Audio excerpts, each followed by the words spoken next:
The little girl confidently claimed no one could ever pull the iron nail out of her body, but the man didn't care, and reached straight for her chest to yank the thing out. The Exorcism Bureau's director standing nearby nearly passed out, because to normal people that girl wasn't a girl. She was a blood-soaked ghost with a kill count, but the guy handling her, he wasn't exactly normal either. A long-term patient at Qingshan Psychiatric Hospital, a complete nutcase in his messed up little world. He was the universe's top guardian, Special Agent Dong Dong Ao, using his yellow flip-flops as his top-tier communication device to contact the space station. It was just a normal day. As always, he was outside practicing his flight technique, but like always he slipped and face-planted on the hard ground and knocked himself out cold. He just lay there spread out like a dead frog. When he finally woke up, he was back in his room lying flat like a pancake.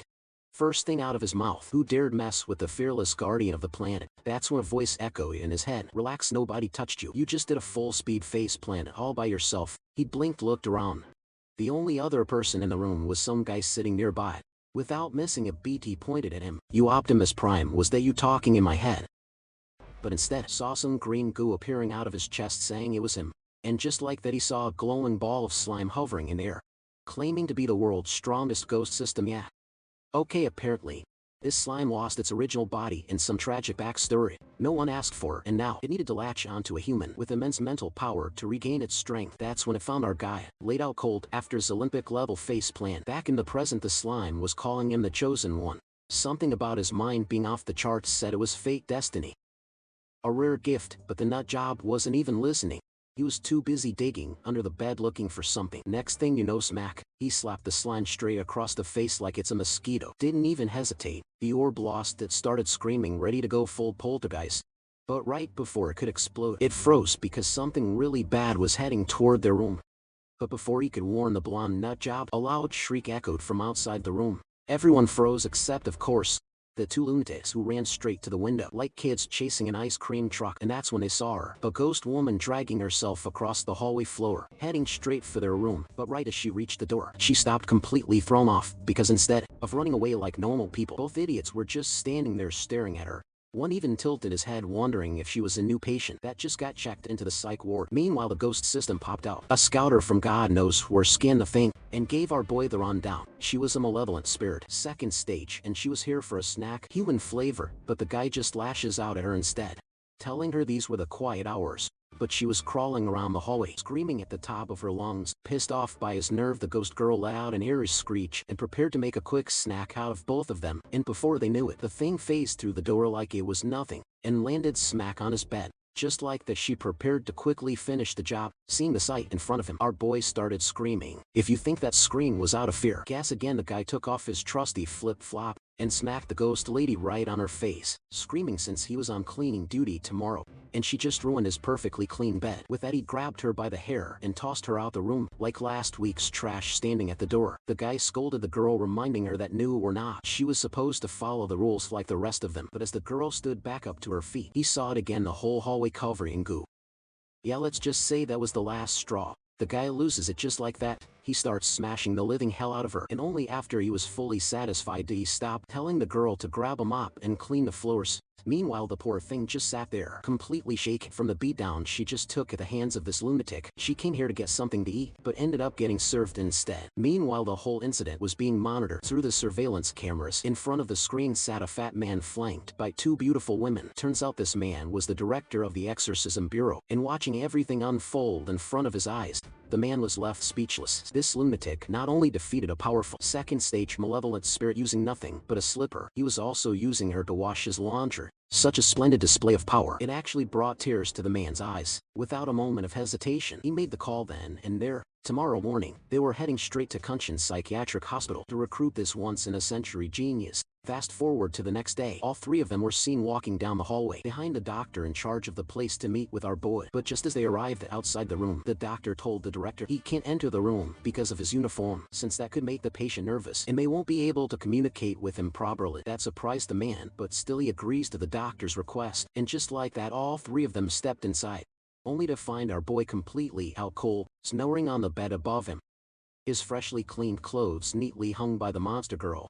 Thanks to the last night's incident with that, all of them stared at the doctor as he tries to wake the boy up, and boom, the guy jolts up, calling the doctor a despicable scoundrel for filling his head with chaotic noises last night. And just like that, all of them realize what their so-called one-in-a-thousand-year genius is really like, just another nutcase locked inside the mental hospital. But still, they clearly saw the same exact guy beating the crap out of that ghost lady last night, and asked if there was a chance that this person was suffering from split personality disorder. But the doctor told them that wasn't the case. This dude was a straight-up nutcase, but you still walked up to him, thinking he was their only shot in dealing with those overpowered spirits, and asked if he remembered anything from last night. But the man just started blushing like fully red. This guy didn't even know what 1-1 was, but somehow his inner caveman kicked in the moment she appeared in front of his eyes. Meanwhile, the ghost system picked up something weird from the girl's side, ran a quick scan just to be safe, and yeah, no, things were bad. Turns out after all those years around ghost energy, she ended up with breast cancer, and it was already in the final stage. But the fool didn't even pay any attention to his words, and instead started reaching out for the girl's fun bags, telling her balls looked sick and he wanted to take a closer look. Yeah, safe to say, she instantly regretted ever coming near him and started screaming right then and there. That's when the doctor finally stepped in and apologized on his behalf, explaining that the guy didn't even have a concept of gender and never meant to offend anyone. He wasn't trying to be rude, he just had no idea what was going on. Meanwhile, the poor director in the back looked like he was about to pass out, realizing his so-called strongest cultivator was actually just a complete mess of a human being. Fast forward, all four of them were seen walking out of the building. The director, still desperate to find something useful, asked if the man had ever shown any kind of unusual behavior. The doctor just gave him a look and said there was no one normal in this place to begin with, but yet there was one thing. Lately, the guy had been going around claiming he was some kind of alien and kept trying to contact headquarters using his slippers. If that helps. After some time, all three of them were seen in a hospital cafeteria, still discussing about our boy. That's when the director revealed that he still wasn't giving up on the boy, and was planning on taking him with them when this is finally over. Meanwhile, the poor system was still busy trying to fix that scrambled brain of his, but every time it got close to begin the procedure, the fool just kept swatting away like a fly. Left with no choice, the system gave up on that plan for now, and decided to just focus on keeping him alive.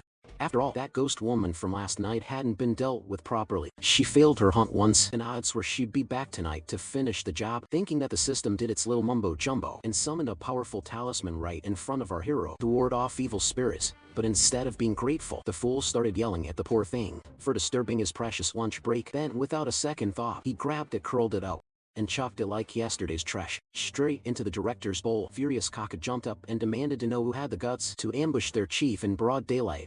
But the man reminded him they were in a psychiatric hospital and there was no point yelling at mentally unstable patients like this. Instead, he told them to fortify the area and call in some troops. He was sure that ghost lady would be back tonight to come after Chunju. Sometime later, the director was seen personally moving the necessary equipment into the building. Meanwhile, the fool for whom all these preparations were actually for was busy sprinting around the place, looking for somewhere to swim. Right in front of the director, he suddenly threw himself onto the grass and started flailing like a madman, convinced he was drowning. Watching the scene play out, the director seriously started questioning if any of this was worth it. But still, for the sake of his promotion, he decided to take this long and hard path. With that, it was already night time, and the place was now fully fortified with massive sunlight arrays pointing at the entrance to stop any spirits that might try and enter the building. And just on cue, the ghost lady finally arrived, but this time she wasn't alone.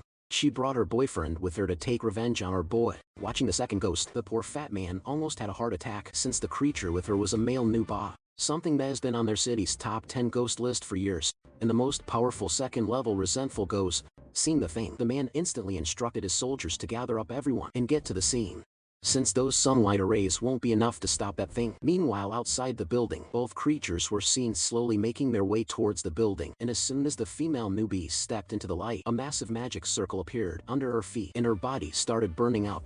Seeing this, the male ghost prepared to deal with the pesky things and let out a powerful screech straight towards the top of the building. And just like that, every single defense the director had set up shattered like glass.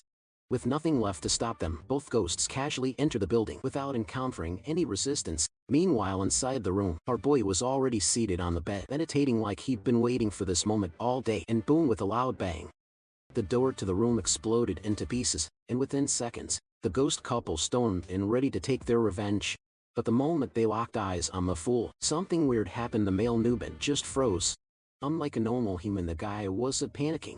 wasn't even reacting. Before the ghost could figure out what was going on, the fool suddenly took off running straight toward them, then looked up at the ceiling and asked where the aliens were who were supposed to take him back home tonight. Without waiting for a reply, he casually turned around and ran straight to his bed. Then, to both their horror, he picked up his flip-flop and started contacting headquarters, reporting that the pickup team was late, and just like that his memories came rushing back, and he slammed the slipper on the ground and started shouting at the girl, saying she was behind all this.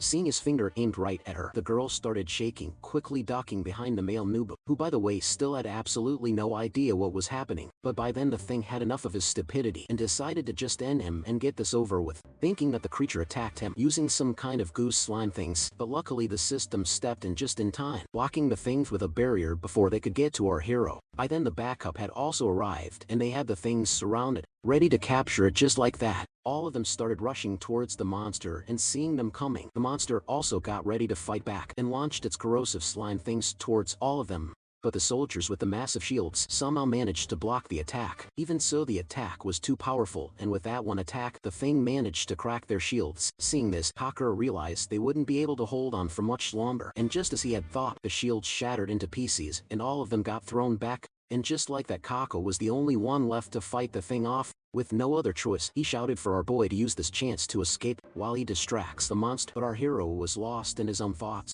Turns out that last attack had completely destroyed his communication slippers, and now he had no way of contacting headquarters anymore. So yeah, he wasn't about to let that slide.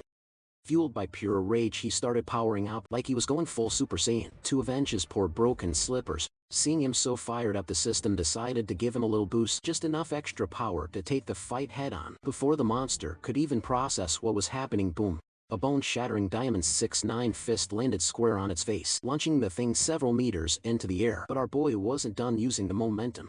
He followed up with the elephant stomp kick, and the creature, seeing that face charging straight at it, actually started screaming. But it was too late. Another thunderous hit landed, and the thing was sent flying all over again. And just like that, the creature lost all strength to fight back. But our boy was far from done with him, and that is when the system manifested something called the Zang Exorcism Talisman in his hand, to help him finish the thing for good. Seeing the thing, the creature realized that if he got hit by that talisman, he was done for, so he raised his hand, signaling that he gives up.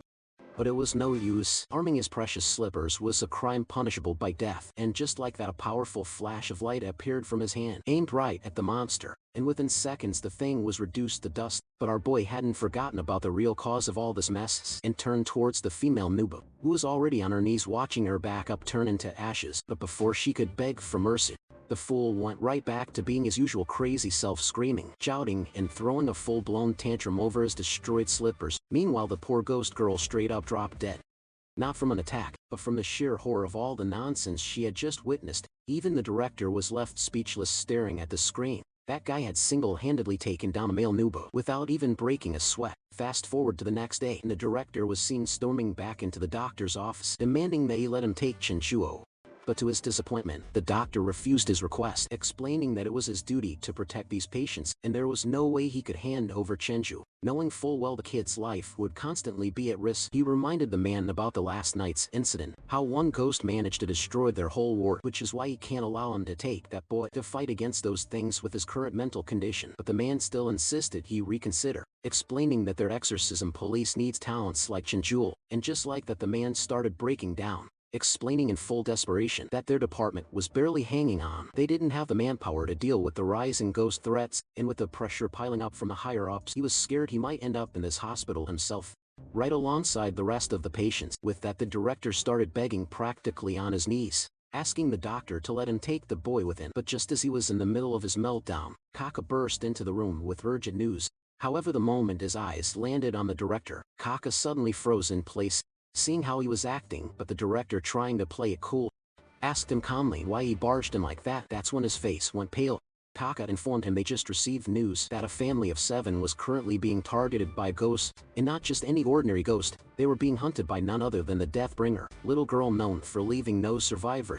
With that, the story shifted to the afternoon. The director was seen sitting outside the building, completely drained, wondering what to do next. They had no manpower left to deal with the vengeful spirit of that little girl, and the only person strong enough to stop her was currently running around in circles, wearing a stupid cape while the guards tried to catch him. Watching it all unfold, the director finally lost hope. He slumped down and quietly decided to give up. But that's when Kaka finally snapped. He stormed over to our boy, ready to tell him to start taking things seriously, but instead he saw him full serious mode. Like last night, our boy raised his hand, pointed a finger like a gun, and told Kaka to stop right there.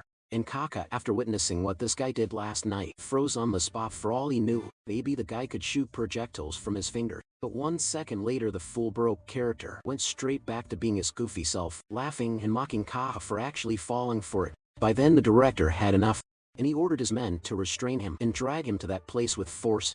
And just like that, all the guards started storming our boy, who tried to fight them off. And before he knew it, a full-on brawl broke out.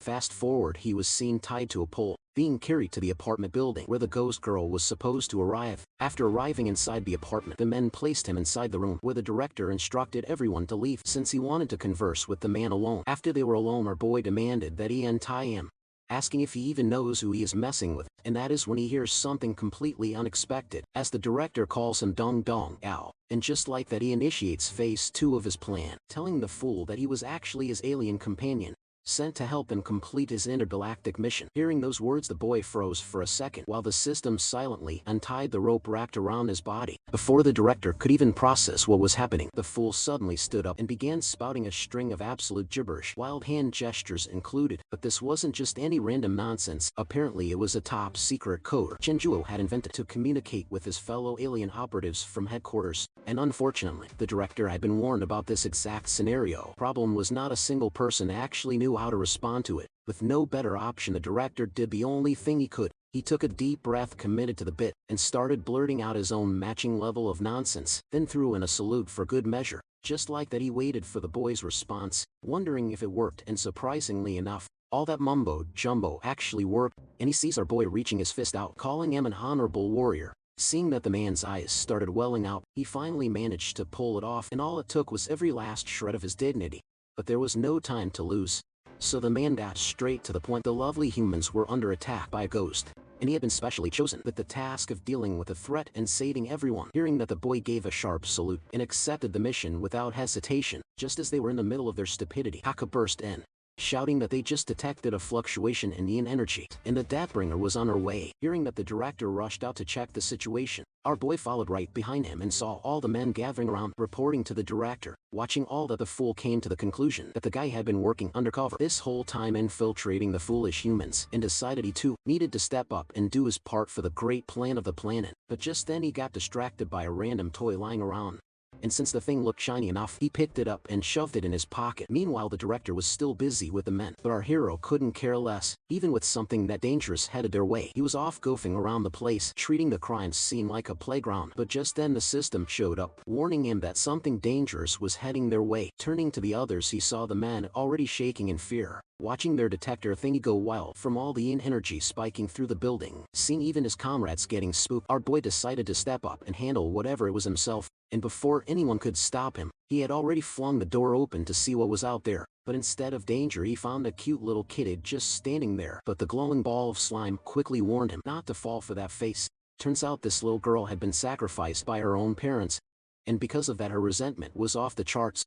And even though it was tragic, they still had to take her down. But the kid wasn't even listening, and casually used the little girl's head as a support to look around in case there was anyone else out there. But turns out it was just her.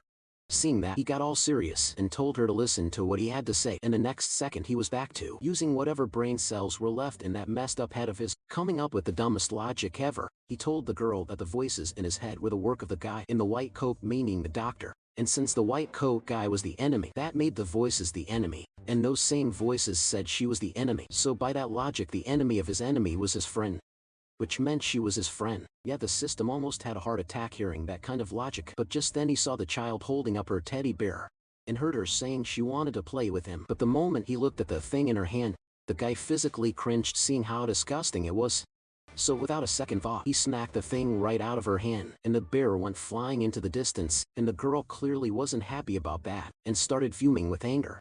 But before she could explode, the fool casually grabbed her by the arm and started walking her inside the apartment, since it wasn't safe out there for a little girl like her. Little did he know the real danger was her. Meanwhile, the rest of the men were losing it, watching the lunatic strolling around with a bloodthirsty ghost. And just when they thought it couldn't get worse, the guy actually reached into his pants, telling the girl that her doll was disgusting and that he had a way better thing in here for her to play with. Oh, thank God he was just talking about that same old toy he stashed earlier. Placing the thing on the table, he started showing it off, saying the thing made a sound when turned on and was curious if it would glow in the dark, and decided to close the curtains to check, but the girl just snapped her finger, telling him there was no need for that. And just like that, everyone was terrified, except for our boy, of course, who was impressed that the kid possessed such an ability and started bragging that he also possessed an ability to turn invisible. But of course the child refused to believe that, so to prove it, the fool grabbed a sheet, threw it over himself, climbed on the table, and proudly asked if she believed him. Now the girl just stared, trying to figure out how she was supposed to react to this level of stupidity, while the idiot kept bouncing around the room, thinking no one could see him. Frustrated, the girl gritted her teeth,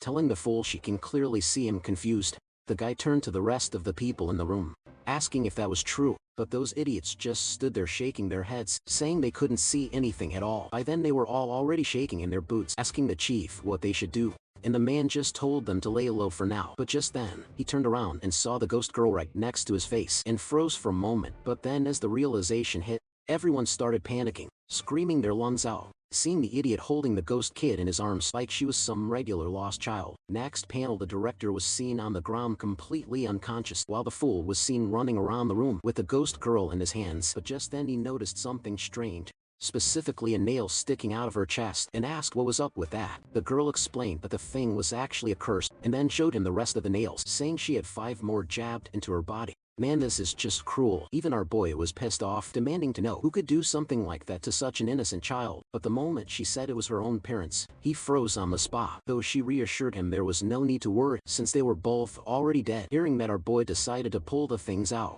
since he was sure it was very painful for her to walk around with those things all around her body. But the girl told him these things cannot be pulled out, but of course our mentally unstable smug bastard disagreed and told her to leave it to them. By then the director had regained consciousness, but the moment he laid eyes on the scene, he froze again, completely misunderstanding what was happening, thinking that the lunatic was now trying to grope the ghost girl. And just like that, the poor man fainted for the second time, while our boy kept tugging at the nail with his full might. But the thing wasn't budging, so with no other choice he pinned the girl to the ground, telling her to lay still and let him do his thing. In the next second he was stepping on her face for leverage, trying to yank the nail out. Seeing him struggling, the system informed him it was pointless. No matter how hard he tried, those things were jabbed deep into her soul, and pulling them out might cause more harm than good. But he knew the fool was never going to listen to him, so we decided to just go along with it and started chanting some incantations to break the seal on the girl's chest so the nail could be pulled out. And just like that, the first nail was out. But the nail wasn't the only thing that came out, because the moment it popped free, some weird dark energy started leaking from the hole, and the girl suddenly began acting strange. And out of nowhere, a huge blast of energy exploded out of her body, and our boy went hurling through the air.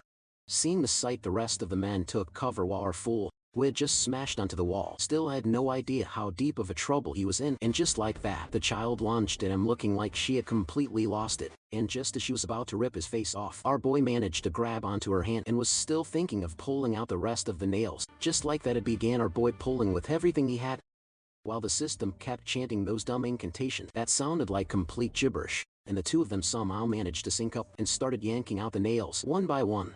And eventually they made it to the final one, buried right in her head. But that's when the slime ball suddenly panicked, warning him not to touch that one, since it was apparently something called the Heavenly Palace kill position, whatever the hell that meant. But our boy, just like the rest of us, had no idea what that was supposed to be and went right ahead, trying to rip it out anyway. With no other choice, the system gave in and started mumbling his curse removal spell straight onto her head. And just like that, the final nail came flying out and smacked directly into the head of the poor director, who was just trying to quietly hide behind something. But just then the girl started going full berserk, as some kind of dark energy began leaking out of her, and according to the slime ball, she was turning into a vengeful ghost, and the only way to stop her now was if our boy took responsibility for her. But how the hell was he supposed to do that? With the kid going nuts and blowing up everything in the room, even the people were struggling just to keep their feet on the floor. Looking around, the director realized our boy was suddenly nowhere to be seen and started panicking. But that's when he looked up and spotted the idiot flapping his arms like a bird, thinking he was actually flying. And before the man could react, the fool got blasted straight through the window and went plummeting down straight to the ground. Seeing that, the director froze. But right then a bright, red streak of light shot past him and headed straight for the falling moron. And in the final second, a miracle happened. A hand reached out from the light and grabbed onto our boy's wrist, and when he looked up he saw the same ghost child who, after finally getting rid of her curse, had come to save him with that.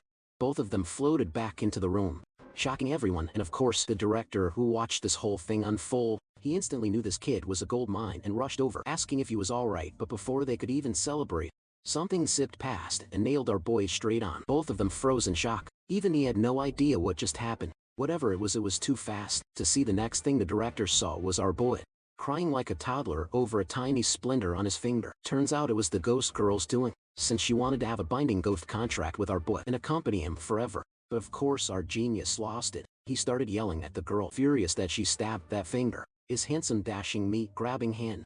Even the ghost system didn't know how to respond to that, so it just bowed out and stayed silent. Next thing he knew, the girl was on her knees, telling him she was going to use the very first gift he gave her, his blood, as the contract seal. Without waiting for his permission, she pressed his finger to her forehead to start the ritual. Everyone saw in amazement as a thick dark red energy started manifesting all around them, and before they knew it, the child was completely engulfed in that energy, and it started transforming her body into something new. And by the time it was all over, everyone was amazed to see what emerged from that cocoon of energy.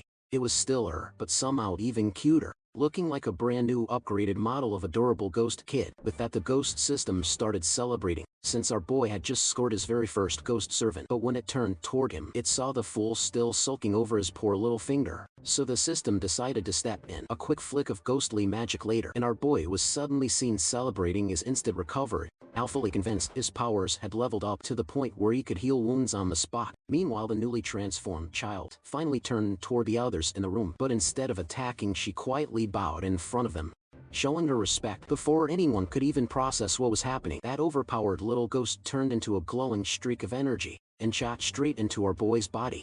After watching everything, Kaka turned to the director and asked what they should do next, since it was clear the Deathbringer wasn't a threat anymore. In fact, she even showed a bit of gratitude and asked if that meant their mission was actually complete. Before the director could answer, everyone was already gathered around our boy cheering like maniacs. They just cleared a mission way out of their league, and it was all thanks to him. Even the director was getting emotional, seeing how this goofy-looking guy not only stopped the ghost rampage but somehow managed to form a bond with her too. And the reason this meant so much to them was simple. Their department was one of the weakest in the city. They were barely equipped to deal with first-tier wandering souls, and only a handful of second-tier vengeful ghosts. Anything stronger than that had to be reported to the Soul Restraining Division, and those guys took ages to approve anything, which usually led to unnecessary casualties. The story cuts to the Exorcism Bureau, where the smug director was busy gloating as he proudly called up the Soul Restraining Division just to cancel all their pending support requests. Why? Because now they had their own powerhouse. He made sure to rub it in by slamming the phone down, like it was some kind of mic drop. That tiny win over the Soul Restraining Division filled him with pure joy. Man was already celebrating like it actually meant something. Meanwhile, off to the side was his trump card, the straight ticket to his promotion and fame, snoring peacefully without a care in the world. With that, the story fast forwards a couple of hours. Our boy was seen slowly opening his eyes to the smell of something delicious. Sitting up, he spotted a box of food on the table along with a note. Curious, he lifted it to see what it was. The moment he read what was written, he started shaking with excitement, eyes sparkling, and just like that, he began screaming at the top of his lungs, feeling pretty proud of his achievements. Turns out it was a note from his trusty companion, Mr. Director, who'd left the food, along with a thank you for handling the little Deathbringer girl, and informed him that the headquarters had even given him a special commendation. But honestly, what I'm more curious about is how a mentally unstable guy managed to read all that. Anyway, the scene cuts once more. We are at a female helpline center, where a few staff members are busy answering calls from people across the city, reporting disturbing ghost sightings. That's when our blonde hero suddenly appears out of nowhere, eyes locked on a bottle of cold drink, sitting next to one of the women. The girl was completely startled, seeing some lunatic show up out of thin air, and before she can even react, he points at the bottle and asks if he can have it, explaining with a straight face that he's severely ill, doesn't have much time left, and this thing was the only cure. Hearing that, the poor girl instinctively takes a few steps back, wondering where this weirdo came from. And not wanting to cause a scene, she tells him to knock himself out. But of course, our boy isn't a freeloader. He immediately straightens his back, pulls out some paper, and starts scribbling a powerful talisman as a thank you. Then without warning, he slaps it into her hand, proudly declaring that it's a masterpiece she needs to treasure for the rest of her life, since it'll protect her entire family from ghosts for 3 generations. And without saying a word, the guy started skipping away from the scene, like nothing ever happened, leaving the girl sitting there completely baffled. That total stranger had just shown up, taken her drink, and handed her a poorly drawn fish blowing bubbles. She stared at the thing in her hand, still trying to figure out if this was real life. But the other officers nearby, those who had actually seen him in action, looked at her with genuine envy in their eyes. She hadn't just received the doodle, She'd been handed a rare treasure. The story cut once more, this time to the hallway outside the director's office, where a crowd had gathered. A moment later the director himself was seen walking back with their next mission in hand, only to spot the entire office staff lined up outside his room. He paused confused, wondering what was going on. Meanwhile inside the office, our boy was sitting at the director's desk, staring blankly at the mountain of treats piled in front of him. Turns out word had gotten around the building about his so-called powerful talismans, and now everyone wanted one, and as a bribe they brought him snacks. Lots of them watching it all from the hallway. The director had no idea how to react. These idiots were seriously putting in this much effort just to get their hands on some scribbles that looked like they were drawn by a toddler. Annoyed, he decided enough was enough and decided to put an end to the ridiculous scene. The moment he appeared, everyone panicked and started scrambling back to their desks, everyone except for one unlucky bald guy who was still busy trying to get his very own talisman. By the time he noticed the director standing right behind him, it was already too late. Just like that, the director threw everyone out of his office, shouting at them to stop acting like kids and get back to work. Once the scolding was done, he slammed the door shut, ready to return to more important matters. Cut to a second later, and there he was holding a piece of paper, asking our boy to draw a few talismans for him too. But since he hadn't brought any offerings like the others, our boy just stared at him in silence. Realizing his mistake, the director wasted no time, reached into his pocket and pulled out a fat stack of cash, telling him he can use this to buy himself several new snacks please. Our boy took the cash and even handed him some snacks, since he was his comrade after all. Just like that, he got to work drawing the most powerful talisman he had made so far. But then halfway through he suddenly paused, watching the director preparing to eat one of the treats. But of course the director wasn't that heartless. Without missing a beat, he shoved the snack into our boy's mouth, saying he could have it, he wasn't much of a sweets guy anyway. With that, the talisman was finally done. A true masterpiece, a turtle swimming in a pond. He shoved the thing into his pocket, thanked the kid, but there was one more thing he wanted to tell him. Apparently, there had been a series of deaths reported near the East Bridge, and headquarters had assigned both of them to handle the situation. Together, hearing that it was a direct order from the headquarters, our boy didn't waste a second. He immediately accepted the mission to investigate the site. Fast forward to the site, the car finally pulled up, and both our boy and the director stepped out. The director began explaining the situation. Several attacks had been reported on this bridge, but they still weren't sure whether the culprit was a ghost or not. The only consistent thing about the victims was that when their bodies were found, they were always missing parts. After laying it all out, he turned to our boy and asked if he could sense any ghostly presence in the area, but our fool, still busy stuffing his mouth with snacks, simply shook his head and said no. But the director wasn't convinced. He pointed toward the distance and told him not to jump to conclusions, better to scan the whole bridge just to be safe. Hearing that, our boy wasted no time and took off toward the bridge, but then out of nowhere, he unexpectedly tripped and fell flat on his face. The other officers tensed up immediately, thinking he'd just been attacked by some ghost or cursed spirit, but the director came running in, waving his hands and telling them to calm down, relax. He just tripped. He helped the guy back to his feet and noticed his nose was bleeding from a fall. But before he could say anything, our boy started crying like a little kid.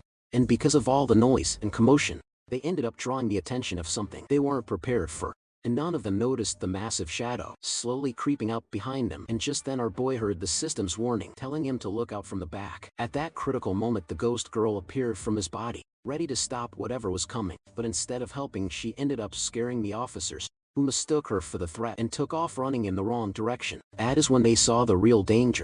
A massive ancient spirit was now blocking their path. Turned out the thing was the spirit of a white tiger, a mid-level, fierce ghost, and was behind all the incidents in this place. With that, all the officers started running for their lives. Meanwhile, our boys still had no idea what was going on, so the ghost girl stood her ground, ready to protect the weeping fool. But the system knew she was no match for this thing, and told her to consider escaping. But of course, she wasn't about to abandon her master just to save her own skin. Without a second thought, she unleashed her energy and summoned those red tentacle things, wrapping them tight around the tiger's neck. Wasting no time, she pulled with everything she had, trying to restrain the big cat. But it was no use, the thing was way too strong. It just yanked back and with one swing, launched her straight into the air. And just like that, it was the tiger versus the humans now.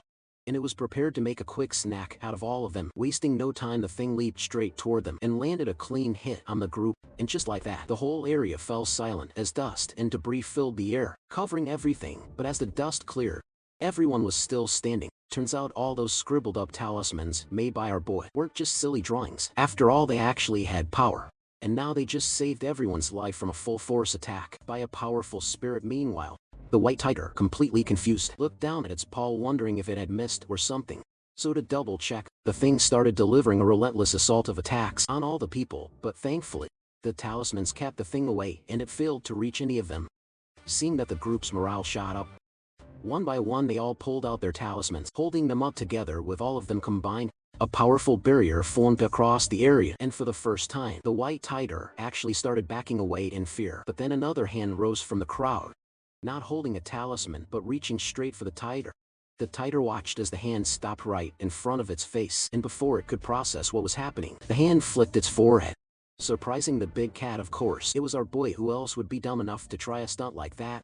The director froze too, realizing there was no saving them now, and just like he feared, the massive tiger lost it. It went completely berserk and shattered the barrier with a single, devastating blow. Turns out the thing had entered a raging state, and thanks to that its power had just tripled.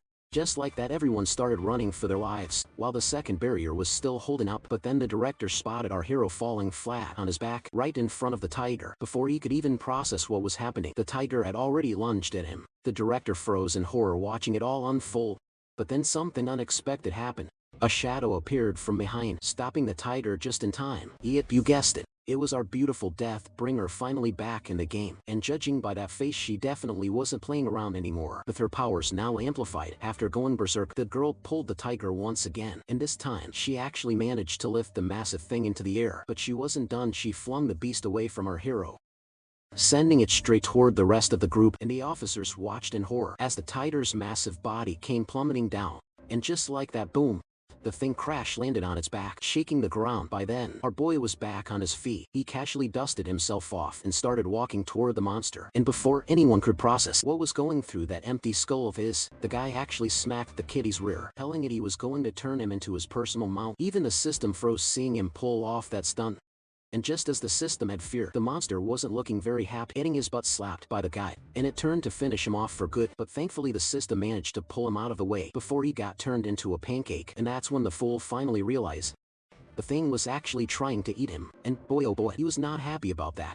I mean, here he was trying to give the creature a home to live in, and instead of thanking him, it tried to bite his head off. Seeing him back in action, the system also kicked in and activated his strength boost, and with all his might our hero delivered a bone-crushing meteor punch straight to the creature's face. The impact was so brutal the thing got hurled several meters away, crashing through everything in its path. And just like that, with one clean hit, our boy managed to defeat the tiger, who now lay there with a swollen face. But before the beast could even recover from the shock, our boy had already leapt toward him again, and without giving it a second to breathe, he started raining down a barrage of punches right on the tiger's massive body. Meanwhile, in the distance, everyone just stood there, watching in horror as he pummeled the poor thing into the ground. And that got them wondering whether they should step in or just let it happen. But just as quickly, it was all over, and they saw our boy standing victorious over the beaten-down tiger, who by the way was now officially a shiny new mount. And everyone heard him asking the ferocious thing if it surrendered, and of course the thing surrendered, immediately begging him to stop. Next panel, boom. Our boy was seen celebrating after unlocking a brand new skill, taming beasts with that.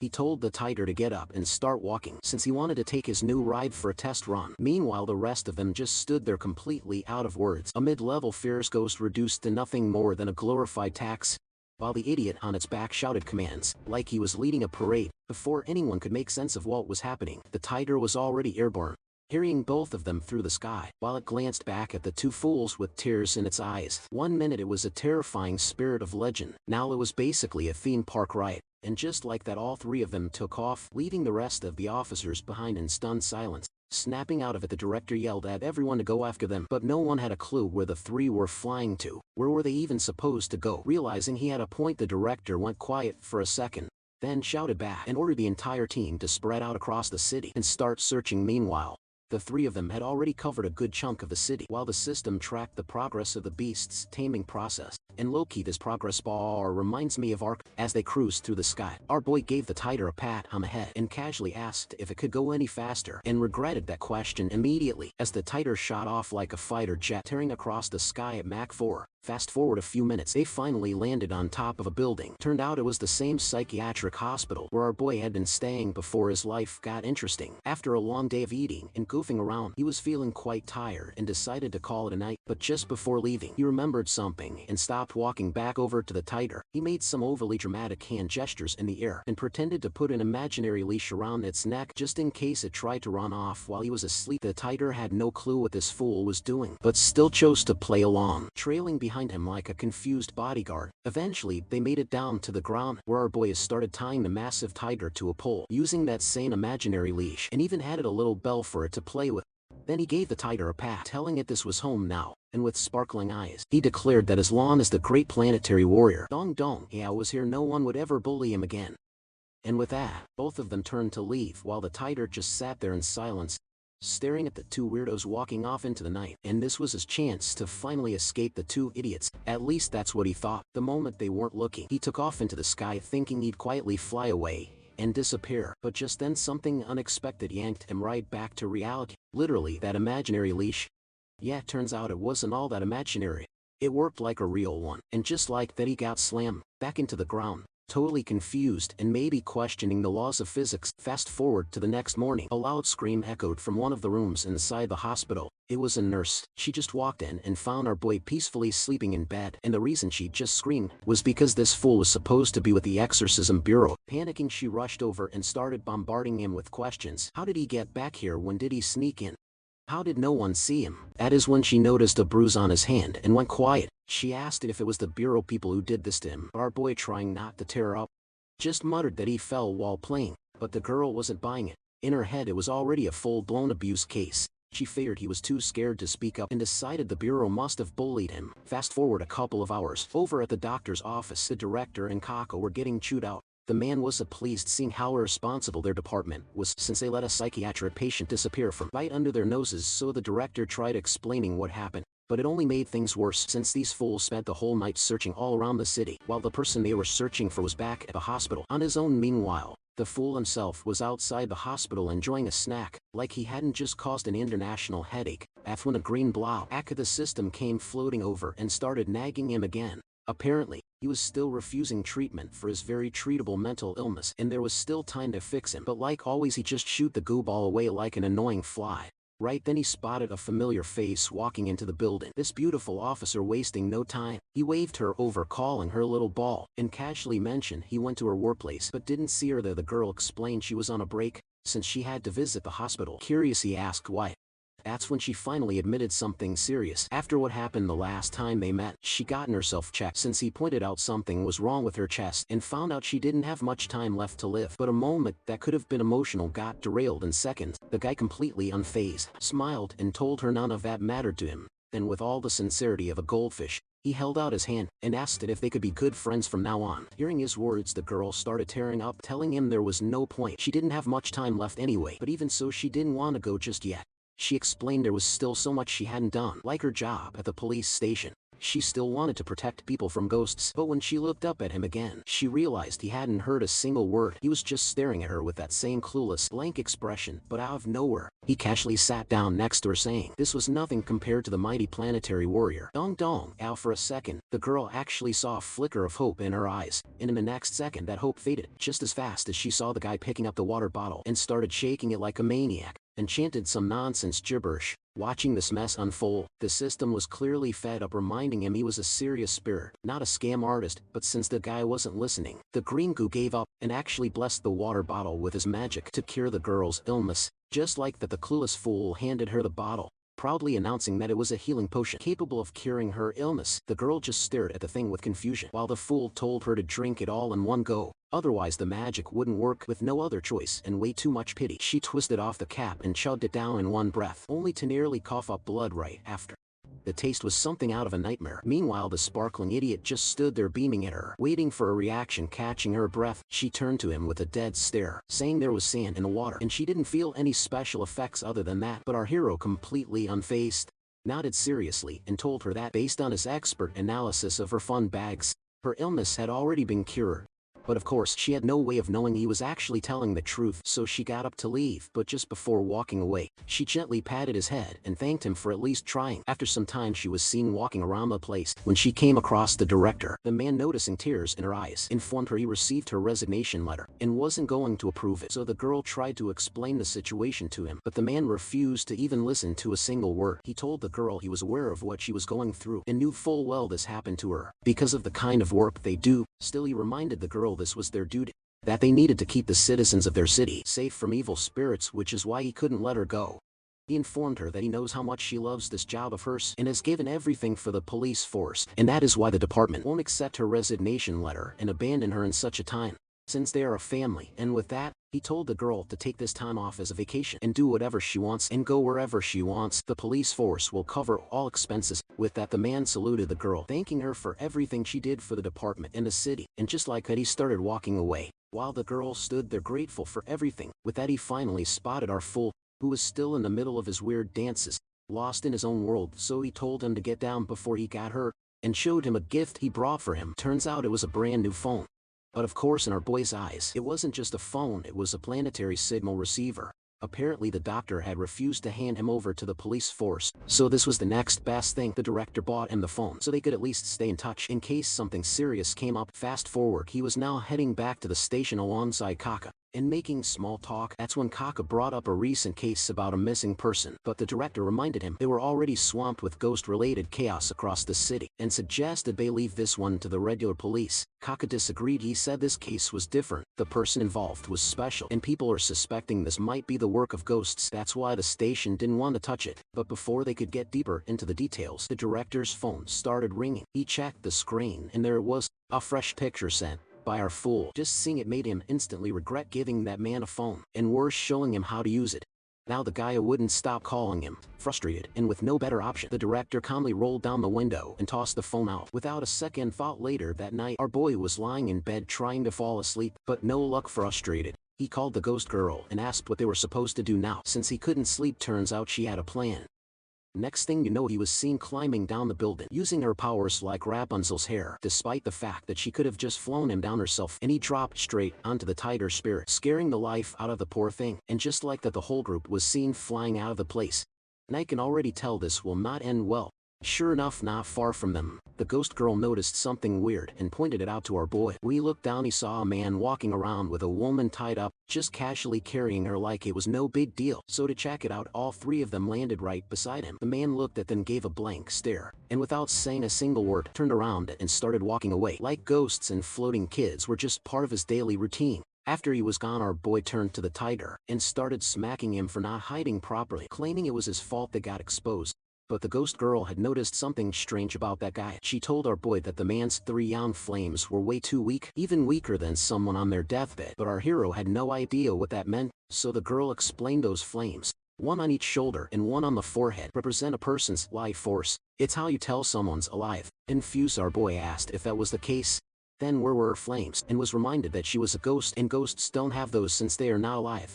But on the other hand, he did possess those. That is when the system activated his spiritual vision, and he noticed flames hovering around him. He started panicking, thinking that he was on fire, while the system tried to calm him down. But ignoring his yelling, the girl kept her focus on the man they just saw, and wondered if she should follow him to see where he went. But before she could even bring it up, our boy had already taken off, sprinting after the man with both of them in hand, like a kid chasing down an ice cream truck. Fast forward, they managed to tail the guy to some rundown building, and saw him entering the place with the girl. Seeing that the door was still halfway open, our boy started rushing, hoping to slip in before the thing closes.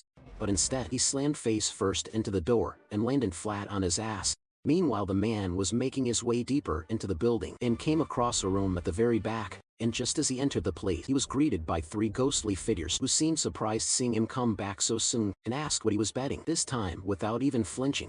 The man bets his own life, but the entities reminded him his lifespan was almost gone and was worthless to them. So the man showed them the girl he abducted, saying he was willing to add her life with his. Finally free, the girl started looking around to see what was going on. In the moment her eyes landed on the 3 figures standing in front of her, she froze in horror. Panicking, she tried freeing herself, but it was no use. Just like that, the bet was made, and the entities started the ritual. A strange smoke started filling up the whole room, and within seconds, the three entities appeared in front of them in their human form. That is, were rather healthy-looking female sitting in the front, called the man. Disgusting for gambling away someone else's life just to save his, but the scum could care less.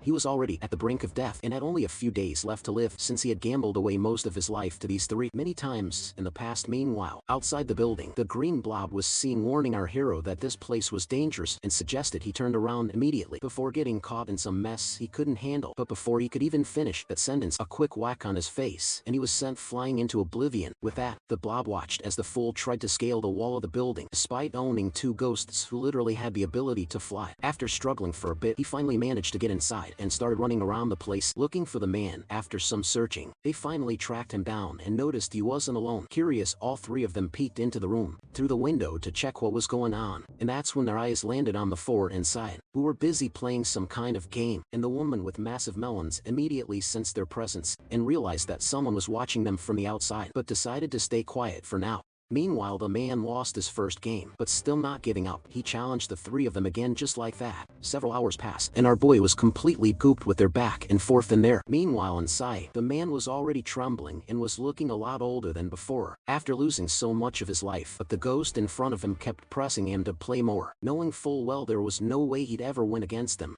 After some time, the man was seen walking out of the room after losing every last game and was certain there was no saving him anymore. That's when our boy noticed that his flames were starting to shrink and his body was beginning to wither away. As they were distracted by that, they heard a voice from the back calling for his attention. Turning around, he saw something beautiful and terrifying at the same time, as the female, putting her healthy-looking twins on display, asked if he would like to play a game with them. But our boy wasn't afraid. He apologized to the female for sneaking into her house like this. But the little girl beside him, though, wasn't fooled. She sensed something was off and tried to warn him.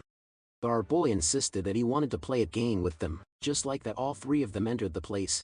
But before he could make his way to the table, he noticed something lying on the ground. Turning to the spot, he saw that same beautiful woman from earlier, and after losing most of her life, she wasn't looking too beautiful anymore. But the male ghost told him to just ignore that and sit down so they could start the game, and asked what it was that he desired and what he was willing to bet for it. That's when the kid asked what the man who came in earlier had bet. Then he saw the beautiful ghost lady coming closer to his face, saying, "That man bet his life," pointing to the girl on the ground. She told our hero that if he lost the game, both his and that girl's life would belong to them. But on the other hand, if he managed to win, he'd obtain a long life and riches beyond measure, and asked if he was willing to give it a try. Seeing that dumb look on his face, the system knew exactly what was going on in that empty head of his. Absolutely nothing. So I tried to warn him to refuse the offer and just take the three of them out instead. But of course the obvious happened. The boy blurted out that he wanted to bet his life, just like the last guy, except this time there was a condition. And the second he mentioned the condition, all three of them froze. He wanted to gamble his life with a game of Draw the Turtle. Seeing their faces, the guy casually informed them not to underestimate it. This was the only gambling method officially recognized by the Great Planet Warriors, was that the system summoned a deck of cards into his hand and started explaining the rules. Remove the Joker and the 8 of Hearts. Keep only 1 king and 1 8. Then split the deck evenly. Both players take turns drawing from each other's hands, discarding any matching pairs. The one left holding either the last king or the last 8 loses. Without waiting for their answer, he started dealing the cards in front of them. And just like that, the game was on. And naturally our boy ended up with the worst hand in the deck. Sensing that things could get messy fast, the system decided to step in and handle things directly. Just like that, it was the first opponent's turn to draw. And of course the guy went straight to cheating, activating his X-ray vision to peek at the cards. But unfortunately for him, he was up against the blob of goo, the most powerful ghost system in the world.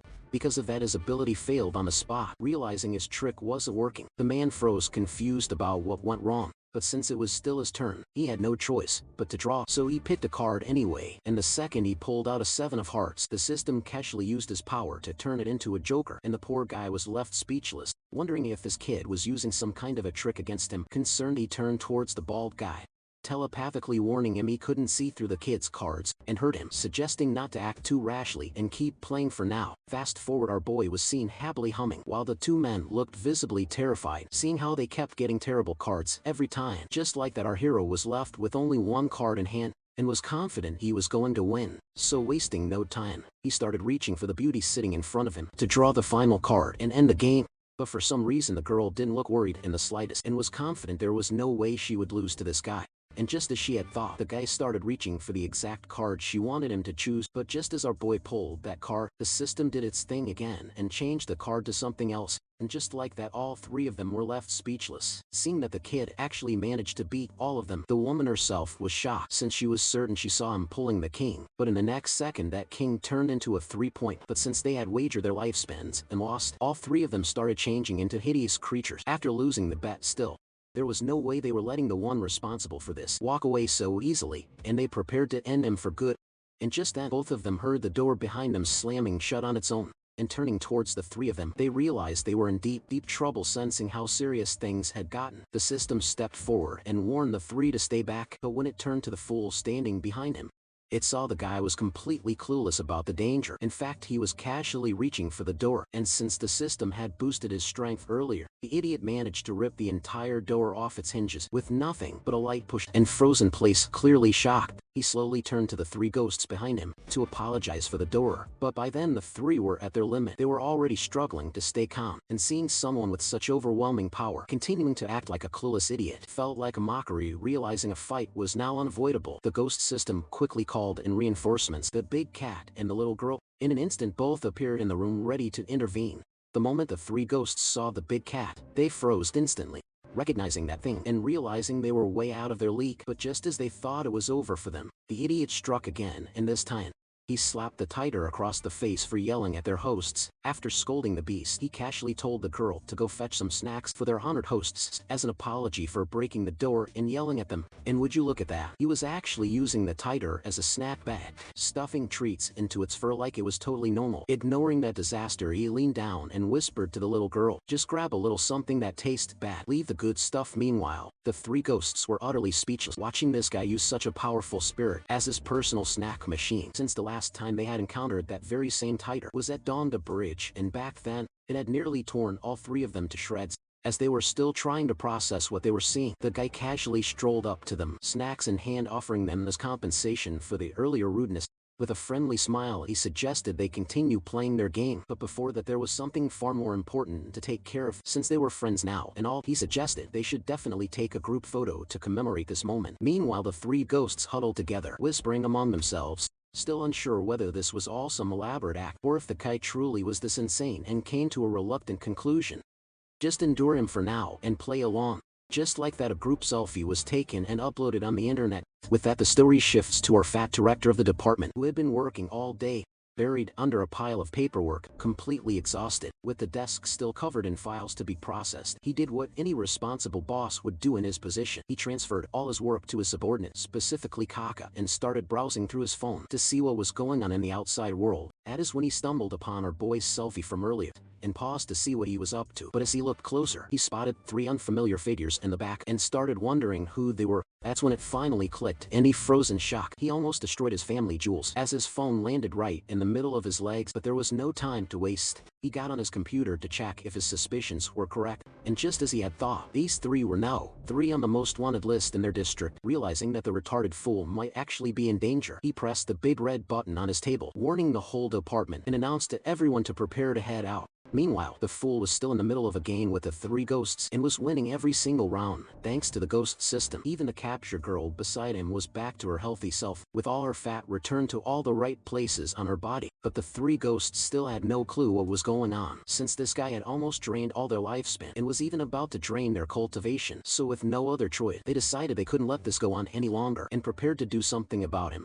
The system noticed that something was up and tried to warn the fool, but it was no use. The guy was already reaching for the cards in the woman's hand. As soon as he touched the cards, a bright green light covered the whole place. In the next second, he found himself teleported to some entirely other place in time. Scanning their surroundings, the system came to the conclusion that this place was the domain of the three ghosts, and judging by the location, he deduced it was a scene from their past memories. Realizing how screwed they were, he warned the kid to take this seriously and find a way to escape, otherwise he was going to end up losing his life. But in the very next second, the fool was seen sprinting off somewhere else while the ghost system desperately tried to stop him. Eventually he came across a crowd of people gathered around, claiming that the person in front of them had stolen something and was refusing to admit it. On the ground was a man completely beaten and bruised, insisting that he hadn't done anything wrong. Turns out it was one of the 3 ghosts, the short one, and the poor guy was actually crying from how they were treating him, just because of his appearance. That's when our overconfidently clueless fool finally jumped into action to save the day. Landing right in the middle of the crowd, he turned to face the accusers with an ominous smile that somehow managed to scare them, at least for a second, then completely ruining the moment. He started doing some weird dance ritual around the small man, chanting utter nonsense. The crowd began backing away,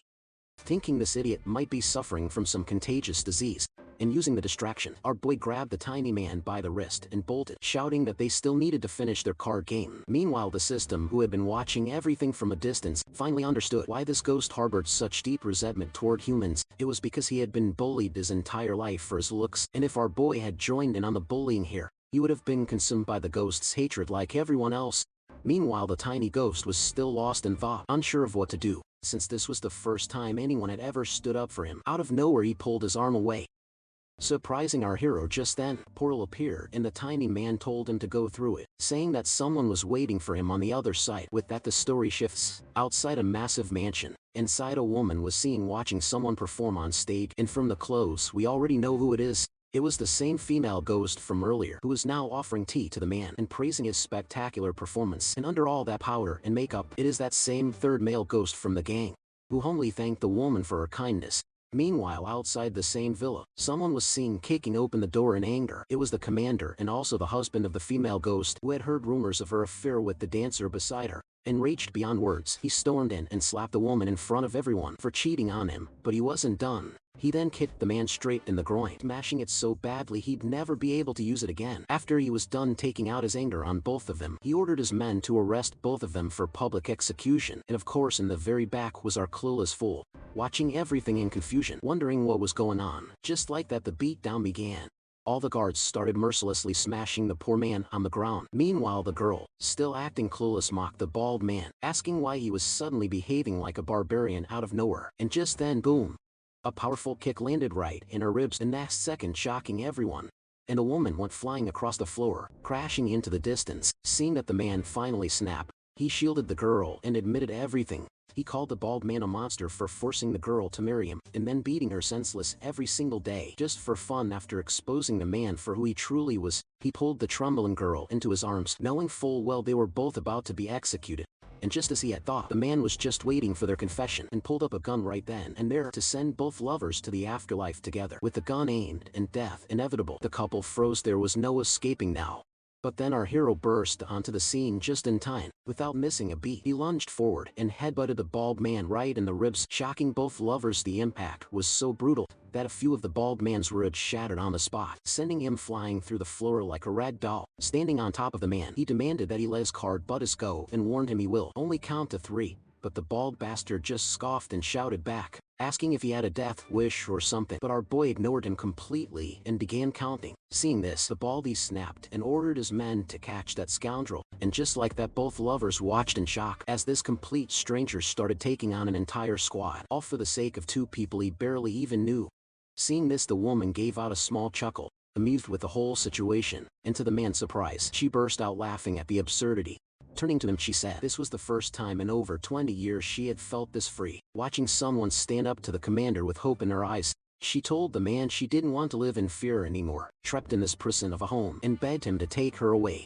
Hearing her words, the man wasted no time and picked up his spear from the ground and vowed to fight off all the guards, take her away, and make her his bride. Just like that, he charged toward the enemy and with one swift motion, took out several men in a single blow. Even our boy was impressed by how skilled he was, but the system not so enthusiastic, because it knew the truth. This place was meant to recreate the ghost's past, and if anything upset the memory, anyone trapped inside it would die instantly. Still, somehow the presence of our boy gave the ghost a new perspective.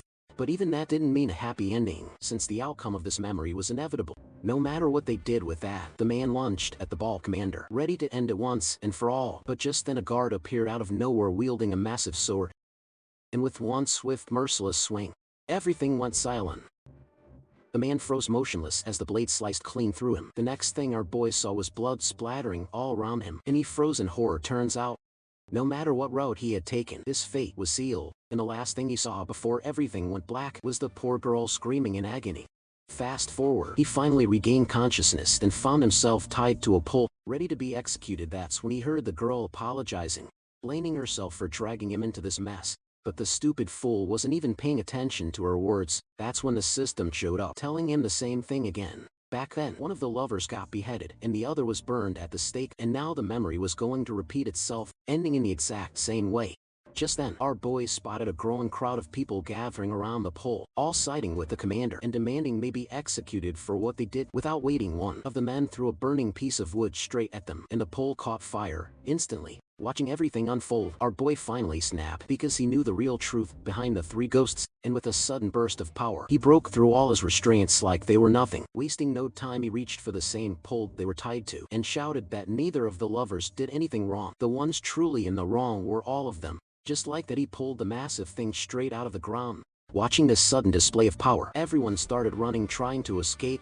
But it was no use. Our boy was already using the thing like a massive matchstick, lighting up the buildings around him one by one. Fast forward again, he was now seen walking in the middle of the whole chaos, like a true villain, completely unfazed. That's when he came across the three ghosts once more. They came to thank him for everything he did for them, since they'd been stuck in here for so long, and never even considered there might be another way. That's why they held so much resentment against everyone. But our hero just looked at them and said, "This is the real way. If someone insults you, just fight back." And with that, he started walking away from them with final words. "One thing I know now, you three were never the problem.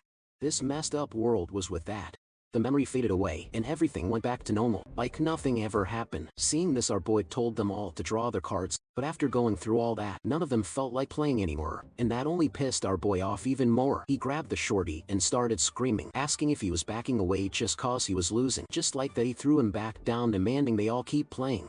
Meanwhile, all four of them just sat there, watching the fool doing his usual stupidity. Seeing no way out, the poor female started crying, begging him to stop, since all three of them were almost out of cultivation, and if he kept draining them like this, they were going to disappear forever. Luckily for them, by then, the exorcism police had already arrived at the scene to apprehend the spirits. Wasting no time, they smashed through the main gate to rescue our boy. But the moment they stormed inside, every single one of them froze at the sight before them. The happy little fool was casually sitting there with the three ghosts, laughing it up over a cane. To their shock, when he noticed them coming in, the kid even waved and invited them to join for a round. The ghosts sitting behind him, however, weren't as welcoming as him and didn't appreciate seeing the kid inviting more people to join in the game. So without any warning, all three of them lunged straight towards the chief, which caught the men completely off guard, and they were left with no time to get out of the way. But then boom! In a blink of an eye, all three of them were on the floor. Before the men could make sense of what was going on, they saw all three of the ghosts begging to be taken away from this crazy man before he drained them completely of their life force. That's when the chief heard Kakao's voice shouting in confusion. Those vengeful ghosts had been completely drained of their energy and were now barely clinging on. Upon asking what happened to all their power, the female ghost, while sobbing, pointed toward the lunatic sitting in the distance, explaining that he had taken all their cultivation. Our hero, on the other hand, completely unfazed, just shrugged and told them not to blame him for their bad luck. That's when the chief's eyes landed on the hostage girl, standing beside him, sobbing and desperately asking for help. Once they untied her, Kaka instantly recognized the girl, since she was none other than the missing daughter of the Wu family, the powerful real estate tycoons. So he quickly whispered this to the chief, explaining her identity and what it meant. They had just stumbled into solving a high-profile missing person case. Realizing that, both men exchanged a mischievous grin, already imagining how much this was going to boost their department's reputation, all thanks to our boy. Next panel, the three ghosts were seen being taken away while they thanked the fat man for saving them from that psycho, promising to behave from now on. That's when the fat man got approached by our hero, who was also preparing to head back to get some sleep. But just then the man stopped him, pointing out that it was pouring, and suggested he take one of their cars instead. The kid shrugged it off, explaining that those black boxes of theirs were just too slow for him, so he'd be heading out on his own. But after they left, Cocker rushed to the chief, telling him to stop them,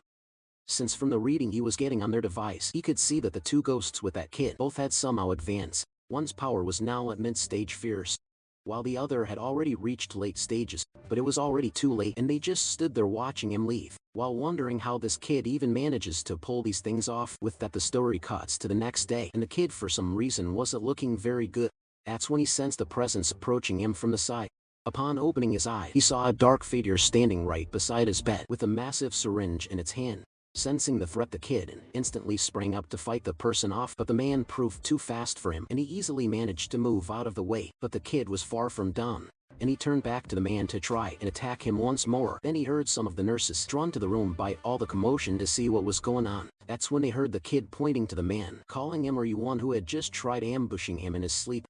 Turns out this man was actually another doctor in this place who was acting as our boy's attending physician. Seeing the man, the nurses instantly switched sides, and before the kid could even process the situation, they all jumped him from behind. With that, he was completely immobilized, and he knew right then and there that he was done for. Turning his head, he saw the man slowly walking toward him, holding that ridiculously massive syringe in his hand. One that would make even the bravest soil their pants, and that was the last thing he saw before his agonizing screams echoed through the entire hallway. Fast forward, the kid was seen sulking on his bed while Dr. Lee was on a call with the exorcism police, who were informing about how Chandra managed to escape last night from the hospital, and he was not happy that he was just now being informed about this. He spent the entire call blaming the man on the other end for letting the kid wander around at night, never mind that it was the hospital's fault for letting him slip out in the first place. While shouting at the man, he completely failed to notice the kid, who was supposed to stay in his room to recover, casually walking past him without him even realizing it. After some time, the kid was seen outside, still sobbing over the fact that those nurses took Ayo on side instead of his. Just then, Yu's voice called out from behind. Snapping him out of his thoughts, she handed him a pile of snacks she brought just for him, a little thank you for everything he'd done. Turns out she had gone back to the hospital for another checkup after their last meeting and discovered that miraculously, her illness had completely vanished, all thanks to that water he made her drink. But our boy shrugged it off, saying it was nothing, and reminding her that they were friends after all. Seeing him act so casual even after saving her life made her blush, and she couldn't help but feel a little giddy. On top of that, she dug into his past and learned that he'd been abandoned as a child because of his congenital mental illness, and grew up in a psychiatric hospital with almost no contact with the outside world. That's why she decided to look out for him even more from now on. So yeah, I can say a waifu officially secured successfully. But just as she was lost in her thoughts, she got startled by another voice from the distance calling for our hero, and saw a beautiful girl with massive melons running towards both of them. Neither of them had any clue who this girl was. So she reminded our boy that just last night he saved her life from those ghosts, which was why she came here to thank him. Hearing that, our boy in the system recalled the girl from last night, who was tied up in a room with them, and realized she was the same person. But seeing how she came to thank him, the kid wasn't quite thrilled. Turns out he was angry about the fact that she came empty-handed, not a single snack or treat as a thank you, even after he'd saved her life. With that, the story cuts to the outside of the place, where the fat man was screaming at the guard for not allowing him to pass through the gate, even though he was the director of the exorcism bureau. But the man just shouted back, informing him that their director had specifically instructed him to prevent the exorcism bureau from entering and stealing people from the hospital. So in order to enter, he must first ask for permission from the director himself.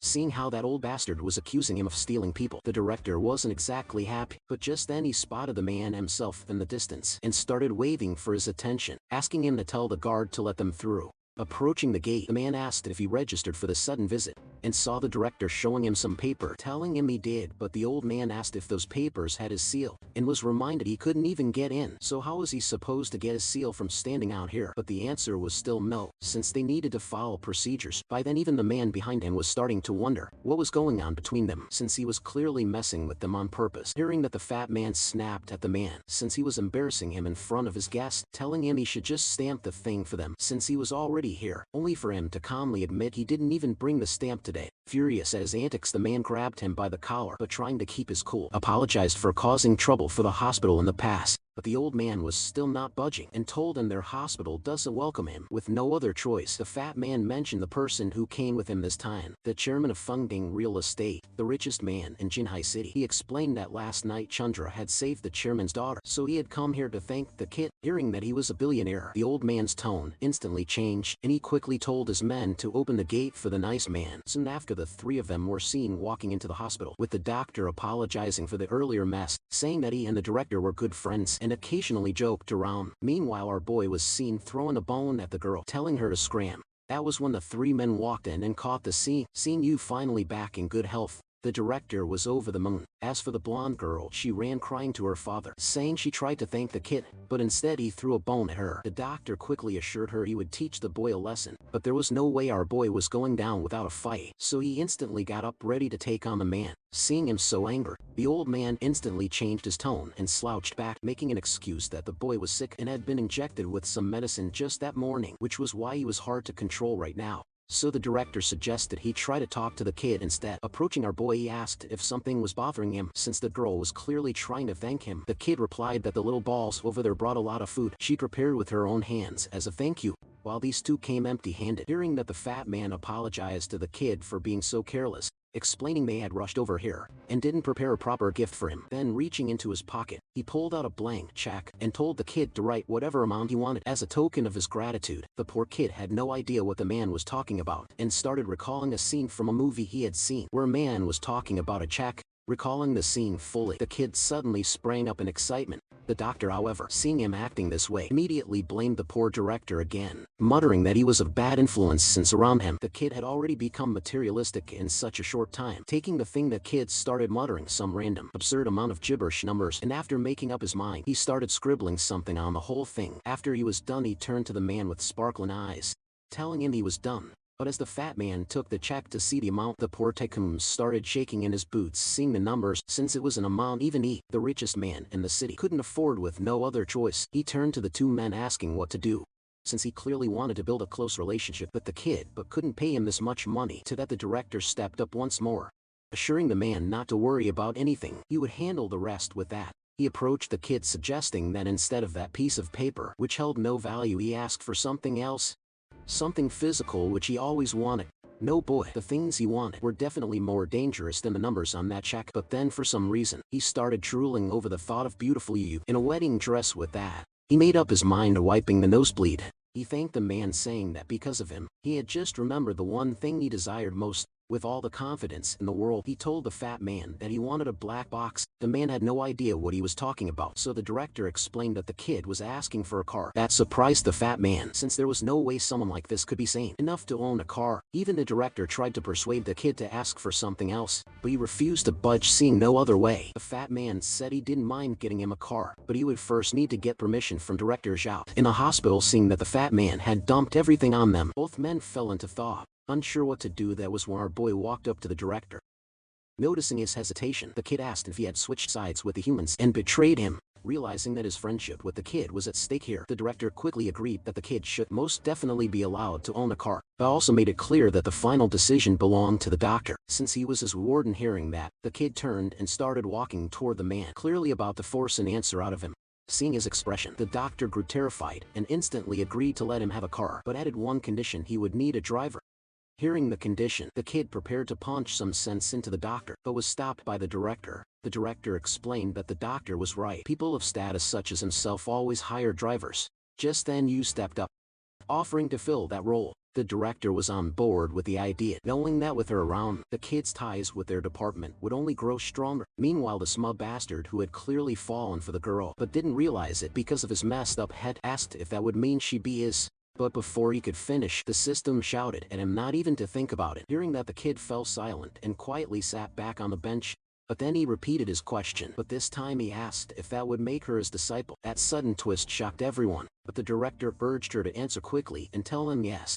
So she agreed, thanking him for taking her as his disciple. Oh look, even the system is getting emotional, since this way he would get to spend time around a sane person. Hearing her answer, the kid started reaching into his pants, ready to give her something in return, but the system stopped him, saying he had something better for her. With that, he handed the kid a bell, but not just any bell, it was 100 ghost bell. Basically an overpowered ghost repellent. Meanwhile, the girl had no idea what to say, holding the tiny bell in her hand. Then the director snatched it from her, and upon taking a closer look, he was left stunned, as he explained that this bell was called the 100 ghost bell, and even fierce level ghosts couldn't get near a person with it. But our boy immediately snatched it back, reminding the director this was a gift for the little ball, not him. The greedy old man, however, asked if it would be possible to take in another disciple. The answer was no, the reason being he was too old. Ouch. Meanwhile, the fat man, who had been silently watching everything, started thinking about the value of that item. The bell was practically a priceless treasure, yet this kid casually handed it to the girl. Realizing how valuable his alliance with the kid could be, he decided to win him over no matter what, and urged the kid to get ready, since they were going out to buy him that car right away. Next chapter, and the kid was seen sparkling hearing the man's words. After some time, all of them were seen making their way to the exit. Were you along the way? While making small talk, asked the kid about his new clothes. The kid proudly told her it was a gift from the director, and went on boasting that, according to him, this was the most advanced combat suit developed by the intergalactic space station yet. But just then the rich princess stepped up, telling the kid that this was nothing. As soon as they reached the dealership, he can have whatever car he wanted. And the sparkling fool asked if she was saying he could have the most powerful one, and the girl, using this chance, latched onto him, telling him yes. Sudden power move left the poor Yu stunned, and both her and the director just froze, realizing that this girl was far more dangerous than they had thought. With no other choice, the director suggested Yu also step up her game to get closer to the kid, but the innocent little girl had no clue what to do. The man reminded her this was for the greater good of the city and their police station, so she needed to stop hesitating and give it her all. Meanwhile, Blondie was still busy charming up our boy, asking if he even knew what kind of car he wanted. The kid had no idea, so she started listing some of the most luxurious car names out there. Every single one of them was such a mouthful that the kid couldn't understand what she was talking about. With no other option, he just blurted out a made-up name, saying he was going to buy off. My man, is enough the fighting thing. What's next? Dana White handing him the keys. Even the system was getting annoyed and yelled at him for coming up with such nonsense, but then Yu suddenly jumped in, shouting that she also liked Duff-type cars. Somehow that worked, because the kid immediately started praising her for having good taste in cars, just like him. Meanwhile, poor Blondie was left standing in the back, completely lost, wondering what this off even was. With that, the group finally reached the car, and the director waved goodbye to the poor doctor, assuring him he would bring the kid back before dark. The doctor had no choice but to sigh in frustration. Just then he heard a voice from the side calling out to him. Turning, he saw two people walking toward him, addressing him as uncle and asking if this was Kunshin Mental Hospital. Hearing them address him as uncle, the man wasn't exactly thrilled, so he told them this wasn't the place, but the sign behind him, however, said otherwise. That's when one of them explained they were here to see someone named Shinjuo, who was said to be very skilled at drawing talismans. That annoyed the doctor even more, since thanks to that fat director, the kid was drawing way too much attention to himself. Still trying to keep his composure, he told them they had just missed him, that he had left 5 minutes ago. Shocked, both of them blurted out "Grandpa," and asked when Shinjuo would be back. That was the final straw. The man lost it, and in his anger he started forcing the kids away, telling them this is a hospital, not a place to ask for talisman. With that, the story cut to the dealership, where all the employees had gathered to greet the rich fat man and his guests getting out of the car. The man pointed at our boy and instructed the staff to show his friend back there all of their most expensive cars, and the staff, wasting no time, started running into the dealership with the kid, while the rich man casually suggested to the director that after this they should head to a hotel for a proper meal and to discuss their next move. Meanwhile, inside the dealership, the woman was showing our boy the line of luxurious cars, but he kept ignoring most of them and kept walking toward the pricier options, which only made the staff even happier. That was until he stopped in front of a freaking Rolls Royce and told the staff he was thinking of taking this one for himself. Hearing his words, the poor woman was so overjoyed that she nearly collapsed, realizing she had just hit the jackpot and completed her yearly quota in a single day. But then suddenly something else caught our boy's eye, and without a second thought, he leapt onto a damn tiny mini car on display next to the Rolls Royce. Even the rich fat man froze at the sight, quickly suggesting he pick something else instead of that. But the kid had already made up his mind, and he started throwing a fit, screaming like a child that he wanted this one. With no other choice, the fat man ordered the staff to prepare the mini car immediately, and just like that, a card was swiped, and they all walked out of the dealership with their brand new ride. The poor saleswoman, however, was left cursing the kid on the inside for choosing that piece of junk when he had the chance to buy the best car in the showroom. Fast forward, and both he and Yai were seen driving the car, but for some reason she noticed that the kid didn't seem happy, and upon asking, she heard him pointing out that this car was slower than the fat man's. So the girl informed him that this was as fast as this car goes, but the kid wasn't taking no for an answer, and shouted at her to hit the gas and leave the rest to him. Hearing that, the girl did as told, and the system did its thing, and boom, the mini car turned into a fighter jet. Meanwhile, the fat man was quietly asking the director to put in a good word with the kid for him, since after the incident with his daughter, he couldn't trust anyone else anymore. On top of that, one of his construction sites had people dying out of nowhere for no apparent reason, so he needed the kid's help to figure out the cause. Seeing his gloomy face, the director assured him not to worry too much, since the kid was fairly reasonable, so convincing him to help shouldn't be too hard. But just then, the girl called out for both of them to look outside the window. Turning to the side, they saw our boy in his mini car staring back at them. Seeing the speed of that tiny little thing, all of them froze. Even the director called Yu, asking what she was trying to do, fly that thing into space, but the girl herself had no idea what was going on and why the car was going so fast.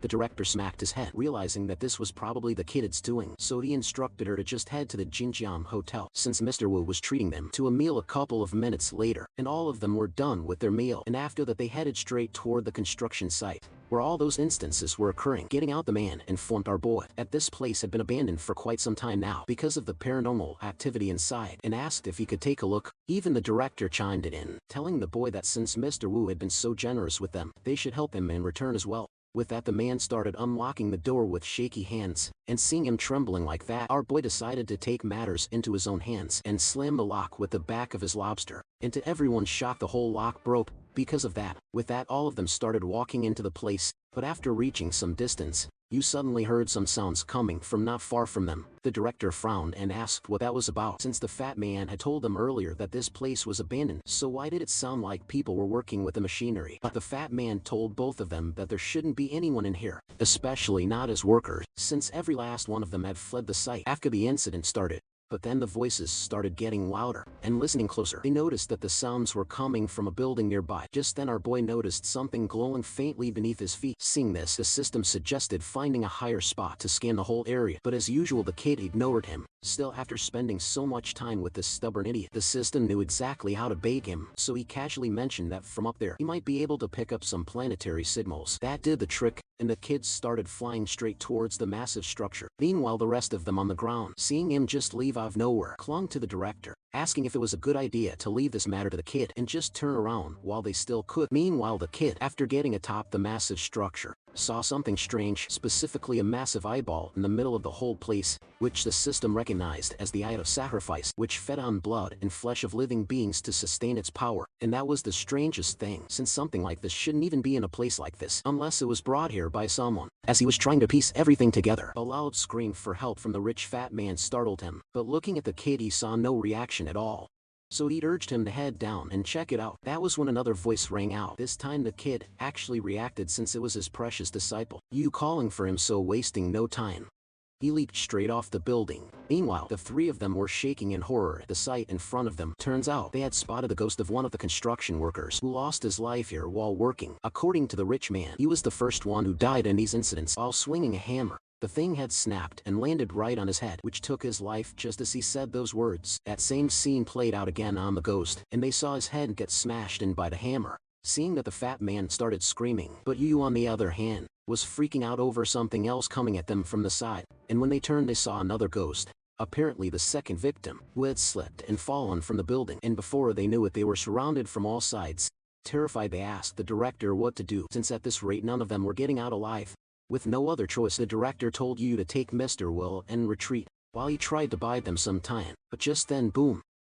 A massive explosion rocked the whole area, catching the attention of all the ghosts. From the smoke appeared our boy, still dazed from that stupid stunt he just pulled, but gathering his thoughts, he struck a cool pose and told Yu that her master was here, so she didn't need to worry anymore. But when he looked up, he saw all the ghosts already airborne, coming straight at him. That's when the system shouted for him not to move, and just like that he noticed the ghost phasing right through his body. The system explained these weren't real ghosts, but only projections created by the fear of the fat rich man, and his fear was fueling their power, which meant that the one behind all this was someone else entirely. Hearing that, the kid decided it was time to unleash one of the most powerful attacks created in the history of anime. A move so legendary even the strongest opponents would flinch, an attack known as Seningarosh, also known as 1000 Years of Death. Just like that, he charged straight at the fat man to end the charade, and kaboom, the fat man was seen flying through the air.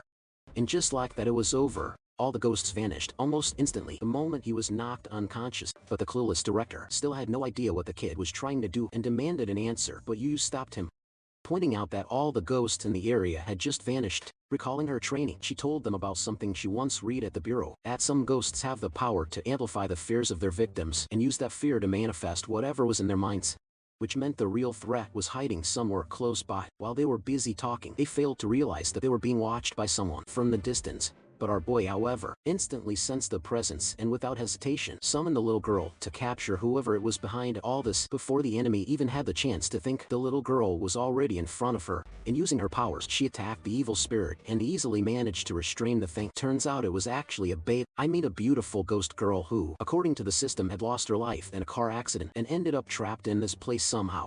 and was only at the first level, which meant she was super weak when it came to combat power. But just as they all dropped their guard thinking the girl was weak, something took over her, and she snapped free of the little girl's bindings and started charging towards our boy. Before they knew it, she had him by the throat and started squeezing his neck, but the kid, refusing to give up so easily, tried fighting back and managed to tickle her arm. Guess what it were?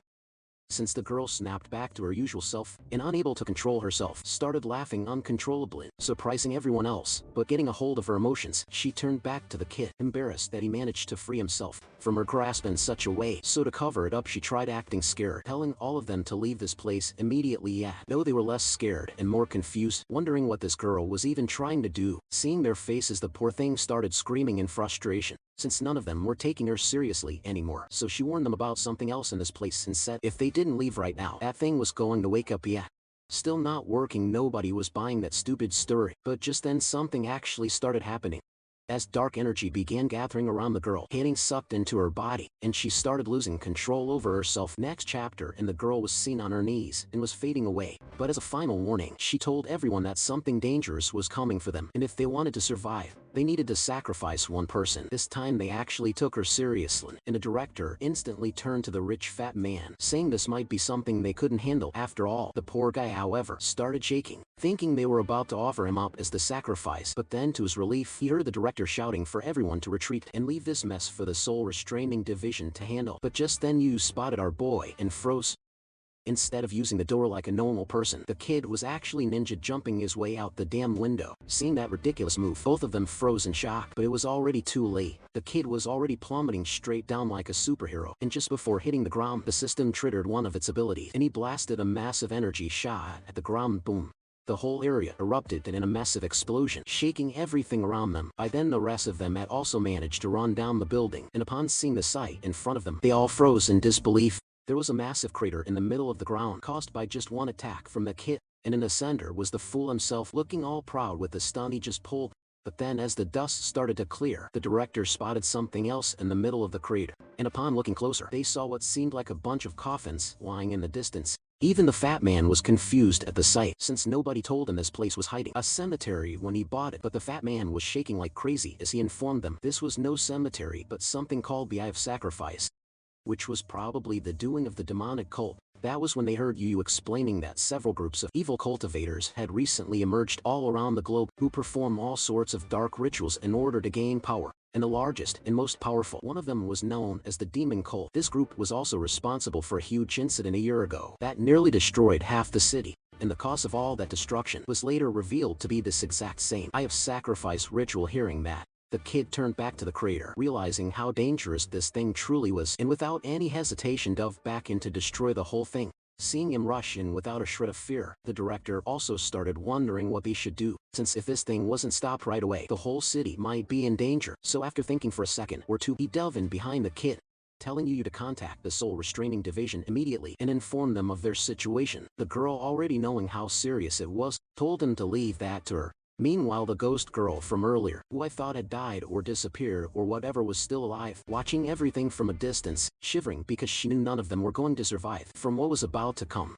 And on the ground, our boy was calling out the one responsible for everything, while the director, after his so-called heroic speech earlier, was already second-guessing himself, telling our boy they should just head back and wait for the Soul Restraining Division to arrive. But the kid refused, reminding the man that they were planetary warriors and it was their duty to protect this planet from the threat. Before the man could even reply, the kid leaped into the air and slammed a powerful kick right on the lid of one of the coffins. Seeing him pull that stunt, the man started panicking, but it was already too late. A strange dark mist started pouring out of the coffin, and the fool, instead of backing away, leaned in and took a big whiff. The system, however, instantly warned him not to, since that mist was corpse-caught, and sure enough, the kid regretted it right away. The smell was so bad he started hurling. That was just the start. Gradually, all the coffins around them began shaking violently, and with a loud bang, all their lids flew off, launching the kid in the process. With that, the whole place started filling up with a strange mist. Meanwhile, Yu was still on the call with the Soul Restraining Division when she suddenly heard the fat man behind her, warning her of something. Listening to his voice, the girl turned to see what was going on, only to be stunned at the sight in front of her as she saw a massive cloud of dark energy flowing out of the crater, and she realized they were too late to stop it. Meanwhile, in the crater, the director was stumbling around trying to find our boys so they could escape, but the mist was too thick and he wasn't able to see a thing. But just then his hand suddenly landed on something strange, and when he turned to look at what it was, his soul nearly left his body the moment he saw what he was holding. On the other hand, our boy was still searching for the one responsible for all this, but with the fog so thick he wasn't able to see a thing. Just then he felt the hand land on his shoulder. Turning around to see who it was, he found himself face to face with the massive corpse of a samurai warrior standing right behind him. Seeing the thing, the system quickly ran a scan and confirmed it was a mummy, in the late stages, probably dead for over 1,000 years. I mean, I'm no expert, but I didn't think mummies could stay intact for that long. Oh wait, I just asked GPT, they actually can.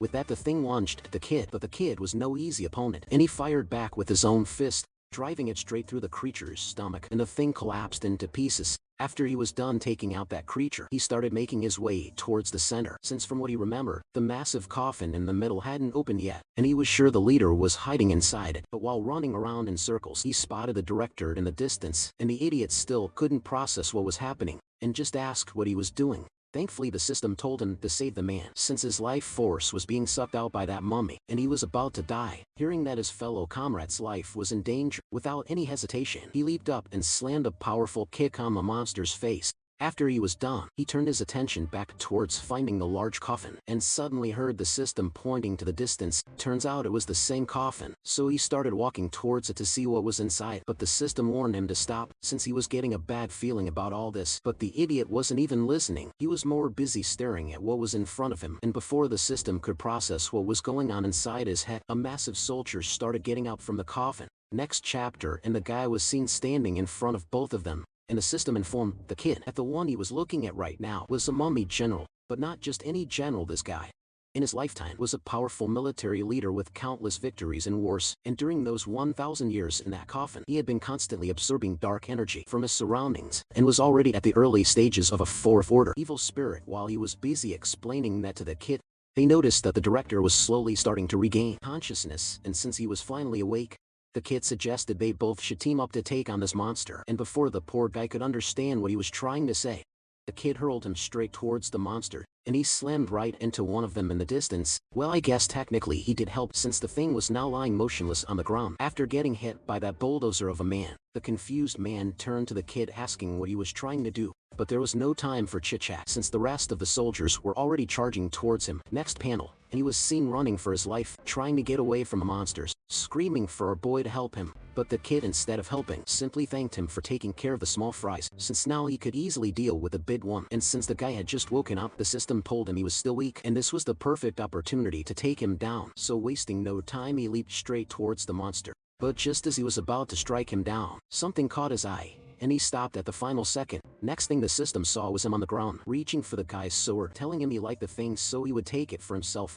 Before the thing could even process those words, the kid took the sword, did a little victory dance, and started running away, leaving both the monster and the system stunned in disbelief. Upon asking what he was trying to do, the kid blurted out that this guy was no general and didn't deserve a sword like this. Net the system knew right there and then both of them were screwed, and just as he had feared, the thing lost it and unleashed a powerful storm of dark energy all around the place. Just the force behind that blast was enough to send everyone hurling through the air. Not just the people around him, but even everyone outside the crater were having a hard time staying on their feet because of the pressure the dark energy was releasing. And before they could process what was going on, something shot past them at astonishing speeds and crashed into the building behind them, slicing the thing in two in the process. Even the poor ghost girl was trembling after seeing the power behind that attack, but strangely enough, she also felt a hint of fear leaking from that attack, and if that was the case, then maybe there was a chance she might be able to help them stop this creature. Meanwhile, back in a fight, the general was reaching out to take his sword back, but the kid wasn't about to hand it over without a fight, so he yanked it back and swung it straight at the guy's face with all his might. But the creature was way stronger. Not only did he tank the attack, but also punched the kid, sending him flying through the air.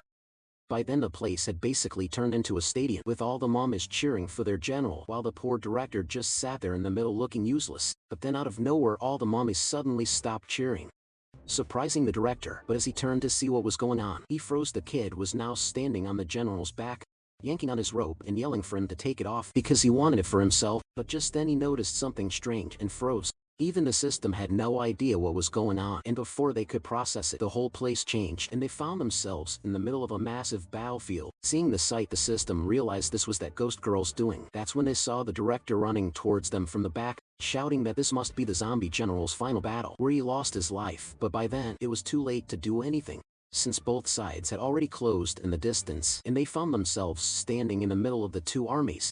Seeing the two armies, the general fell to the ground as those horrifying memories started rushing back to him, but the kid instructed both of them to stay put and not move. That was when the director saw one of the riders charging straight at him with a massive spear in hand. But right at the final second, something flashed past him, slicing the spear in two. Turning to the one responsible, they saw one of the soldiers who was cutting his way through all the incoming enemies who stood in his path. A slice here, a slice there, and he had already taken out a dozen of the soldiers. Without any effort, before long, the whole place was littered with the bodies of all the defeated soldiers, and in the middle stood that same warrior who had single-handedly managed to shift the tide of this battle. But just then his strength gave out because of his injuries, and he fell to his knees. Seeing such heroic sight, none of them knew what to say. The system itself commented what a brave general this guy was in his lifetime, since he gave up everything for his nation. But then the general's eyes caught something in the middle of the corpses, and by the time he realized what it was already too late. The coward who had been hiding the whole time, pretending to be dead, crawled up and landed the final blow, ending the brave soldier on the spot. With that, the battle was truly over. But for the coward, he didn't stop there. He took the general's helmet and placed it on his own head. Oh boy, I think they are finally starting to piece everything together. Even the guy behind them is shaking. Turns out this so-called general was none other than the same coward who hid during the whole fight and took out the true general at the final moment and seized all the glory for himself. Oh boy, the kid was not happy realizing this fact, and to honor the fallen soldier, he took his helmet and his sword and prepared to unleash justice on this imposter for everything he did to that man. And with his full might, he swung the massive thing to end the man. But at the final second, just as the blade was about to slice through him, he stopped. Turning to the side, he saw the rest of the soldiers running towards him, signaling him not to do that. Turns out, they weren't asking him to stop because they wanted to save the guy, but because after seeing the truth with their own eyes, they wanted to teach this imposter a lesson by their own hands. And just like that, all of them started pummeling the guy to the ground for deceiving them, and before long it was all over. And the soldiers had completely ripped the guy into pieces. After they were done with him, they all turned back to our boy and thanked him for everything he did for them, since if it weren't for him, they would have stayed trapped in this place, worshipping the fake general. And now that the truth was finally revealed, one by one they all began passing on to the afterlife. After everything had quieted down, the protagonist saw Yu and the fat man running towards them, and both of them started praising him, asking if he was alright, telling him he was so brave back there. Meanwhile, the director was tearing up, since he had also been in the middle of everything, but nobody even asked if he was fine. That's when he overheard the kid instructing Yu to haul that massive coffin back to his hospital room, and when she asked the reason, he just told her it was a secret. But during all that, they failed to notice the director acting a little off, and before anyone knew it, the man collapsed to the ground completely unconscious. The story cuts a couple of minutes, and the director was seen being rushed to the emergency room by the doctors for immediate treatment. Meanwhile, Yu and the kid just stood there watching as the man gets taken away, and Yu, clearly worried, asked the kid if he knows why the director suddenly collapsed like that. Hearing the girl's concern, the system quickly informed him that during the battle, too much of the director's yang energy got drained by one of the zombies, and on top of that, prolonged exposure to the dark mist had taken its toll. But the kid, however, shrugged it off and told Yu he was just fat and needed more exercise. That's all. That's when he heard Yu, clearly feeling guilty, admitted that during that whole battle, she was of no help and the director had to do everything on his own. So as a thank you, she was going to prepare some of his favorite meals for him. Yet that meal's part was enough to short-circuit the kid's brain. Next panel, he was shaking, writhing in agony, telling Yu he exerted too much of his energy during that battle and was now on the verge of death. The innocent little soul actually bought his stupid steward. Seeing her panicked expression, the kid realized the plan worked, and with a sly grin on his face, he turned towards the girl, telling her there was only one thing that could save him. Now, upon asking what it was, the kid blurted out he needed to be hospitalized with the fat man and needed her delicious cooking to replenish his lost energy. Cut to the director, and oh boy, fun and games aside, the guy was actually on the brink of death. The doctor informed his wife and son that the man doesn't have much time left to live. He explained the mist that had mixed with his blood was something their current medical methods couldn't neutralize. Devastated, the woman asked the man how long he had left, to which the man explained he probably has 2 or 3 days before his body gives out to the poison spreading inside of him. Cut a couple of minutes and the man was slowly starting to regain consciousness and found both of them next to his bed. Seeing he was finally up, the woman showed him all the dishes you made for him and asked if he would like to eat some of them, but the man for some reason turned his head away and asked what did the doctor say. Both of them paused for a moment, unsure of how to answer that question, but then trying to hold back their tears. They told him the doctor said he just needed rest to recover his strength. She explained he fainted due to low blood sugar and didn't have to worry about anything, but the man wasn't fooled.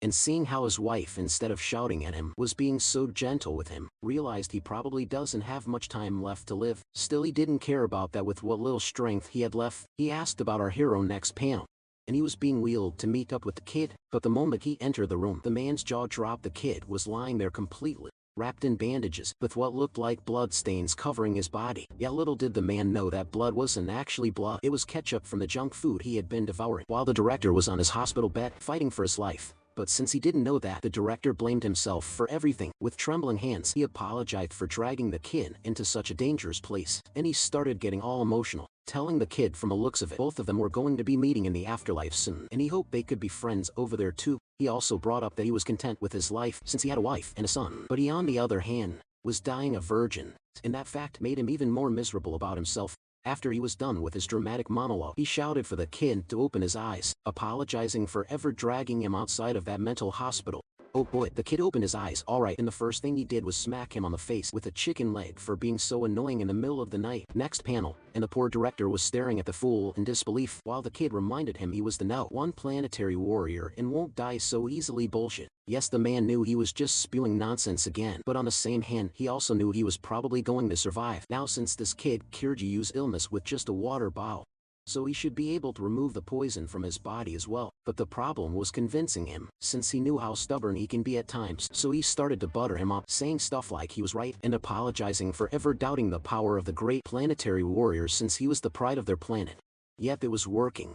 And seeing that smug little face of his, the director continued rambling. He was sent to this planet because he was the strongest, unlike a loser like him, who can't even withstand a single blow from the enemy. And seeing that the time was right, he moved to phase 2 of his plan. Putting on his most emotional face, he told the kid it was such a shame he wouldn't be around to witness the day he completed his great mission for the planet, when he'd earned fame and glory across the universe. Surprised, the kid asked the reason, and the man with a pitiful voice told him the doctor said he only had 2 days left to live. The system confirmed it, telling the kid his yang energy was sucked away and yin energy entered his whole body, which was acting like a poison, corroding all his internal organs. Realizing the seriousness of the situation, the kid wasted no time and sprang into action. Taking a roll of bandage, he screamed for the man to get ready.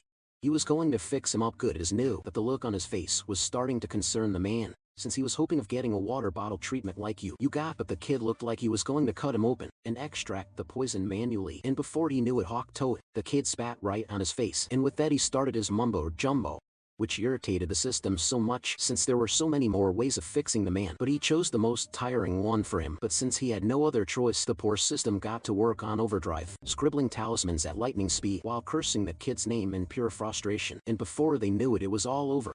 But the poor director was still skeptical, but the kid told him to stop questioning his power and instructed him to keep his face that way for a whole 49 days. That was how long it would take for the poison to fully leave his body. But the man was still worried and asked what would happen if some of them fell off his face, and the kid, annoyed by so many questions, told him nothing would happen and asked him to leave since he wanted to sleep now. But just then the fat man felt his whole body start to burn up, and a wave of pain shot through him. Cut to the outside, and 2 individuals were seen walking in the hospital hallway, who clearly seemed like trouble. Just then they spotted the director being wheeled back to his room, while shouting for the doctor to hit him with the strongest painkillers he's got, while warning him not to touch the talismans on his face. And that caught the eye of the 4-eyed man in the back. For some reason he gave the director that look as if he had noticed something strange about him. Turning towards his partner, he asked if that was the man who was involved in the recent ghost incident in the abandoned construction site, and the man confirmed, but also told him not to waste his time on him, since from their reports that man was on the brink of death after being poisoned by that weird yin energy. He reminded him why they were here, so the sooner they get this over with, the sooner they can head back and get something to eat. Cut back to our hero's room, who was completely ignoring the poor system behind him, complaining how hard it was to scribble so many talismans, telling him to at least ask before deciding for a method of fixing someone. That's when they saw the same two men entering the room, and the system instantly realized both of them were 7th level exorcists. As for the man with the stupid face, he walked up to the kid asking if he was Chinjuo. But then for some reason his partner suddenly stopped him, apologizing to the kids since they clearly came to the wrong room. Before the kid could even process that, both of them exited the room while whispering that kid couldn't be the one, so they should double check before things got complicated. Sure enough, a few seconds later, they looked at the photo again, and there it was, the same dumb face staring back at them. Now fully convinced, they barged into the room with full confidence. Yeah, no, the kid just gave them a long, amused stare since they were clearly starting to get on his nerves. As for the men, they introduced themselves as agents from the Soul Restraining Division who were here to ask some questions about the incident in the abandoned construction site, but the kid, clearly not interested, just waved them off, saying he didn't want to buy anything that hit a nerve. So they told the kid they weren't here to play games, and getting to the point, explained that the ghost reported at that site wasn't just some wandering spirit, it was a 4th level demonic entity, far beyond what the local exorcist police could handle, and asked if he was an unregistered exorcist. But then, he saw the second man reaching into his pocket and bringing out a glowing piece of diamond, asking if he belonged to the demonic cult. Before the kid could even process what the man was yapping about, he grabbed his wrist, explaining the stone would detect if he was from a demonic cult by scanning his body for demonic energy, and asked him to place his hand on it. Yeah, our stupid little fool wasn't even taking it seriously, and he flicked the thing into the air without even giving it a second thought. Annoyed by his antics, the first man lost it, reminding him they were from the Soul Suppression Division, so he needed to cooperate or they would be forced to use force against him. Yeah, right, good luck, buddy. The kid, without even thinking twice, just slammed an apple right on his face to shut him up, and with the straightest, most serious expression in the world, he asked, "Are you two mentally ill or something?" The four-eyed man, seeing him assault an officer, got ready to restrain him, but if only he knew who he was dealing with. The kid, wasting no time, took to the sky, ready to teach both of them a lesson. Just then you entered the room, all cheerful with his favorite meal in hand. But the moment she opened her eyes, the poor girl froze at the sight in front of her. There they were, two guys being beaten to a pulp by the kid. On top of that, those two were wearing Soul Restraining Division uniforms, and she asked what was going on. Next panel, the poor girl was apologizing on the stupid kid's behalf. Luckily the men didn't seem too upset, or at least that's what they wanted her to believe, since their faces said otherwise. The kid mopped the floor with them, trying to stay professional. They asked you to please help them convince the kid to cooperate, explaining that they came with a serious matter and genuinely needed his help. Then one of them made the biggest mistake of the day, as he added, "But we understand if that could prove to be a problem for her, since he's mentally unstable. And oh boy, that did not sit well with you." The girl completely lost it and started yelling at the two men, asking who gave them the right to call her master mentally unstable.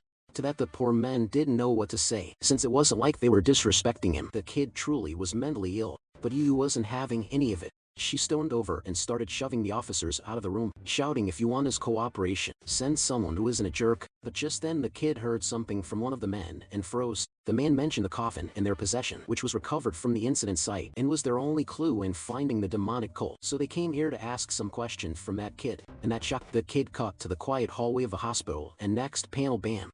The whole place erupted in a massive explosion as something got launched out of one of the walls of the building. Turns out it was the two fools and the furious kid in front of them, asking if the Soul Restraining Division stole his coffin from him. As for the men, they could hardly believe this kid managed to overpower them so easily. But then the four-eyed fool pointed at something, telling him to take a look. Turning to the location, he saw the kid holding that same crystal thing in his hand, and the thing wasn't reacting for some reason. That's when the system chimed in to explain what was going on. The glowing crystal in his hand was called the Detection Stone. It could detect every cultivation level below the Holy Realm, and each level would shine in a different color. As for those beyond that Royal and Emperor Realm cultivators, they were said to be so strong that even the Detection Stone couldn't read their power. Meanwhile, the kid was telling you he was going out to retrieve his coffin from those people. Before the girl could even get a chance to say anything, he summoned the tiger and the little brat, ready to destroy anyone who dared stand in his path. Cut a couple of seconds and all three of them were seen flying full speed through the sky, determined to find the coffin. That's when the poor system, clinging to the tiger's tail for dear life, asked the kid if he even knew where he was going. Yet the kid instantly hit the brakes. Turning to the little brat, he asked if she knew where the building was, but even the girl had no idea. That's when he heard the system pointing to the correct direction, but our genius fool, completely ignoring him, pointed in the exact opposite direction.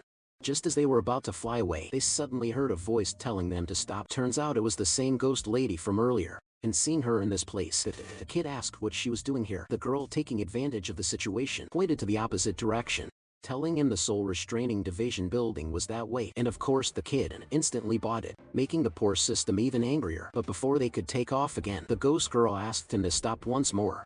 Upon asking the reason, the girl pretty much asked if she could also join his harem of idiots, since she had no place else to go and was hoping he might take her in. The little brat was already glaring daggers at her. As for the system, he was telling the kid it might be a good idea to take her in. After all, she was a ghost with a pure heart and had never harmed anyone. On top of that, a low-level spirit like her would just end up as a snack if she ran into someone dangerous. But, to their shock, the kid instantly refused without even thinking. Upon asking the reason, the jerk told her he remembers she has a ticklish spot on her body, which was a weakness. And Dong Yao doesn't tolerate weakness around him. Oh come on man, look at that face, why does he have to be such a jerk? Still, the girl, not giving up, made up her mind to convince him to take her and no matter what. With that thought, she took to the sky to catch up to him. But before she could, something appeared latching onto her arm. Turns out it was little brat who knew this might happen, so she stayed behind to stop her, and with rage in her eyes, reminded the girl she already hurt him once and warned her to stay away from him. Before the girl even knew it, she was slammed violently back into the ground. With that, the girl lost all her strength, but still trembling, she tried to push herself up. But when she turned to see, the kid was already gone. The stubborn girl made it clear right there by shouting that she wasn't going to give up that easily. Cut to our boy, who had finally arrived at the place, but looking at it he froze for a second, since the place was absolutely massive. But of course the fool didn't care about any of that, and prepared to enter with the system. Just then he got stopped. Turning around, he saw that it was the little brat who was telling him if either of them entered that building, they would instantly vanish. The system explained that the soul restraining division had erected a 12 gates formation around the compound, and if either of them entered that circle, they would be instantly destroyed. It was annoying, but not like it was going to stop him, so he told both of them to stay there and wait for him to come back. As for him, he had the perfect plan for infiltration. That failed instantly, since the guards weren't buying it and told him to scram. As for the kid, he figured these two were probably powerful enemies, that even his invisibility wasn't working on them. While the frustrated system tried to inject some logic into him, yet the kid completely ignored him and prepared to take on the two soldiers with his bare hands. Stupid plan indeed, but it worked for the system, so he decided to bestow a new ability on him, an ability called the Eye of Bewitching, or whatever. Anyway, whatever it was, it made the two guards feel dizzy, and before they knew it, they were on the ground, completely knocked out. But the kid mistook that and figured they were so afraid of him that they fainted on their own, and the system, clearly done with the nonsense, told them to just enter the place already. Walking through the gate, the system told him he would be fine with the skill he had just given him, and started heading his own way. Since he had some old friends living in this place he wanted to visit. Cut a couple of seconds, and the kid was seen ninja jumping his way into the building. That's when he spotted two idiotic-looking monks discussing something. And of course he decided to follow them to see what they were talking about. Turns out they were talking about him and the recent case he solved at the old construction site. And because of that, their department was trying to recruit him for themselves, which was why they sent two of their agents to contact him. The kid didn't even bother with all the stuff he just uncovered and shouted at the two, asking about his coffin. And since they weren't answering, he tried warning them, but unknowingly activated his new ability, and bam, both idiots were on the ground completely unconscious. That frustrated the kid, since in his head they were ignoring him and went to sleep instead of answering. So with no other choice, he approached some other people, but it was the same story. His ability wouldn't turn off, and everyone he came in contact with fainted on the spot. And before he knew it, half the building was lying unconscious on the floor. As for the kid, he was fuming in his mind that fat director had lied. He said this was supposed to be the most awesome organization on Earth, yet here they were all sleeping on the job. In his anger, he opened the last door and found the place stacked with the most budget cosplay convention he had ever seen. Even Naruto was there staring at Gojo and Vegeta chilling off. As for the kid, he called out to them asking which one of them stole his coffin. And the moment their eyes landed on him, bam, everyone was on the ground. The poor kid just stood there in pure anger. That is when he heard the system's voice telling him he found his coffin. Next panel, and they were standing before a massive safe, with the system explaining that this was where the department stored all the items it confiscates from ghosts, and his coffin was probably in there as well. The system tried opening it for him, but the kid had other plans, so he had no other choice but to go with his stupid idea instead. With that, the kid blasted a powerful punch on the door, and the entire vault door flew off its hinges.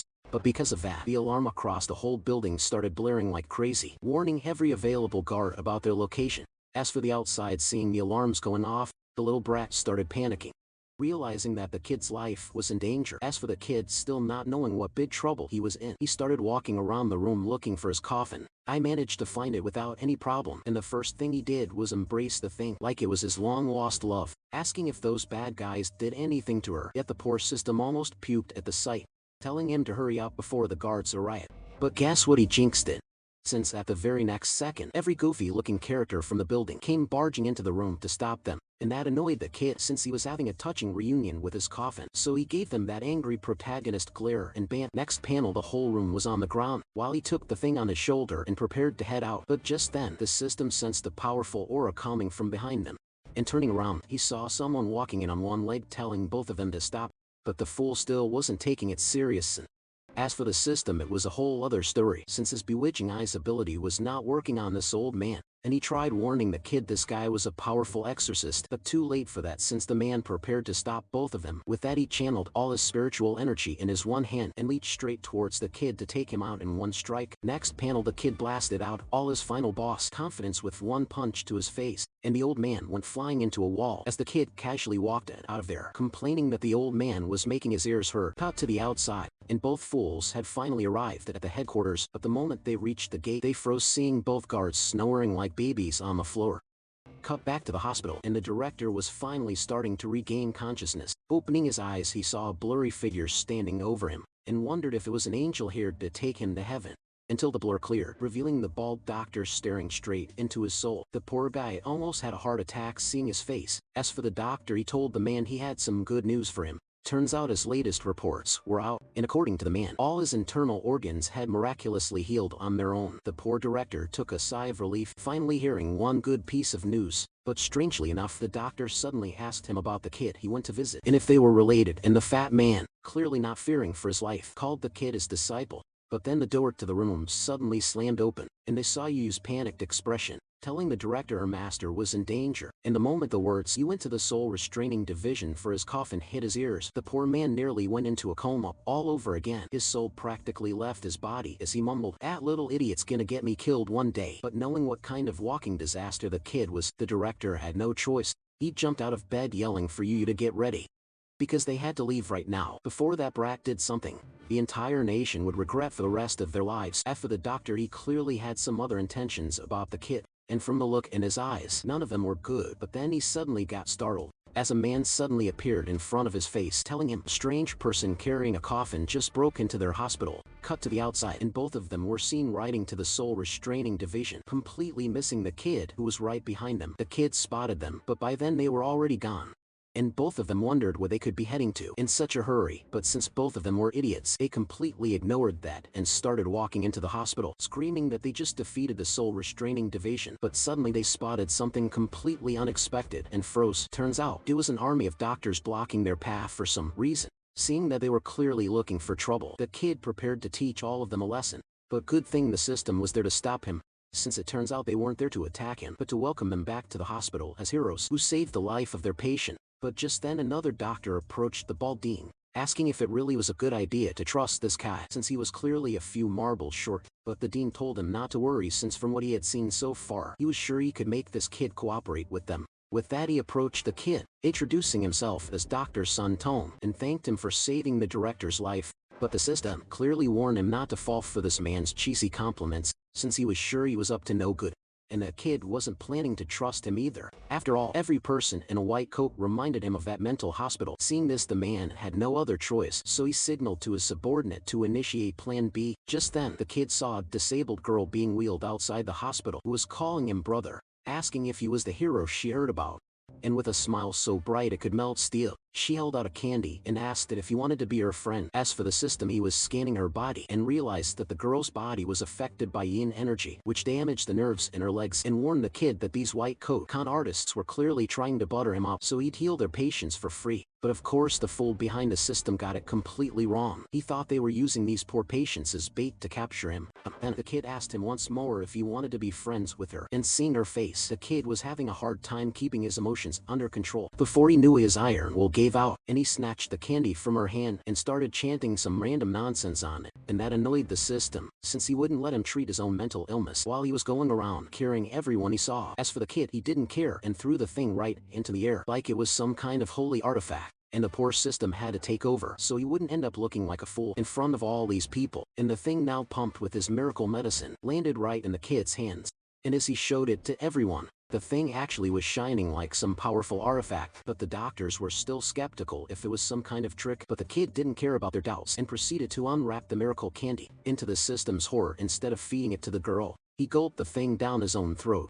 Even the poor girl nearly fainted, since she was hoping that thing was meant for her illness, but instead this guy ate it himself and was now dancing like a lunatic, saying the thing was delicious. But then he suddenly stopped staring at the child's legs for some reason. But guess what? He wasn't looking at the legs after all, but at the wheelchair she was sitting in, and told the girl to stand up and hand the thing to him. And that annoyed the system even more, since it meant now he had to work overtime to cure the girl and cover for his stupidity again. While his hand was on her head, the system tirelessly started activating all his healing techniques in order to cure her legs. And to finish it off, he screamed for all the negative energy from her body to leave immediately. By the time he was done, the poor guy looked like a deflated balloon that had lost the will to live. As for the fool standing beside him, he told the girl to try and stand up. The girl was skeptical, but she decided to do as he was saying, and bam, she face planted onto the ground the very next second. But the confident fool, now sitting on his new throne, told the doctor not to touch her and let her stand on her own.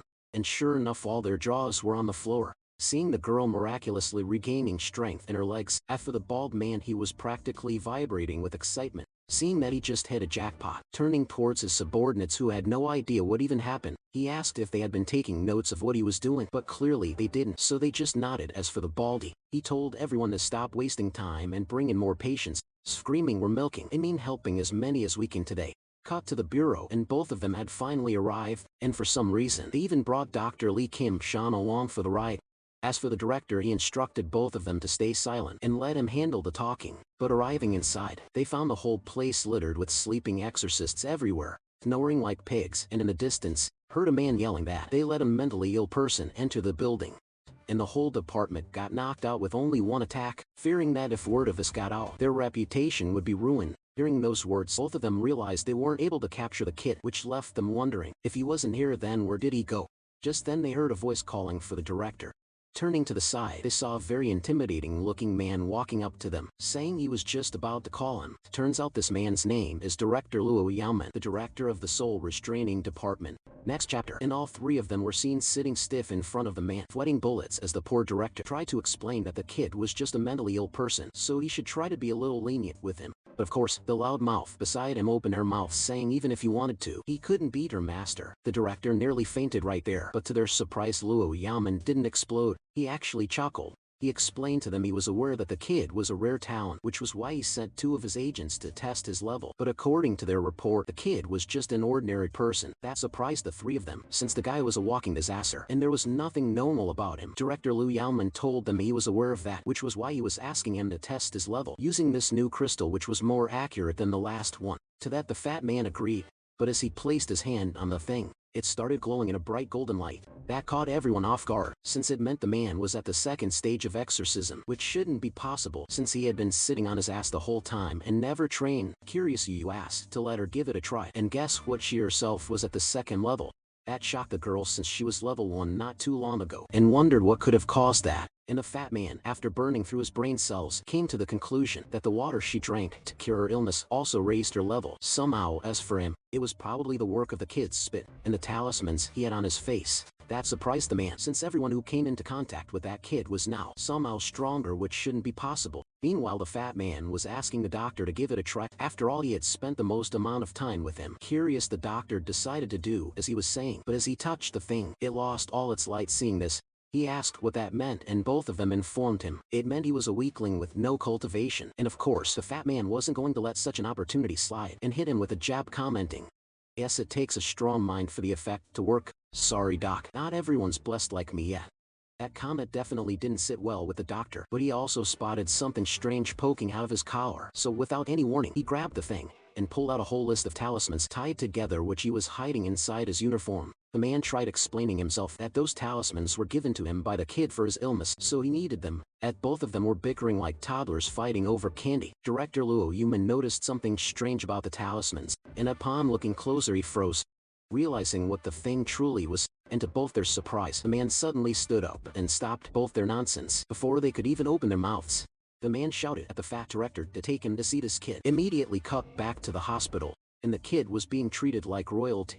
Just then, the sane whispering doctor leaned in next to the bald man once more, reminding him they had been observing this kid for the whole day but didn't learn anything, and suggested they try changing tactics since the kid didn't seem that hard to manipulate. Hearing that, the doctor turned to the kid, praising his abilities since he even managed to bring back some dead patients, and asked if he could teach them some of his ways. But the kid refused with his own nonsense, saying those talismans contain his skills which he mastered over millions of years, so they can't learn them even if they spend their lifetime trying. The doctor told him he completely understands that, but they were still willing to give it their all to fulfill their duty as doctors in this world full of evil spirits. He then launched into his well-rehearsed speech, explaining that the yin energy inside the human body remained an incurable disease, one that had claimed countless lives before their eyes. The helplessness of watching people die, he said, was a pain that pierced every doctor's heart like a nail. After finishing his overly dramatic speech, the doctor pleaded with the kid to teach them, promising they'd pay him anything in return, but clearly the kid wasn't budging.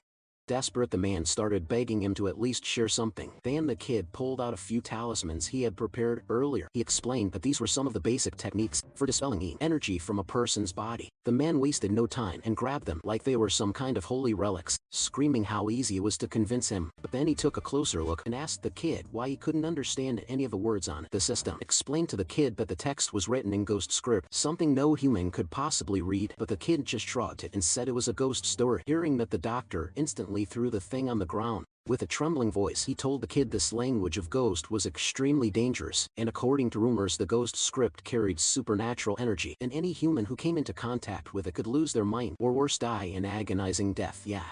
The kid wasn't fazed at all. He simply said this was exactly why he refused to teach them in the first place, because they didn't have the courage for it. Still, he raised the paper once more and declared that he'd give them one final chance, and asked which one of them was willing to learn this. No. None of them had the guts to speak up, but then a hand rose from the crowd saying he was willing to learn. Upon asking the reason, the man explained that there were two brothers in the family, so even if one of them died, it wasn't going to affect their bloodline, so he was willing to make this sacrifice for the greater good. Hearing his story, everyone was moved, and slowly more people started to step forward. With that, the kid handed them back the talisman, telling them to study. Well, after that was sorted, the bald man instructed everyone to head straight to the meeting room, since they were going to hold an emergency meeting right away. With that, everyone left the room. But just as the dean was about to leave himself, he heard someone calling for him. Turning to the location, he saw that it was the director and the gang, asking if everything was fine. Seeing that they had the famous director Lu Human with them, the man bowed, explaining that their Chinchuru was amazing since he managed to cure all their patients infected by yin energy, and even gave them the technique to remove it themselves. And since Director Lu Yuman was very knowledgeable in this field, he shoved the thing in his face, asking if he could decipher what was written on it. At first the man was stunned, but when his eyes landed on the writing, he froze in disbelief. With a trembling voice, he told everyone that this truly was a tutorial written in a ghost language on how to remove yin energy from a person. Realizing the value of the thing, he assured the doctor he would send his best exorcist to their hospital to help them study this talisman. But then he fell into thought, recalling how humans and ghosts had been locked in an unending war for thousands of years, and if they managed to decipher the knowledge of dispelling yin energy from a person, they might be able to turn the tide of this battle. With that, he opened the door to the room, declaring that the time for humanity to strike back had finally arrived. The kid, annoyed, turned and asked who he was, but the system quickly told him to shut up, explaining the man was a 5th level exorcist. As for Director Luo Human, he showed the kid the bags of treats he got for him as an apology for taking his coffin without his permission. At first the kid fell into thought, wondering what he was talking about. The next second he swung his leg toward the man, realizing he was from the soul restraining department. With that, he started attacking the man relentless, while he tried dodging all the attacks. Just then a hand shot out, grabbing the kid by the collar, and before he knew it, all three of them had him restrained while the kid tried to break free to end the guy. But luckily, he heard Yu's voice explaining that the man was here to apologize. Hearing that, the kid actually stopped. As for the old man, the poor guy was practically shaking in his boots, showing him all the stuff he got from as an apology. With that, the scene shifts to the hospital corridor, and we all already know what is about to come. Yeah, bam, the man was seen getting smashed through the hospital wall. Let's just hope the baldy has insurance to cover up for all those holes anyway. Inside the room, the kid was scolding the three for taking the side of that evil man, especially his beloved disciple Yu, since even she tried defending the guy and the fat man who wasn't worthy of his title of the planetary warrior anymore, since he chose that human over him. Seeing how angry the kid was, all three of them started sweating. apologizing they would never do something like that again. As for the old man himself, he was still in one piece and trying to hear what was going on in there, but the rooms were soundproof, so he wasn't able to make out anything. Meanwhile, in the back, two of the nurses were staring at him, whispering that they never thought Director Liu Human was the kind of guy who would try to peek into someone's ward like that. Cut a couple of minutes later, and all of them were finally discharged from a hospital. And back at the mental asylum, the doctor quickly took the kid away from the fat man, telling him he needed to go back to his room now, saying they even prepared a gift for him. Just then Director Liu Human approached the fat director, asking what was going on since he came here, because he was told the kid would cooperate with him once he was back in a familiar environment. But the kid wasn't even looking at him. The fat man told him to be a little patient and just keep trying to win him over, since the kid was easily impressed if handled right. As for the doctor, he was showing the kid his new private room,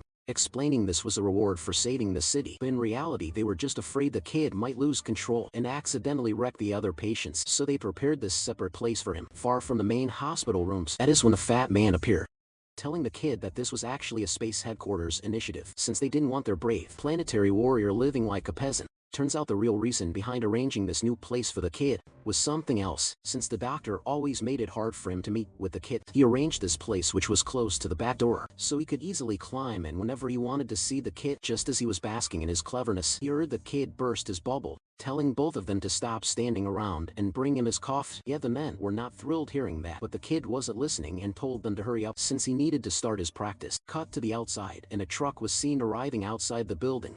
Turns out it had the coffin the kid caused all that chaos in the soul restraining department for, and since these two idiots saw the kid carry this thing with one hand earlier, they figured it wasn't so heavy and decided to do it themselves. With that, they got in position, and nope, the thing wasn't even budging.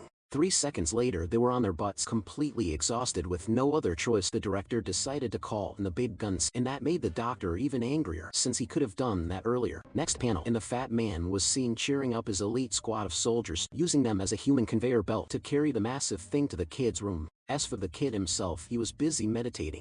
That's when he suddenly heard Director Luo Human's voice calling for him. Turning around, he saw the man had brought a tasty-looking treat for him, but the kid stole his resolve and refused to budge. Seeing this, the old man tried changing tactics and told the kid they were just cleaning and maintaining his coffin and never meant to steal it. Then he cranked up the charm, showing him another ice cream, telling him it was really hot outside so he should eat some. And that seemed to do the trick since the kid actually smiled at him, resulting in the man starting to squeal like a fond girl. But then he asked what kind of training he was doing under the sun. That made the kid irritated since he thought he was different from other people since he possessed some basic skills, but he didn't even know about this training method. So to show him, he released his aura from his body, or maybe he just farted, not sure, but whatever it was, it had the old man reeling in shock. Since he wanted to get stronger himself, he asked the kid if he could join him, promising to bring him even more ice creams in the future. Yeah, the ice cream part did the trick, so the kid allowed him. The guy sat right beside the kid, but not even 1 minute in, he was already sweating like crazy. As for the system, this was a rare opportunity. After all, you don't get to meet a 5th level exorcist every day. So it decided to help out a little. It started doing something with the old man's head, and before he knew it, he was flat on the ground, completely unconscious. Next chapter, and a man was seen being dragged away by 2 nurses.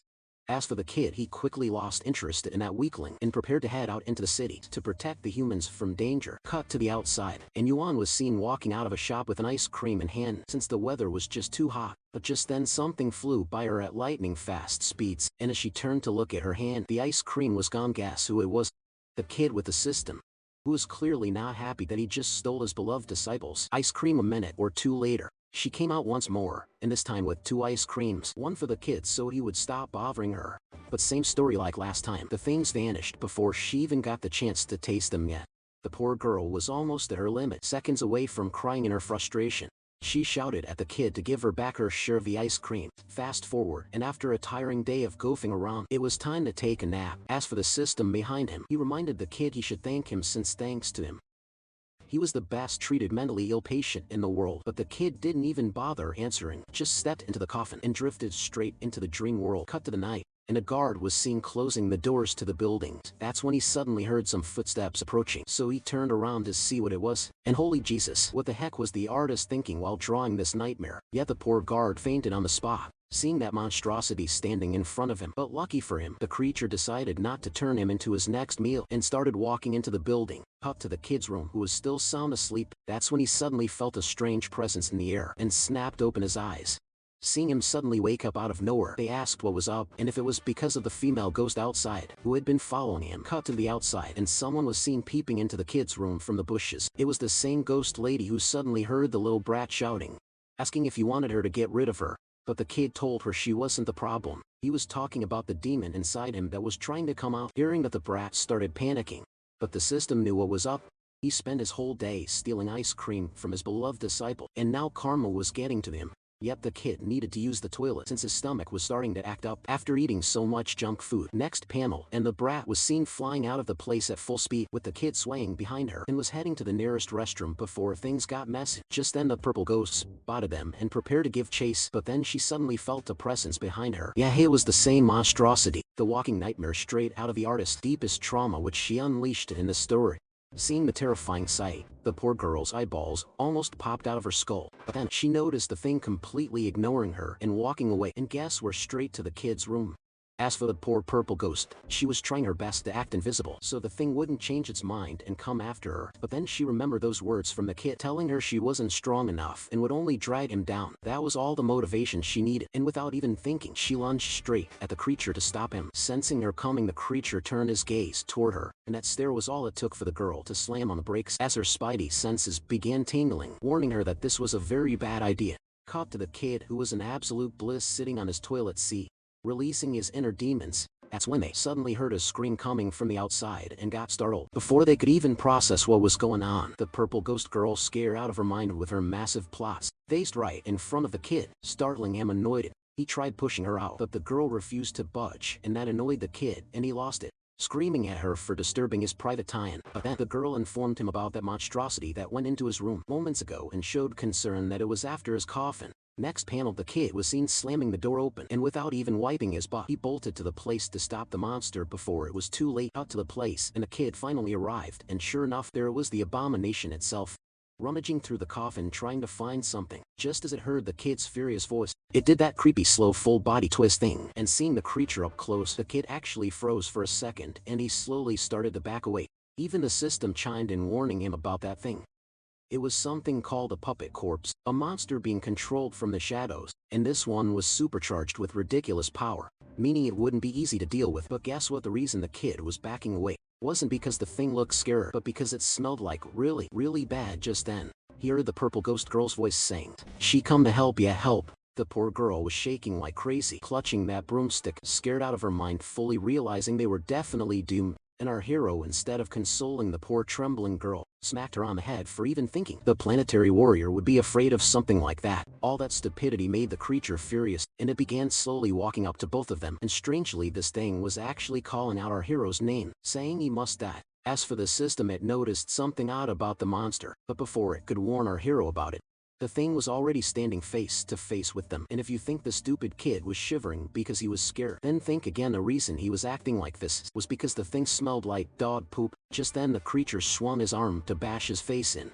Our hero's stomach saved the day, because at that very instant he turned around and started hurling. Turning around, he heard the ghost girl showing surprise that the kid had such good reflexes that he managed to dodge its attack. But our hero, on the other hand, didn't even know when the thing attacked. But they didn't have time to waste, because the thing immediately prepared to attack once more, and our boy, knowing that the thing was trouble, came up with the perfect plan to save himself, and that was to run like hell before that stinky thing managed to rub its stench all over him. And with that started their cat and mouse chase, while the system tried to explain to the kid how to stop this thing, and as far as he could tell, there was no way of taking it out directly. Rather, they needed to find and defeat the one controlling this thing, who according to the system shouldn't be far from this place, because in order for him to control the corpse, he needed to be in a certain proximity of the thing itself. But our hero, as usual, was not listening at all and just kept running around the place. But after a while, he finally snapped and decided it was time to teach that smelling walking corpse a lesson for trying to bully him like that. And with that, he took a cool stance and leaped towards the thing with his broomstick in hand.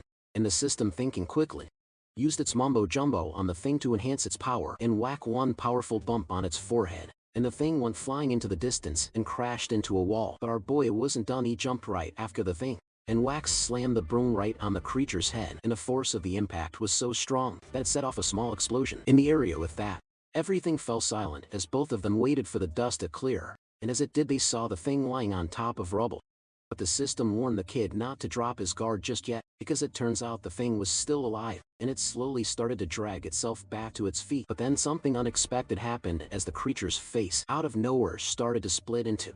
That startled our hero because the sight was pretty disgusting, and then before he could even react, bam, a loud explosion erupted from the monster's body. But our hero somehow managed to remain unscathed. Unlike the poor broom in his hand, the thing was on fire, and seeing the flames, something in the kid just snapped. Next panel, whack. He landed the thing right on the creature's noggin and kept bombarding him with the thing while yelling that hospitals do not allow people to play with fire. But he wasn't done with the thing and started running all around it in circles while chanting some gibberish, which immediately annoyed the system, since it meant he would be the one doing all of the work, and with no other choice it got to work. And using that circle, he conjured a binding spell on the creature, and a bright yellow light erupted all around the thing, trapping it inside the barrier. But of course all of the credit went to the fool instead of the system, who had been working his butt off just to cover up for this idiot's stupidities. As for the creature, they noticed something strange after it was trapped inside the barrier. Turns out that barrier severed the thing from the control of whoever sent it here, and now finally free from the control, the creature fell to his knees trying to force out a few words.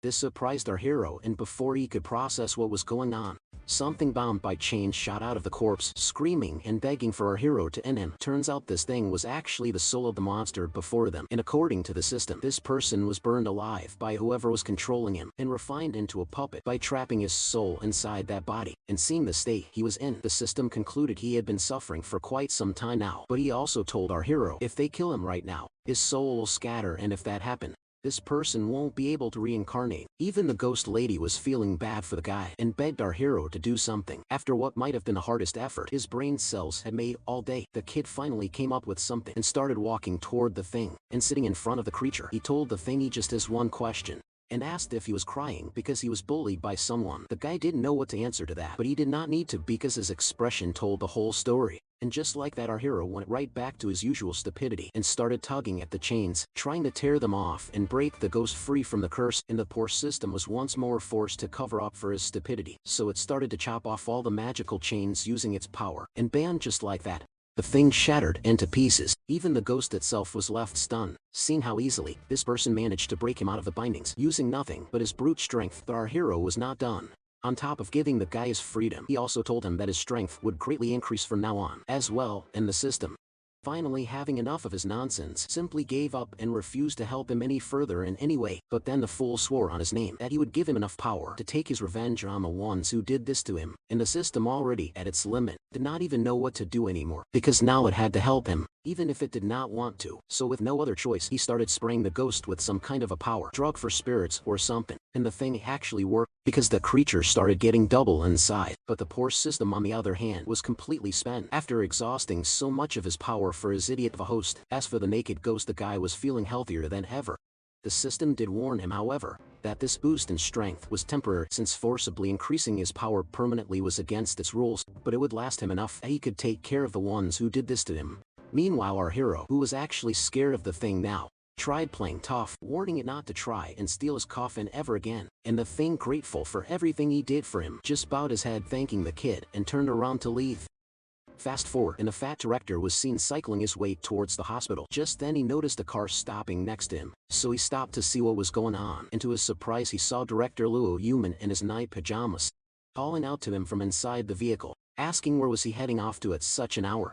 Turns out both of them were making their way towards our hero's place, which surprised both of them, but guess they didn't have anything else to talk about, because after some time, both men walked into the place and found the guard lying unconscious on the ground with the main gate sliced into pieces. That was when Director Luo Yuman revealed that the reason he had come to visit the hospital at this hour was because he had received a report saying the place was being targeted by someone dangerous. Because of that, he had a hunch that someone was after Chen Juo. Next panel, and both men were running towards our hero's room to check up on him. Along the way, old man Luo Human told the fat director that he could leave the rest to them, but there was no way he was leaving the kid alone with this old fox trying to manipulate him, so he refused. With that, both of them arrived outside his place, but just as they were about to enter, little Brad appeared blocking their path, warning both of them to turn around and leave, since her master was asleep. But the old man, thinking he was some big shot, brought out his badge, reminding the girl he was a high-ranking officer on official business who came here to check up on the kid, and asked her to move out of the way. Yeah, no. The little brat just spat. on that, and told the guy to turn around and leave before they used force against him. Luckily for him, the fat director stepped in before things escalated any further. He reminded the girl that he was Dong Dongcho and that he was here on urgent business to discuss something with Chinju, and politely asked her to let them through. That got both of them wondering if they should. After all, Chinju did trust that fatty. So in the end, they had no other choice but to let both of them into the place. But then their real trial started of getting the damn lid off of that massive coffin. But no matter how much both of them pulled, the thing didn't even budge. So in the end, they convinced themselves that the kid must have used some kind of a magic talisman to seal off the thing. Instead of admitting both of them were just too weak, that is when they suddenly heard a frantic voice from the back of a man, informing the old man about a large fire that broke out not far from this place, which their bureau believed was caused by a supernatural being. Neither of the men wanted to go, but they knew they had no other choice. So the old man suggested they quickly scout around this whole place for any dangers and leave to check up on the fire. Cut a couple of minutes earlier outside a rundown apartment building, and inside was a man performing some kind of dark magic ritual, and behind the rat-faced fool, two of his goons were murmuring something like they had a bad feeling about all of this. Just then something unexpected happened, and the rat man started coughing out blood. So the two goons immediately rushed over to check on him, asking what had happened, and heard the rat man saying that somehow his puppet escaped his control, and now for some reason he wasn't able to link to it anymore. Turns out these three fools belonged to the demon cult, and the goons, hearing what the man just said, refused to believe his words, since that ritual he was performing was considered one of the most advanced techniques of their cult. As for the rat man, he knew he needed to report this to their superiors immediately, so he prepared to head out, instructing both fools to guard the place while he was away. But little did he know, something was waiting for him just outside that door. The two men tried warning him, but the rat man refused to listen to a single word and kept on screaming at both of them. But then he suddenly felt a powerful presence near him, and turned to see what it was. Yet the very same spirit of the naked man was standing right in front of him with his schlong still dangling between his legs. And to make it worse, the man realized that somehow he was now even stronger than all three of them combined. Cut to the outside, and both men had finally arrived at the place and realized the green flames they were seeing were no ordinary fire. It was caused by a powerful spirit, and it won't extinguish unless the spirit responsible for it was taken care of. Realizing he can't let those flames spread any further, the old man immediately activated his powers, shouting for the fat man to get this area cleared off of these civilians. As for the people, they weren't even listening to the fat man.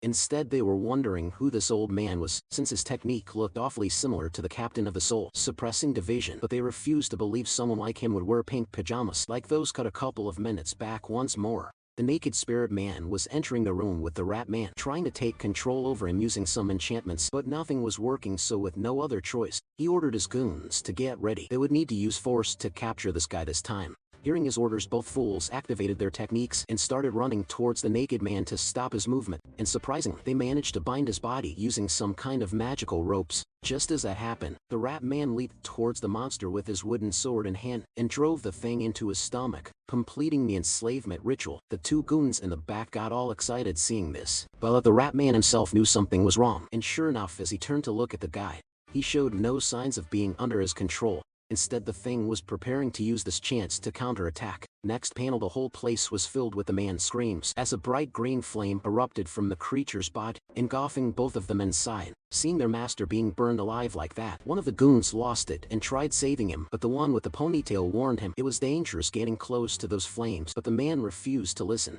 broke himself free, and started running towards the guy. Hearing him coming, the naked ghost just gave him a look and threw his fist towards the fool, but someone pushed him out of the way at the final second. Turns out it was that same ponytail guy who sacrificed himself to save this idiot and was sent flying through the air and hurled off into the distance using what little strength was left in his body. He warned the fool he wasn't strong enough to take on that thing, and told him to run. As for the ghost, he turned his attention back towards the rat man, who was somehow still alive, and the sight terrified the kid to his core. So in the end, he turned around and started running out of the place while the thing finished off both of them. After some time, that same man was seen staring at the burning apartment with tears in his eyes as he vowed that he was going to avenge both of them. That is when he was suddenly approached by someone, which startled him. Turns out, it was our hero, who finally arrived at the place and was asking the fool why he was crying, if that was his house that was on fire. As for the system, it was yelling at our hero for taking so long to get out of bed, since the situation had already gotten out of hand. Turning towards the building, he saw the fat director and the old man standing in the distance. So deciding to get a closer look, he grabbed the man by his arm, offering to take him closer to that place so he could get a better view of what was going on. But the man, who was already trying to escape, tried protesting. But our hero had already made up his mind, so he started dragging him straight towards the two men he was trying to avoid at all costs. Seeing him finally show up, both their faces lit up, which surprised the guy, and he wondered who this kid could be. But deciding not to waste more time here, he came up with an excuse that he had something important to take care of at home, so he would be taking his leave. The kid, however, refused to let him go, especially after going through all the trouble of squeezing him to the front. Just then, while struggling, our hero accidentally exposed the tattoo on the back of the man's neck, and both men instantly recognized that symbol. It was the sign of the demon cult. Next panel, both of them had the poor fool pinned to the ground, while the kid and the system stared at the whole scene in confusion. But before he could ask what was going on, the old man gave him a thumbs up for acting quickly in capturing this person. But neither of them had any clue what he was talking about. But the kid decided to just stay silent and accept the praises. That is when suddenly a loud explosion startled both of them. Turning around, they saw chunks of debris engulfed in those green flames falling towards the civilians. Next chapter, and the old man was explaining the situation to our hero, asking if he had any way of extinguishing these flames. But our hero remained unresponsive for some reason, so the fat director had to step up, and he whispered in our boy's ear that this was something not even the old man was able to resolve with his power, so they needed his strength to save everyone. And for some reason that angered our hero, and he started screaming at the fat director for being so useless that he can't even deal with something so trivial as a small fire. On top of that, he was bad-mouthing old man Luo human despite being weaker than him, which was something he cannot tolerate from his fellow planetary warrior. But he wasn't done. Next was old man's turn, and the kid, without any hesitation, smacked the poor man on the head, since all the time he spent teaching him went to waste. But the system reminded the kid they didn't have time for that right now, because if they didn't deal with that fire soon, it was going to spread all over this neighborhood. Surprisingly, this time, the kid actually decided to listen to the system for once and told both men not to worry about anything, saying that he would be taking care of the situation from here on out. But the old man had other plans. He wanted to see what method the kid was planning to use to extinguish those green flames, so he told the fat man he was going to follow after him. Of course, the fat man wanted to go as well, but the old man reminded him he exhausted most of his strength, so he wasn't strong enough to shield him from the fire. But the fat man had already thought of a plan for that. Next panel, and all three of them were walking into the building with our hero, making it clear they were not to do anything stupid in there that might hold him back. After some time, all three of them arrived outside the room and saw two ghosts locked in an intense battle. And their clash was what had been causing the green flames to spread throughout the entire building. The sight terrified both men, since both sides were burning through their spiritual power without restraint, which was absurd, because it meant both their spirits were going to be destroyed, and if they intervened, both of them would end up a pile of ashes and bones on the ground. Meanwhile, our hero was more curious about the body of the rat man on the ground and wondered what could have caused this, so the system informed him that this was because of that green fire, so he needed to be careful while approaching those two. But of course the kid completely ignored his warning and instead turned towards both of them, saying they can't be playing with fire indoors because it was dangerous, and both ghosts immediately turned their attention towards the kid. I'm still not clear what the kid did to this rat-faced freak, but the moment his eyes landed on the kid, he immediately shifted all his rage towards him, instead screaming at the top of his lungs that all of this was his fault, and no one slapped from the kid, and the fool was out for the count. Even the naked ghost man was left shocked, staring in disbelief at how easily the kid had taken him down, and our hero, completely ignoring the fool behind him, turned his attention toward the naked man, reminding him that he had already warned him earlier not to play with fire, and the guy could only apologize. But the kid was not having it, and started smacking him around for disobeying his orders, even after he saved him from those chains earlier. Seeing himself getting completely ignored, the rat man felt insulted, so risking his soul being completely obliterated, he began gathering all of his remaining strength and started forming a racing gun, planning to blow our hero to bits. And with that, he leaped towards our hero, who had absolutely no idea what was about to come. The two men tried warning him to watch out, but it was already too late for that. Just then, in that split second, a flash of light appeared, and bam! The rat man struck, but the naked ghost man threw himself in the way and used his body as a shield to block the attack. Furious, the rat man cursed at the guy for still trying to meddle with his affairs, but the naked ghost made it clear he needed to go through him to get to that kid. And with that, a Dragon Ball Z-style battle broke out, with both spirits going all out against each other, while the fool himself watched in amazement. The system, however, noticed that both sides were burning through their spiritual energy at an alarming rate, and neither side was going to survive if this kept up for any longer. And our hero, seeing that the naked ghost was in danger, immediately prepared to help him out, but it was already too late to do anything. The rat man, realizing the odds were no longer in his favor, activated his final trump card and chose to self-destruct, intending to take everyone in the vicinity down with him. Even the two men in the back braced themselves to be exercised, since once this technique is activated there was no stopping it. But then they noticed something strange. Even the system was surprised at what he was seeing. The naked ghost curled his body into a ball around the rat man, choosing to absorb the blast in order to save everyone else, and with that the rat man exploded with a violent explosion. But thanks to the naked ghost quick thinking, the blast was completely absorbed by his body. But it wasn't a happy ending as everyone had thought, because in doing so the naked ghost had sacrificed his spiritual body, losing any chance of being resurrected, meaning once he was gone for good. But our hero, who still didn't know about that, asked the ghost why did he risk his own life to save him. The ghost himself didn't know the reason, but it didn't matter to our hero. And with a smile on his face, he told the ghost man that after he gets resurrected, he needed to come and find him, and the man in his final moments promised he would. And right before our hero's eyes, his body scattered into the wind and completely disappeared. Meanwhile, the two men in the back were wondering if they should tell him that the man wasn't coming back, but they never got the chance because the kid immediately went back to his goofy self and hogged all the credit for taking care of the rat man and the fire. So deciding not to waste time explaining what actually happened, both men chose to just go along with that and praised our hero for doing an excellent job. The old man, however, had something else on his mind. This kid not only broke the puppet technique of that rat man, but was somehow also able to use a random soul to fight for him, which was obviously something not even the most skilled exorcists are able to do. So like a flash, he appeared in front of our hero and without beating around the bush, invited him to join his department. Yeah, like the fat man was gonna let that happen on his watch. So he told the old man that kid was an indispensable member of their police station, so he won't simply allow him to be taken away. But the old man reminded him that the kid never officially joined his department, meaning he was free to choose whichever department he wanted to join. So to settle it once and for all, both men turned towards the poor kid, who didn't want anything to do with this drama, and asked which department he wanted to join. It was a very difficult decision indeed, but the answer was simple: neither. He was the planetary warrior and won't join anyone else no matter what. After giving his answer, the kid turned around and prepared to leave, but the old man wasn't done, so he tried stopping him, but the kid, completely ignoring him, looked out the window and saw the whole place filled with a crowd, all eager to meet with their hero. And as usual, all of them were praising him for his bravery. Look at that grin on both their faces. Mentally retarded my ass. These two are enjoying every second of this attention. Meanwhile in the back the old man was going on and on, dropping offer after offer to convince the kid to join him. But our hero wasn't even listening to a single word, and before he knew it he suddenly vanished right before their eyes.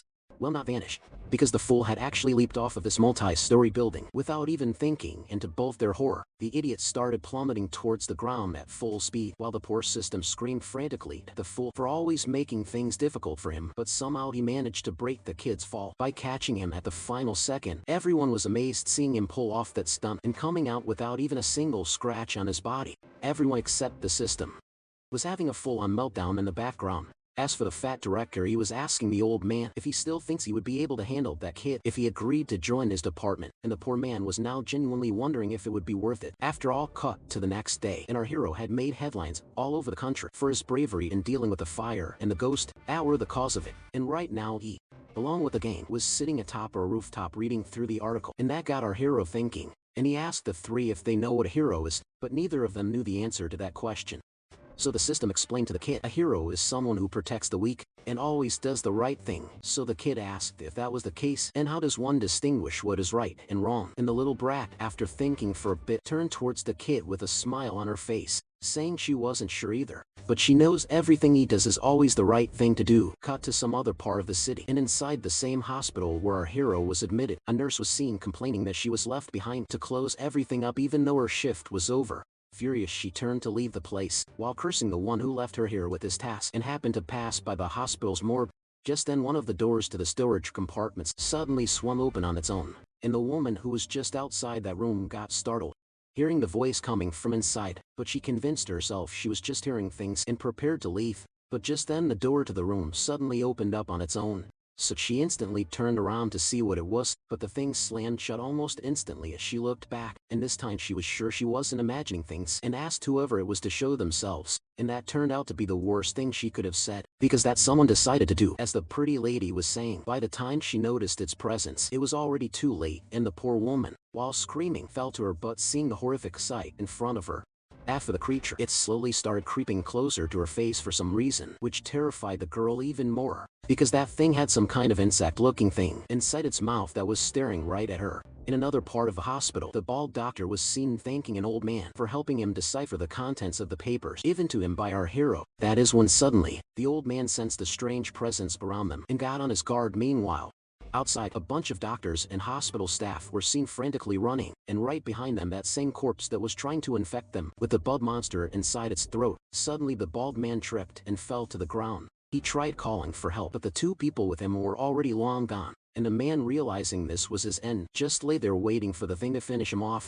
But just as the thing was about to end him, a bright yellow light appeared, wrapping all over its body. Looking back, the creature saw that same old man who finally managed to catch up to the thing and was responsible for the binding spell. But then upon looking closer at the creature, the old man realized that the thing wasn't a ghost, nor was it possessed by one. Rather, it was just a walking corpse, which shouldn't be possible. But that brief realization gave the creature its opening, and it managed to break itself free from the restraints, and without wasting any more time, it leaped into the air, coming straight for the old man. But the old fool was ready. He immediately summoned his magic brush and began scribbling symbols onto a talisman. Just as the creature came within range, he slammed it onto the creature's body, causing it to stop dead in its tracks.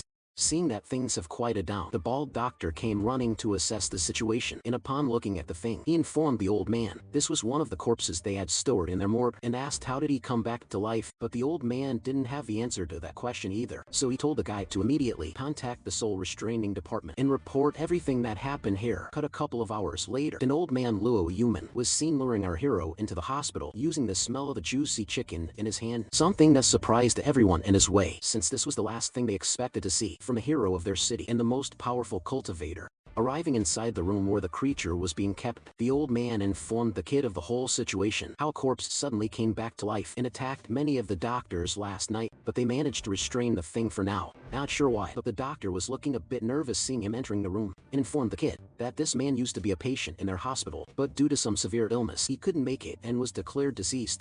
After giving him the gist of it, the old man asked our hero to examine the man and see if he could figure out what might have caused this to happen to him. The kid had absolutely no clue, but the system on the other hand had a hunch about what might be responsible for this. Meanwhile, in the back, the doctor showed concern and asked the old man if this case could be similar to the one that appeared 100 years ago. The old man himself was worried that might be the case, and if so, then things were a lot more complicated than they thought. Because according to that case file, a parasitic insect from the ghost realm enters the body of a person and slowly devours their soul from the inside, until nothing is left, after which it takes over their body. And to make things worse, the insect also has the ability to transfer its offspring to other hosts, which meant there was a very high chance that more people in the hospital could already be infected as well, and sure enough, that was the case. The system confirmed it, since he was the one who had written that case file himself, and told the kid to warn everyone immediately. But instead of doing that, the fool smacked the corpse back on the bed, fearing that he might break the spell that was keeping the thing under control. The old man immediately approached our hero and asked if by any chance he managed to find a solution to deal with that problem, and the fool, without even flinching, told the guy to cut him open and dig out whatever was living inside the man.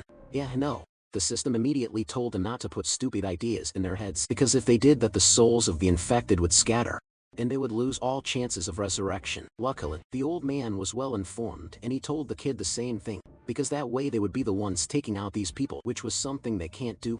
For some reason, that made our hero recall the words of the little brat in the system about heroes doing the right thing to protect the weak, and he went straight back to his goofy self, telling the old man to leave everything to him, because he knows exactly what to do. But the poor system, who already knew he would be the one stuck doing all the work to cover up for his stupidity, shouted for him to stop whatever he was planning on doing. Yet just as he had feared, the fool jumped right on the bed and started doing some weird ritual dance or something while singing some stupid things, telling the insect to come out. And then he did the most stupid thing imaginable. He ripped off the talisman from the creature's head, and the thing immediately regained control over the corpse. Turning around, it saw its first target standing right in front of it. The two men tried warning him, but the thing had already lunged towards him. Just as it was about to parasitize the kid, the old man jumped in the middle, and using his powers, he managed to save the kid, while shouting for everyone to evacuate the building immediately while he deals with this creature. No.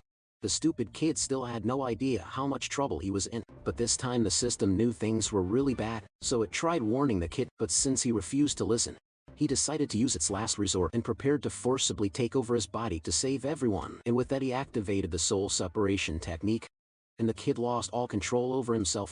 Not only that, he suddenly found himself standing in the middle of an endless, dark void. Just as he was trying to understand what happened, he suddenly saw a screen in the distance and found himself standing on the other side. That shocked the kid, and he wondered why he wasn't able to control his body anymore. Meanwhile, on the outside, the system had already taken full control over the body, and now finally free to do anything. He prepared to show everyone just how powerful he really was. Next chapter, and he was walking towards the insect man, telling old man Luo to step aside and let him handle things from here. Seeing him acting in such a cool way, both men were taken aback, but knowing the kid was the only hope they had of solving this problem, Luo decided to trust him once more and release the man from his spell. Just as he did that, the creature inside of the corpse took control of the body once more, and it lunged at our boy to infect him as well. But the thing was, the one standing before him wasn't that same mentally ill kid, and seeing the man coming, he immediately transferred his ghostly energy into the palm of his hands, and right before everyone's eyes, delivered a devastating strike right onto the man's stomach. And that hit was so powerful that it literally pushed the man's soul out of his body, along with the parasite that had latched onto the spirit. With the soul now separate from the body, the system prepared to end the creature and free the soul from its grasp. With that, he moved like a flash of light, slicing through both of them with his 2 fingers, and as a result freed the man from the mind control effect. But it was still far from over. Although the creature was now separated from a host, they now had to deal with another problem, and that was saving the damned soul of that man from obliteration.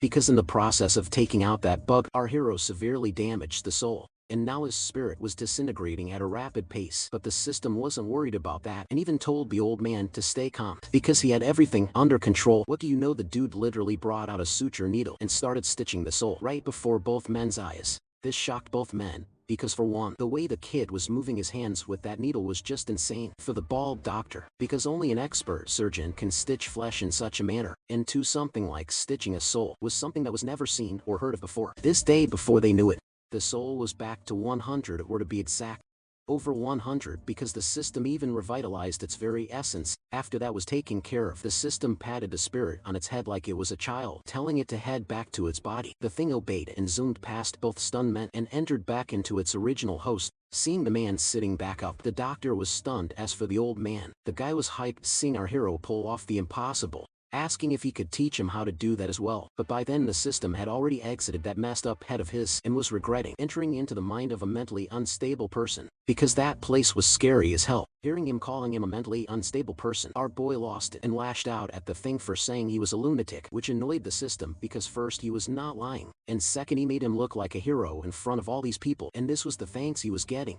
But since neither man were able to see the floating green slime in front of them, they figured the kid was screaming at old man Luo for some reason. So he asked the doctor if they somehow broke that kid's brain. Even further, the doctor assured him not to worry. The kid was just a little too hyped right now. After all, look at him pull off those dance moves. Yeah, dance moves. Little did they know the poor guy was getting zapped by his own system. In the middle of all that drama, an even bolder doctor barged into the room with some urgent news. Turns out, while they were having trouble dealing with just that one insect, the lady doctor from earlier, who was infected by that thing when this whole mess started, was going around giving people mouth to mouth and infecting all of them in the process. And now their whole hospital was one giant infestation. Hearing that man's words, the old man knew this was bad, because taking care of one of those creatures was trouble enough, and now they had almost half the hospital staff infected. So he asked our hero what they were going to do. Our boy, though, just signaled the man to stop panicking. After all, this was the reason headquarters sent their #1 agent to this planet in the first place, to save the foolish humans. Well, what's up with that new hairstyle? Anyway, old man, seeing the kid so serious, asked one very important question, which he had been meaning to ask for a while now. What damned headquarters was he talking about? Cut to some other part of the city, where inside one of the apartments, a very important meeting was taking place. Turns out these 3 people were the ones behind releasing that insect into the wild. But here it is the thing. That wasn't the only insect that was released by these people. These guys sent out hundreds of those creatures out there in the city, knowing full well the consequences of their actions, and right now they were congratulating someone by the name of Minister Lu, because thanks to them this plan played out so smoothly. As for the person sitting in front of them, they calmly thanked both men for an excellent job. Turns out the reason they did all this was because they were planning something big, and for that they needed the soul suppression department occupied. So all these soul-sucking insects were just a distraction for something bigger, and the one behind it all, what do you know, of Vera? And I repeat, a very healthy and dangerous-looking woman who, for some reason one day, woke up and decided it was a good idea to open the gate to the ghost world and release those evil entities all over the city and cause mayhem for no damned reason yet. They were planning on releasing an army of ghosts into this world. Cut to the city, and the insects had already taken over the bodies of countless civilians, who were running around giving mouth to anyone in sight. And in that same place was our favorite fat director, trying his hardest to contain the situation as much as possible, until the backup arrived. Just then he saw a car pulling up behind him with Yu stepping out, informing him she wasn't able to find our boy anywhere, and his phone was also switched off, so she couldn't contact him either. Cut back to the hospital, and not sure why, but the infected doctors were sticking their heads through walls. Now for some reason, oh wait, no, my bad, the old man was the one driving all their heads into the wall to incapacitate them. As for our hero, the guy had a beauty in hand and was stepping on a knocked up guy. The system itself was pretty hyped about this whole situation, and was pointing out the remaining infected who were trying to get away, and our boy, being the meathead he was, started running after a poor doctor who wasn't even infected. His plan was to beat the ever-living daylight out of him as well. That is when they finally stepped out of the hospital, and all of them froze seeing the sight that awaited them. The whole damn place looked like a war zone, with countless zombies running around the whole area looking for their next victims. Next chapter, and it was already the next day, with the news reporters warning the remaining people to stay in their homes and lock themselves in because things were only getting worse. For now, turns out, both the Exorcist Police and the Soul Suppression Department failed to contain the situation last night, and were forced to retreat for now to rethink their strategy, leaving the citizens to fend for themselves. In the middle of her broadcast, she spotted some zombies walking up to her, and that startled the poor woman.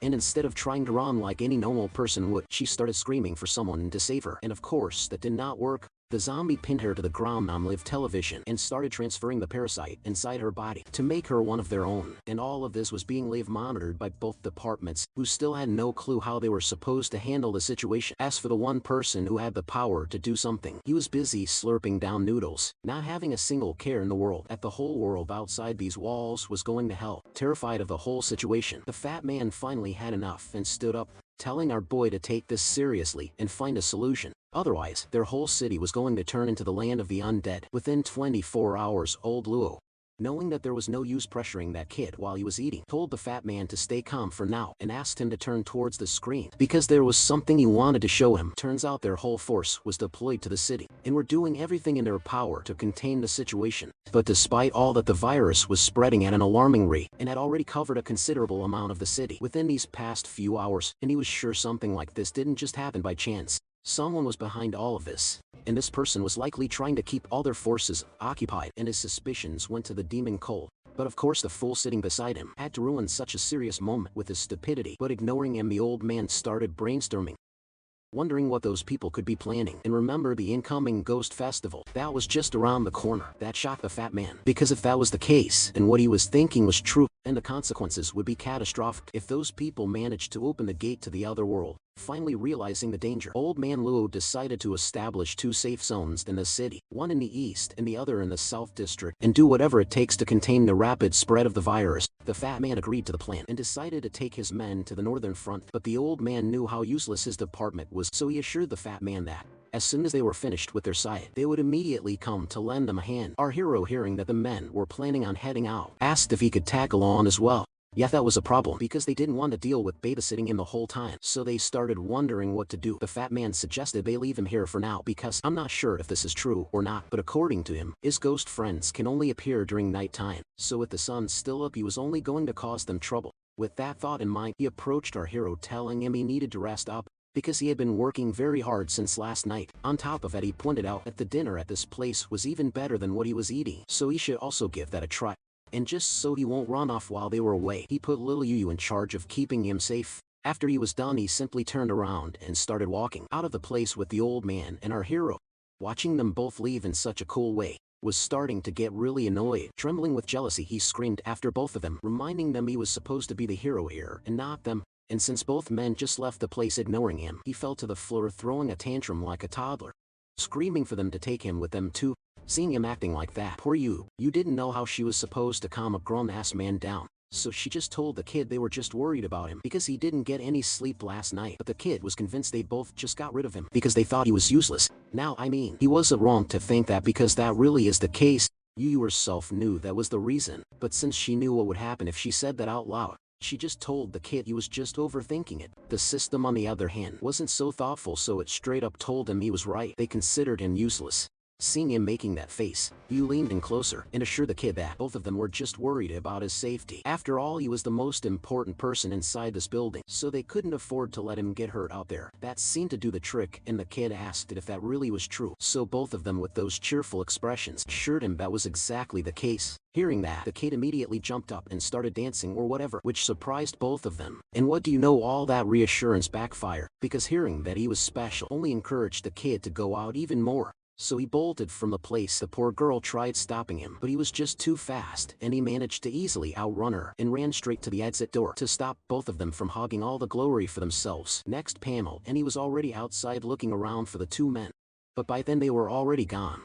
That is when he sensed someone coming towards them and got all serious. Even the two standing behind him got surprised seeing him acting like that. Out of nowhere, turns out he was staring at a homeless-looking guy who was gliding through the streets on his sword. Seeing him coming, the system showed surprise because all the cultivators were supposed to be out in the city, stopping the zombies. On top of that, according to his scouter, this guy was just a third-rank cultivator. Our boy, though, didn't care about any of that, and for some reason reached down to take off his trusty flip-flops, but to their surprise the man completely ignored all of them and flew past them as if they weren't even there. Seeing him do that, our hero called out to the man asking where he was going. Surprised, the man turned around to see what was going on, only for a flip-flop to land squarely on his face, and bam, he face-planted right onto the ground. This shocked both Yu and the system, who even lost his green color, seeing the kid pull off that stunt for no reason. On top of that, he wasn't finished because he was already cracking his knuckles to beat the hell out of him. Seeing him acting in such a way, the system reminded the kid that man wasn't infected but just a normal person. The man himself was pissed after what happened to him and started cursing at our hero, demanding an answer with blood dripping down his nose. He started getting back up, telling the three he was from the Soul Suppression Bureau, meaning they just assaulted an officer. You know, to hell with his authority, because our boy channeled his inner Asian mom and without any hesitation landed another slipper on the man's face, sending him flying back. By then, Yu herself was pretty annoyed, reminding the kid that man was supposed to be on their side. F for the system. He finally understood why those two didn't take this lunatic with them, because the reason he beat the daylight out of that man was that he wanted his swords for himself, because he also wanted to look cool while flying on that thing, but for some reason the thing wasn't listening to him. Annoyed, the system informed him he can't just steal another person's weapon and expect it to listen to him, but our boy, completely ignoring him, put the swords back into their sheaths and started marching out of the place with his new weapon, telling you to follow him. Seeing him so confidently walking towards the street, the system asked if he even knew which way the safe zone even was. Cut to some other part of the city, and two elderly people were seen slowly making their way towards the safe zone. Just then a lunatic appeared behind both of them out of nowhere, accusing them of being infected. And guess how he came to that conclusion? The way they were walking was too weird. Terrified, both of them bolted from the place, while the annoyed system smacked him on the head for doing something so stupid. Even Yu was pissed seeing him act in such a way towards the elderly. Cut to another part of the city. A person was seen watching the news while taking a bath. That's when she suddenly felt a presence nearby and turned around, only to find a creep ogling her from head to toe, asking if she happened to see those little shrimps floating anywhere. You know, the woman immediately took what she could get her hands on and bolted out of the place. But here's my question: what is up with the design of that bath? I mean, what was going through that person's mind when putting that thing there? And not to mention with a massive window right next to the sidewalk for anyone to take a peek inside while the person is doing their thing. The scene cuts once more, and this time is a mother trying to drag her toddler to the safe zone, but the kid refused to leave without his toys. He left back home, and of course, the lunatic appears with that evil grin plaster on his face, asking about the toy and if you would be willing to trade it for his sword. Oh boy, the kid turned into Usain Bolt and sprinted from the place while screaming his lungs out, with his mother dangling in air behind him. Before they knew it, it was already nighttime, but they weren't able to find even a single bad person around the city. But it wasn't all a loss, because according to the system, throughout the whole day our hero, with his stupidity, successfully managed to scare away the remaining residents who refused to leave their homes for the safe zones. Just then you saw the news on a massive television screen nearby. That was about the North City safe zone, which unfortunately had fallen. This scared the girl, because that is where their fat director was with his men. Hearing that his fat comrade's life was in danger, our hero immediately pulled up his sleeves to go and rescue him. But then again, they had no clue where the place was. Just then a bunch of panicking men rushed past them, screaming that they were heading towards the North Zone to provide support to the men stationed there, and before they knew it all of them were gone. But this was perfect for them, so you suggested they follow those people. Just as they were about to move, they saw the same ghost lady floating past them, And that surprised our hero, and guessed the words that came out of his mouth when he saw her face. "Big booby coward lady, yeah." He said that, but luckily the girl didn't mind and landed to greet our boy, but he was more curious about the clothes she was wearing. Turns out, while he was running around like an idiot doing absolutely nothing, she got approached by the Suppression Bureau, and they hired her as their officer. This shocked both you and the system, because this was the first time they heard a ghost getting scouted in a department whose sole purpose is to eradicate ghosts. Turns out she was a special case, because according to the department, she was a rare ghost who possessed some kind of 9 constitution or something. And since no one knew what she was talking about, Little Blob came to clutch and explained that it means she possessed immense potential to grow strong. So the Bureau decided to take advantage of that and scouted her as their own officer. And since our hero already rejected to take her in, and she had nowhere else to go, and this world is too dangerous for ghosts like her, so in the end, she ended up taking them on that offer. Well, what do you know? Hearing all that, the fool standing before her started getting emotional, and his reason was that she chose those people over him. Even after saying she was going to follow him forever, completely forgetting he was the one who drove the poor thing away in the first place when she needed help. On top of that, he was calling her a lying traitor, and to make it worse, he dropped to the ground and started rolling like a child, throwing a tantrum. I do not even know what is going on now, because the girl herself started doing the same thing, rolling in frustration, because guess what? She never wanted to take this crummy job either. The only reason she did was because she had no other choice, and now those people were forcing her to study every day and making her clock in and out whenever they felt like it. Screaming, she told our hero she still wants to be by his side. Seeing her in this state, the system loses it and starts scolding the kid, because all of this was his fault. First he called her useless, and left her to fend for herself, knowing she was nowhere near strong enough to fight off evil ghosts lurking around the whole city. And then he started calling her a traitor when she finally found a place that took her in, and in his anger he started slapping the fool, telling him to go there and apologized to the girl immediately. Yeah, the kid knew the system was right, so he crouched in front of her, asking if she knew where those people were heading.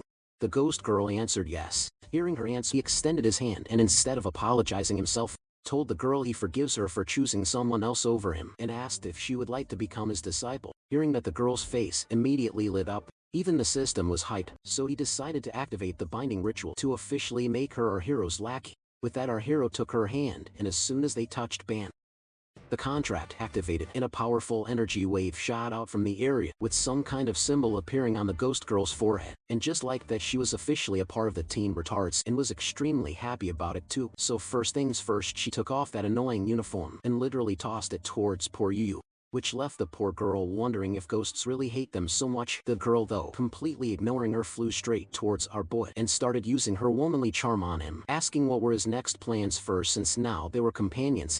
No. Little Brat immediately showed up to put this horny little ghost in her place, telling her to keep her hands off of him. Seeing that they were finally up, our boy got all happy, but the little brat was still pissed about the fact that he took in that woman without even consulting them. But ignoring her, our boy patted the girl on the back, telling her to lead the way because they still need to save his fat partner. Oh, and he did call her a big booby coward again. Next chapter, and all of them were seen running through the city to get to the location. Just then, Purple Head noticed something and told everyone to stop. Apparently she heard some strange, scary voices coming from ahead and warned our hero about it. Why does she even act like this? I mean, she's already a dead ghost, so what could even frighten her? Well, anyway, whatever it was under the rubble in front of them. And the closer they got, the scarier the voices became, because it sounded as if some demon child was crying for help. You know, like those scary horror movie setups where every survival instinct says, do not go closer, but the characters still do it anyway, and then act surprised when things go wrong. And since he wasn't an idiot like those characters, and didn't want anything to do with any of that, he shouted for the Purple Head to stop shivering. As for Little Brat, she was put in charge to go and find out what was making that sound. With no choice, the girl did as told and started digging under the rubble. Turns out it was just a child who got stuck under there. Somehow the system and you recognized that kid from this morning, the one our hero scared off with his charm. But our boy had no memory of that, so he started walking up to the kid asking where his parents were. According to the kid, he got separated from his mother when they were heading to the safe zone. Hearing his story, all the girls got all emotional, of course except for our hero and the two behind him, who just kept staring at the kid with those weird expressions, because they didn't know how to handle this situation. So you comforted the kid, asking our hero what should they do now, because they can't leave him out here on his own, because it was too dangerous. Knowing she was right, our hero let out a sigh of frustration, and told her to put that kid on his tiger, because they were taking him with them to the safe zone. But the kid refused to go anywhere without his mother, and started fighting back. Just then, Little Brat in the system noticed something and turned around. Well, what do you know? All that noise the kid was making attracted some nearby zombies to their location, and now their path forward was blocked off by the monsters. Our boy didn't care though. He had been looking for these things since this whole morning, so he got ready to beat those insects out of them. But to his surprise, the kid out of nowhere ran past him while shouting for his mother. Well, one of those zombies was his mother. And judging by all that blood dripping down her eyes and her clothes covered with red liquid, this is not a good sign for anyone. But the kid though didn't care about any of that and happily started calling out to her. Even the woman took the kid in her arms to comfort him. It was a really wholesome scene, right, no wrong. Because guess what happened after that? The woman straight up bit the kid on his neck, and not just bit, she really dug her fangs in there. This story just took a really dark turn here. Even the rest of the gang was stunned seeing the sight before them. That little brat though, if you guys remember, she went through something even more horrifying at her parents' hands, so she wasn't surprised seeing that kid meeting that fate by his own mother's hands, or to be more precise, her mouth. Just then, seeing the kid in that state, our hero finally remembered who he was, but that wasn't the only thing he remembered. After actually using that brain of his for the first time in his life, he also recalled a very distant memory of a child lying on the ground who was crying for some reason, and in front of that child was a woman standing between him and an army of demonic monsters. And at that time he heard some words come out of that woman's mouth, and that was she was going to protect him no matter what. Back in the present, seeing the kid in that state, the kid was actually shedding tears, and he had absolutely no clue why. On top of that, he didn't even know what this feeling was, because his chest hurt and his eyes were getting all watery.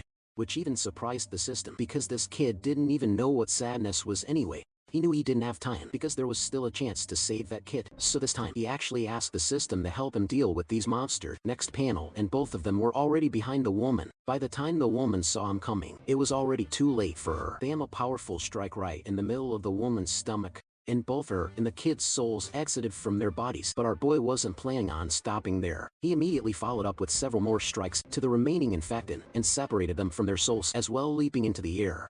He used some kind of technique and managed to take out all the insects that were latched onto those spirits. He's really starting to act a whole lot differently after rerunning that memory in his mind, because unlike his usual careless self, he was giving orders to the system like he genuinely cared about what he was doing. The system did it as told, and it started doing his thing on the ghosts to stitch them back together.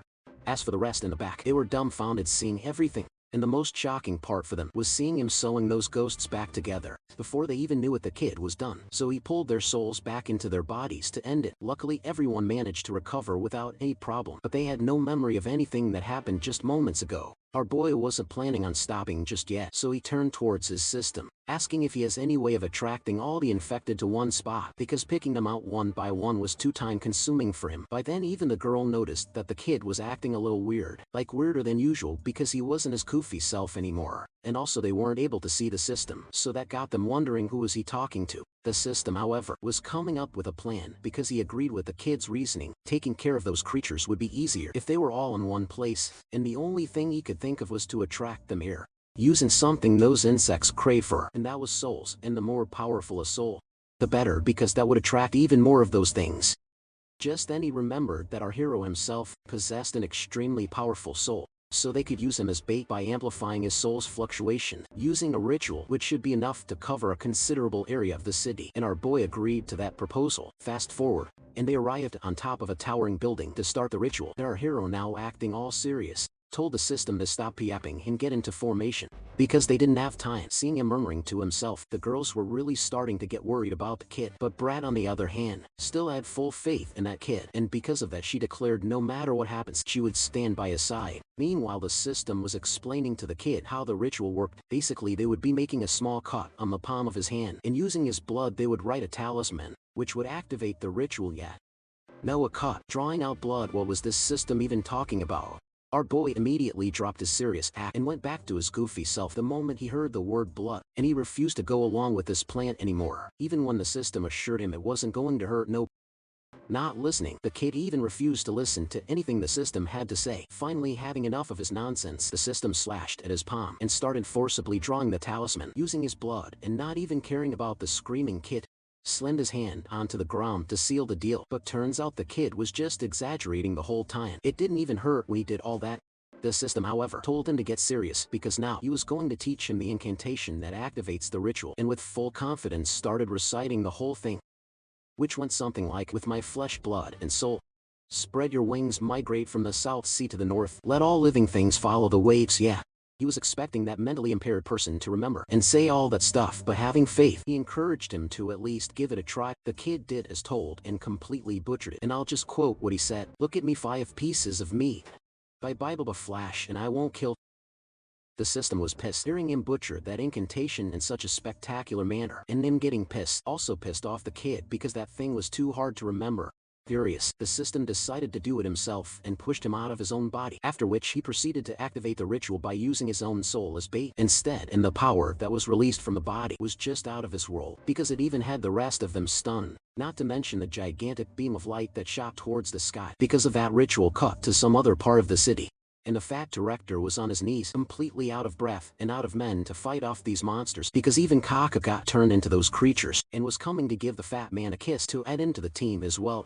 Just when all hope seemed lost, the fat man noticed something. The same pillar of light caused by our hero, and the thing was visible across the entire city. The moment those ghosts sensed it, all of them turned to the location, and it was just as the system had said. All of them completely ignored the humans around them and started Naruto jumping their way towards the source of that light instead. This surprised the 3 men because they were sure they were pawners. Cut to another place, and the old man, along with an even older man and a beautiful female cultivator, were busy knocking out the monsters in that area. That is when he himself noticed that same pillar of light and wondered what it was. Just as the thing appeared, the old man noticed that all the undead were being drawn to that place instead, so he told old man Lou about it and asked for his orders. The man told both of them to get ready, because they were also heading to that place to find out what was going on. They weren't the only ones watching the sight and were surprised by it. That same damned woman was also there, and she wasn't expecting someone this powerful to be staying inside this small city. But to her, it didn't matter how powerful this person was, because she had already come too far, and now she refused to let someone show up and ruin her plans at such a critical moment. So she leaped off the building to pay this person a visit. Cut to the building, and the whole place was swarming with zombies. Like, the things were literally climbing on the massive structure like ants. By then old man also arrived at the location and was shocked, seeing the sight that awaited him, because on top of that building was a massive hologram of our hero. Meanwhile, little Brat was warning our hero that those things had almost reached the top. Sensing them coming closer, the system asked our hero if he was sure he wanted to save all of those people. That question surprised him, so he asked what he meant by that. Turns out, the amount of energy required to exercise an entire city was immense, meaning the system would need to burn through most of his power, and that was something his body might not be able to handle. After all, it still was a body of a mortal and couldn't handle its full power, so he left that decision to our boy. Our boy may be an idiot, but he wasn't an idiot. He knew how many lives were at stake here. On top of that, this was the reason he was sent to this planet in the first place, to protect the whole of humanity. So he gave him the green signal to do whatever was necessary. Hearing his words, the system prepared to start the final stages of the ritual. Just as he did, the aura covering his entire body multiplied, and apparently the smell of his soul was so heavenly that the insects were driven into a frenzy state, and because of that, they left the bodies of their hosts to get to our hero instead. But there was something different about them this time. After devouring so many ghosts, they had evolved with new wings sprouting from their backs. Our boy didn't care though, evolved or not in front of his power. These things were nothing but small fries, so he got up to his feet, and damn, it was a cool sight, if I say so myself. This reminded me of that anime I used to watch back in the day, called Blue Dragon. Well, anyway, our boy, planning on ending it, quickly swung his fist towards all the incoming bugs, and the energy released from just that one attack was enough to disintegrate all the insects in the vicinity. And just like that, in 5 seconds, it was all over. The whole sky was cleared of the creepy crawlies. As for the system, that attack took a whole lot out of him, plus the kid's body was already on the verge of collapse, since that last attack was more than it could handle. Meanwhile, outside it was literally raining people. But luckily old man Luo was there to save the day. Oh, and of course, there was also our fat director, whose only contribution was screaming at everyone to catch the people falling from the sky, cut back to the poor system. And the guy was beat and needed immediate rest to recover its strength, but for some reason, our boy noticed that instead of entering his body like he usually does, the thing started to disappear into thin air, and that terrified him. Immediately after the system was gone, he noticed another presence nearby, so he quickly turned around and found a man walking past him. Seeing him there, our boy called out to the man asking who he was. But in that split second, as he blinked, his whole world changed, and he saw a completely different scene in front of him. The whole place seemed like a battlefield, with countless grotesque monsters lying all over the place, as if something tore them apart with their bare hands, and not to mention the smell was unbearable. While walking around to see where he was, the kid came across that same man from back then, and this time the man, for some reason, kept repeating the words, "Kill them all," seeing him muttering to himself. Our boy called out to him, asking if he was the one who took out all these creatures. the man simply signaled him to stay quiet and for some reason told our boy that all of these creatures tried to hurt him, so he took them all out. Before our hero could fully process what was happening, the man unleashed a powerful shockwave, shouting that he had no choice but to enter the demonic path to save everyone, and with that, our boy was knocked back into the real world, which scared the rest of them as well. Luckily, he was still alive and in one piece, but he couldn't make sense of the visions he had been seeing lately. First it was that woman, and now this man with the same color hair as him. Nothing made sense to him anymore. As he was in the middle of processing that, he heard a voice from the back applauding him for a good job. Yet the same woman with those killer abs and massive fun bags, seeing her appearing out of nowhere, everyone got on their guard. As for the woman, since she was too late and her plan had already failed, she asked our hero if his big sister should punish him for doing something so bad. Brat knew this woman was trouble, so she immediately got ready to defend her master. As for Purplehead, she somehow seemed to know who this woman was, and according to her, this woman is the leader of the demon cult named Lu Wanch, and also the No. 1 on the hit list of the soul suppression department. The woman was actually impressed that the department knew so much about her, and since that was the case, then it changed things for her. In the blink of an eye, she zoomed past the three girls and appeared in front of our hero, saying she doesn't have much time if the bureau itself was after her, so she would get straight to the point. By the time those girls turned, the woman was already next to our boy's face, and I mean literally, because she was getting dangerously close to him. And the reason was because she had a proposal to offer. Turns out she herself had done her homework on our boy, and she knew he was also the one who destroyed the Eye of Sacrifice she placed on that fat man's construction site, and also the fact that he had more than a few screws loose. By then little Brad had already leaped towards the woman to take her out in one hit, but to her shock, the woman simply raised her hand and managed to stop her. Full-powered strike followed by a thick powerful knee to her stomach, sending her flying back, and another to the poor tiger as well. And this time she wasn't holding back either, and both of them went flying back and crashed into Purplehead Man. The artist really enjoys drawing those testes for the tiger, doesn't he anyway?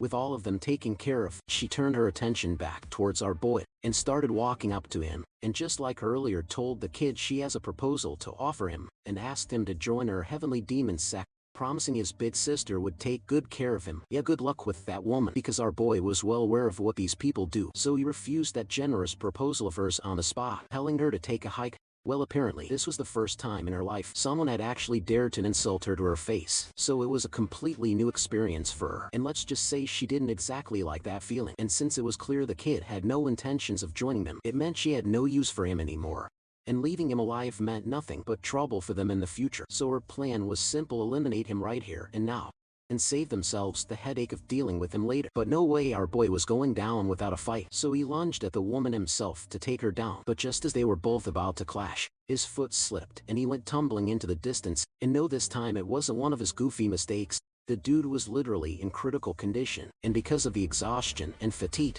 he fell face first onto the ground, like his body had finally decided to clock out for the day. But not getting up, he forced himself back up, and while doing so he noticed a cut on his face, and realized something was seriously wrong with his body, because for some reason he was struggling to even keep his thoughts together right now. As for the woman, she was impressed since that boy managed to dodge her blade even with his current weakened state, which honestly gave her even more of a reason to hurry up and eliminate this boy while he was vulnerable, because there was no way they'd be able to stop him at his full strength. Realizing the danger, Brock shouted for the kid to watch out from the back, but by then it was already too late to do anything, and he was left with no way to defend himself against her next slash. That is when a miracle happened.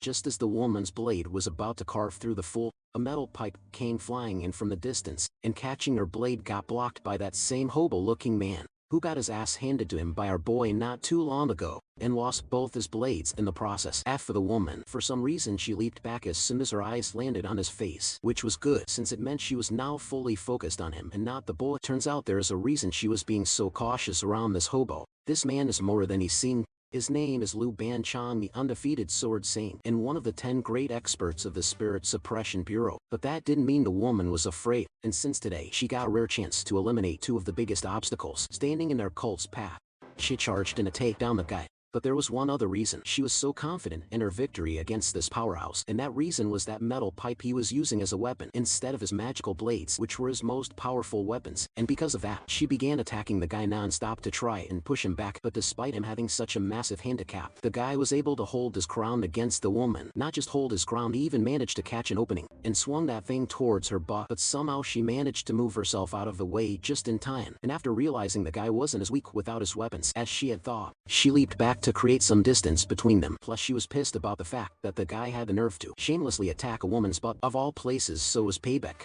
She was planning on slicing his head open. The man, however, simply took the cigarette from his mouth, after which he flicked the thing towards the female. And no, this wasn't some movie pulled for intimidation or looking cool.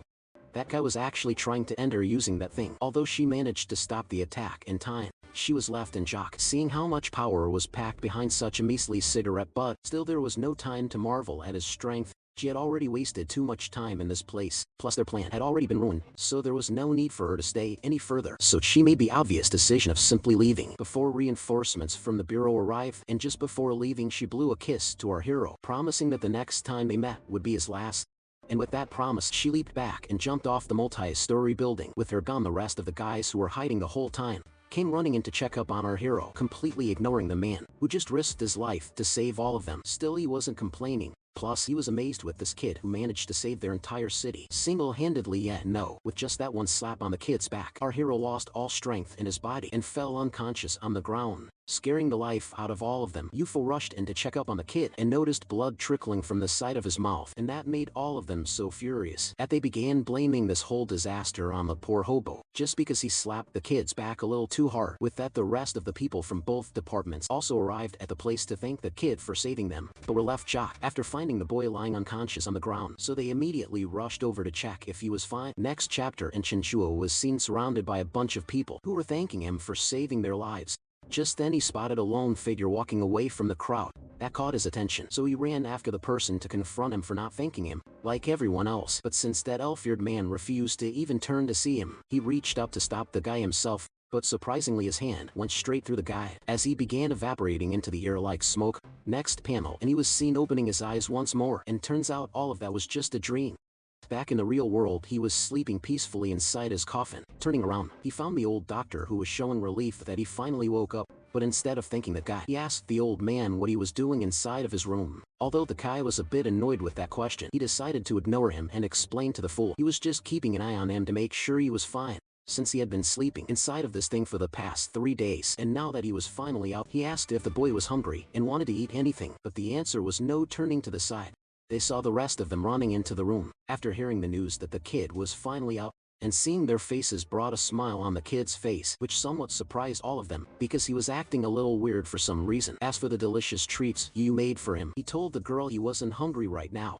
Instead, he asked about another person who was supposed to be with them, and where he was surprised. The fat man asked who he was talking about, but the kid, instead of answering, fell into thought for some reason, and then his usual dumbass instincts kicked in, and without any warning he began running out of the place while screaming at the top of his lungs. Well, the rest was pretty obvious. He started looking for whoever it was he was after in the most stupid places imaginable, like this poor guy's pants who was just minding his own business, with a security guard who I'm happy seeing is still alive. But dude let the poor man do his business in peace. He didn't even spare the doctors, and they were fully ready to knock him out with a sedative and drag him back to his room. Before he knew it, the sun had already set. With no luck, and with the sun gone, his ghost buddies also came out to check up on the kid and were happy seeing him back in tip-top condition. But Brad noticed something was bugging the kid, so she asked if everything was alright. Purplehead also chimed in, reminding the kid he was a hero of the city, so he should be happy. Yeah. Well, Chandra wasn't too sure about that, and guess who the reason was that he was feeling so uneasy? Our little system, which completely vanished after that incident 3 days ago, and Chin was afraid because he wasn't able to feel his presence anymore. But his gang had his back, so they assured the kid they will help him find whoever it is he's looking for. That brought a smile on his face as he thanked all of them for always having his back. Just then he spotted something in the distance.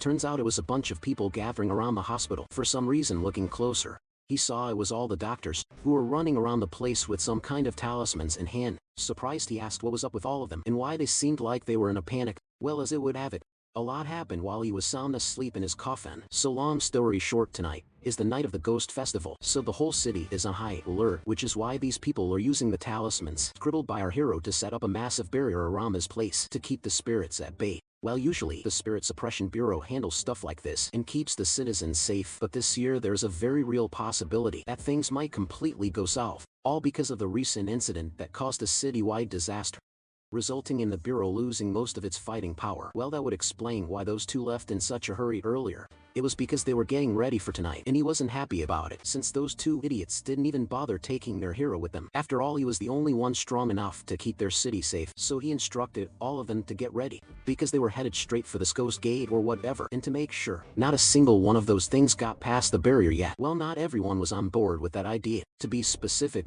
Purple Head, because this dude was literally forcing them into the front lines without any plan, but not like she was important enough for anyone to take her seriously. So Brock tied her up and began flying after the kid to make sure his stupid ass doesn't get in trouble. Meanwhile, on the ground, the doctors were running out of talismans, so the old man instructed the nurse to go and find Shinju a sketchbook, or better yet, he instructed her to bring the kid instead and make him draw them more of these talismans. Apparently, the situation was far more serious than the Bureau was letting on, because every year during this night, massive hordes of those ghosts storm their city. And even with countless powerful cultivators, it proves difficult to keep the citizens safe. This year, their strength was reduced to less than half, and he was sure a lot of people were going to lose their lives at the hands of those creatures, which is why he kept this tiny charm with him that Shinju had made for him not too long ago, and was counting on this thing to keep those creatures at bay. Just then he saw the nurse running in with bad news that they weren't able to find that boy anywhere. Cut to the fat director, who was out in the streets with his men, getting all the civilians to safety. That was when he also got news from the hospital that Shinju had gone missing, and that scared him to his core, because he already had a lot on his plate, and that stupid kid choosing such a dangerous night to run off was the last thing he needed right now. Not far from them, a bunch of people were seen ninja jumping their way across the city, who just happened to be the elites from the department, and leading them was that same old man with their team in position. The man reported back to Director Luo about their readiness. Same thing for Sector B, where the old guy was personally overseeing things, and with him was that same hobo. Although the man was confident in their ability to keep their section of the city safe, there was one thing that was bothering him, and it was that same brat who saved their city and became a hero. So he asked the old guy to introduce him to that kid after this whole mess was over. And when asked the reason, the guy answered it was because he wanted to get his swords back from that fool. Back with our hero, where the three of them were bullying the poor tiger with their constant yelling, with the kid shouting at him to hurry up and find that gate, Brat dragging him toward a location where she thought the gate could be, and Purple Head telling him to go the opposite way because that place had a lot of cultivators, and she didn't want to get mistaken for one of the ghosts from the parade and get jumped for no reason. Just then, in the middle of their arguing, a powerful bolt of lightning shot out of the clouds right in front of them, followed by a bright light, which instantly caught all their attention. Before they knew it, a massive, cool-looking gate was seen descending from the sky right beside them. The thing was so massive that it was even visible from the other side of the city, and the people watching that thing recognized it as the gate connecting to the ghost realm. Seeing that the festival was about to start, Old Man Lu instructed all his men to get into position. Everyone complied and got ready to face off against whatever stepped out of that massive thing. Back with the gate, and man, that thing was massive. It was literally reaching for the clouds. And instead of scaring the kid, it made him more excited since he wanted to see what was on the other side of such a massive structure, so he ordered all of them to drop down because they were going straight for that thing. The nearby officials from the bureau spied them flying toward the massive gate, so they immediately reported their movements to everyone, and when they saw who it was, all their jaws were on the ground, because that lunatic doing something stupid was the last thing they needed right now. So they rushed in to stop that kid before he does something dumb. Cut back to the gang, who were walking up to the massive structure, and the first thing they did was start knocking on the door to see if anyone would answer. But since no one was answering, Shinjo got annoyed and began banging on the door, demanding someone answer him. Well, the last thing to do was to force their way in, so he began pushing at the massive thing, but no luck, he wasn't even able to budge the thing. So he called out to the three in the back to give him a hand. Everyone complied, walked in, and using all their power began pushing at the massive thing, and surprisingly it worked. The massive gates slowly began to move. The moment the two fools in the back, who were running and heroically, saw what that kid was doing, they immediately hit the brakes, turned the other way, and began bolting in the opposite direction to get away, before they got caught in the tsunami of ghosts that was about to flood through that gate and turn this whole place into a supernatural disaster zone. As for the fourth, they slowly began making their way to the other side, and noticed that the whole place was pitch black with not a single living soul in sight. That's when they noticed that the door behind them was slowly closing on its own. As soon as that happened, the whole place lit up, and they found themselves standing in the middle of a massive, ruined wasteland, and once again, the only one with a functioning brain, who knew full well this was a bad idea, was the Purple Head. As she suggested to the three, they turn around while they still have the chance, because she was having a really bad feeling about this. But instead of paying her any attention, the kid ordered them to move forward, not even 2 steps, and he heard Purple Head pointing to the distance, telling the kid to look out. Turning around, they saw a whole ass army of undead, slowly crawling its way out of the dirt, and apparently that sight was so terrifying that both girls, who are also ghosts might I remind you, started shivering since the scene looked like something straight out of a nightmare. The moment those creatures' eyes landed on the walking bucket of flesh, all of them began rushing in to take a bite out of him, so all three of them got into position to hold them all back, and their plan was simple: punch anything that moves and tries to get near you. So our blonde did exactly that, and immediately got absolutely folded as one of those monsters smacked him right on his noggin, and he went rolling back a good distance because of the impact. Yet that was the last thing all of them were expecting to see from this kid, who was usually so overpowered, and then it finally clicked in their heads that the kid was not his usual self anymore for some reason and had lost all of his powers. But there was no time to panic, so they moved in front of him to shield him from the incoming wave of ghouls that were trying to turn him into late-night KFC. And with that, an epic battle began, with both of them ripping through countless hordes of the undead. In the middle of it all, Brett noticed something strange about her body, as if her strength had suddenly boosted by a lot after taking down all those enemies. So to confirm it, she turned to Big Cap, and the answer was the same. The creature was also leveling up by taking down these low-level mobs. Well, that confirmed it for her. This place was basically an all-you-can-eat buffet of experience for them, meaning the more monsters they killed, the stronger they became. Just the kind of motivation she needed right now. So she shouted it at Miss Boobzilla in the back to join in the battle. She wanted to upgrade from a useless weakling to something slightly less embarrassing. But while shouting at the girl, she dropped her guard, and one of those monsters managed to slip out of her line of sight and lunged at her hero. Seeing the thing coming, she raised her guard to try and stop it, and in her panic the girl unknowingly activated Neo Tri-Beam and blasted the thing straight at the incoming zombies, causing a massive surge of light to shoot from her hands and wipe out everything in a certain area around them, like somebody had just dropped a holy flashbang from the heavens. By then the fool had also managed to pull his thoughts together, so he ran at the already dead monster to pay it back for landing a punch on him earlier. And thanks to Purple Head, this time he managed to land a hit on the thing, and with that his payback was officially complete. This gave all of them the confidence to jump into the fight as well, and just like that, all of them began taking down a literal army of the undead, with, of course, our hero's only contribution being screaming his lungs out from the back cut to the outside. And the two men were seen standing next to the massive gate, watching the thing in confusion, since even after so much time, not a single monster had stepped out of that gate, which left the old man wondering if Chen had somehow managed to wipe out every single ghost behind that gate. But Hobo refused to believe that a single person was capable of such a feat, so he asked the old man not to let his guard down until this whole thing was over. Cut back to the inside, and all of them had finally finished wrapping things up in that section of the realm, and were making their way deeper into the plane to find more monsters to kill. Eventually they came across a massive bridge which kind of looks spooky on the side. Purple Head noticed a massive sign that said Bridge of Helplessness, and according to her knowledge, this was the place which one must pass through to get to the real realm of the ghosts. That was all he wanted to hear, so he ordered all of them to march forward, because they were crossing that thing to get to the other side. Purple Head tried warning the kid that the living weren't allowed to pass through that place,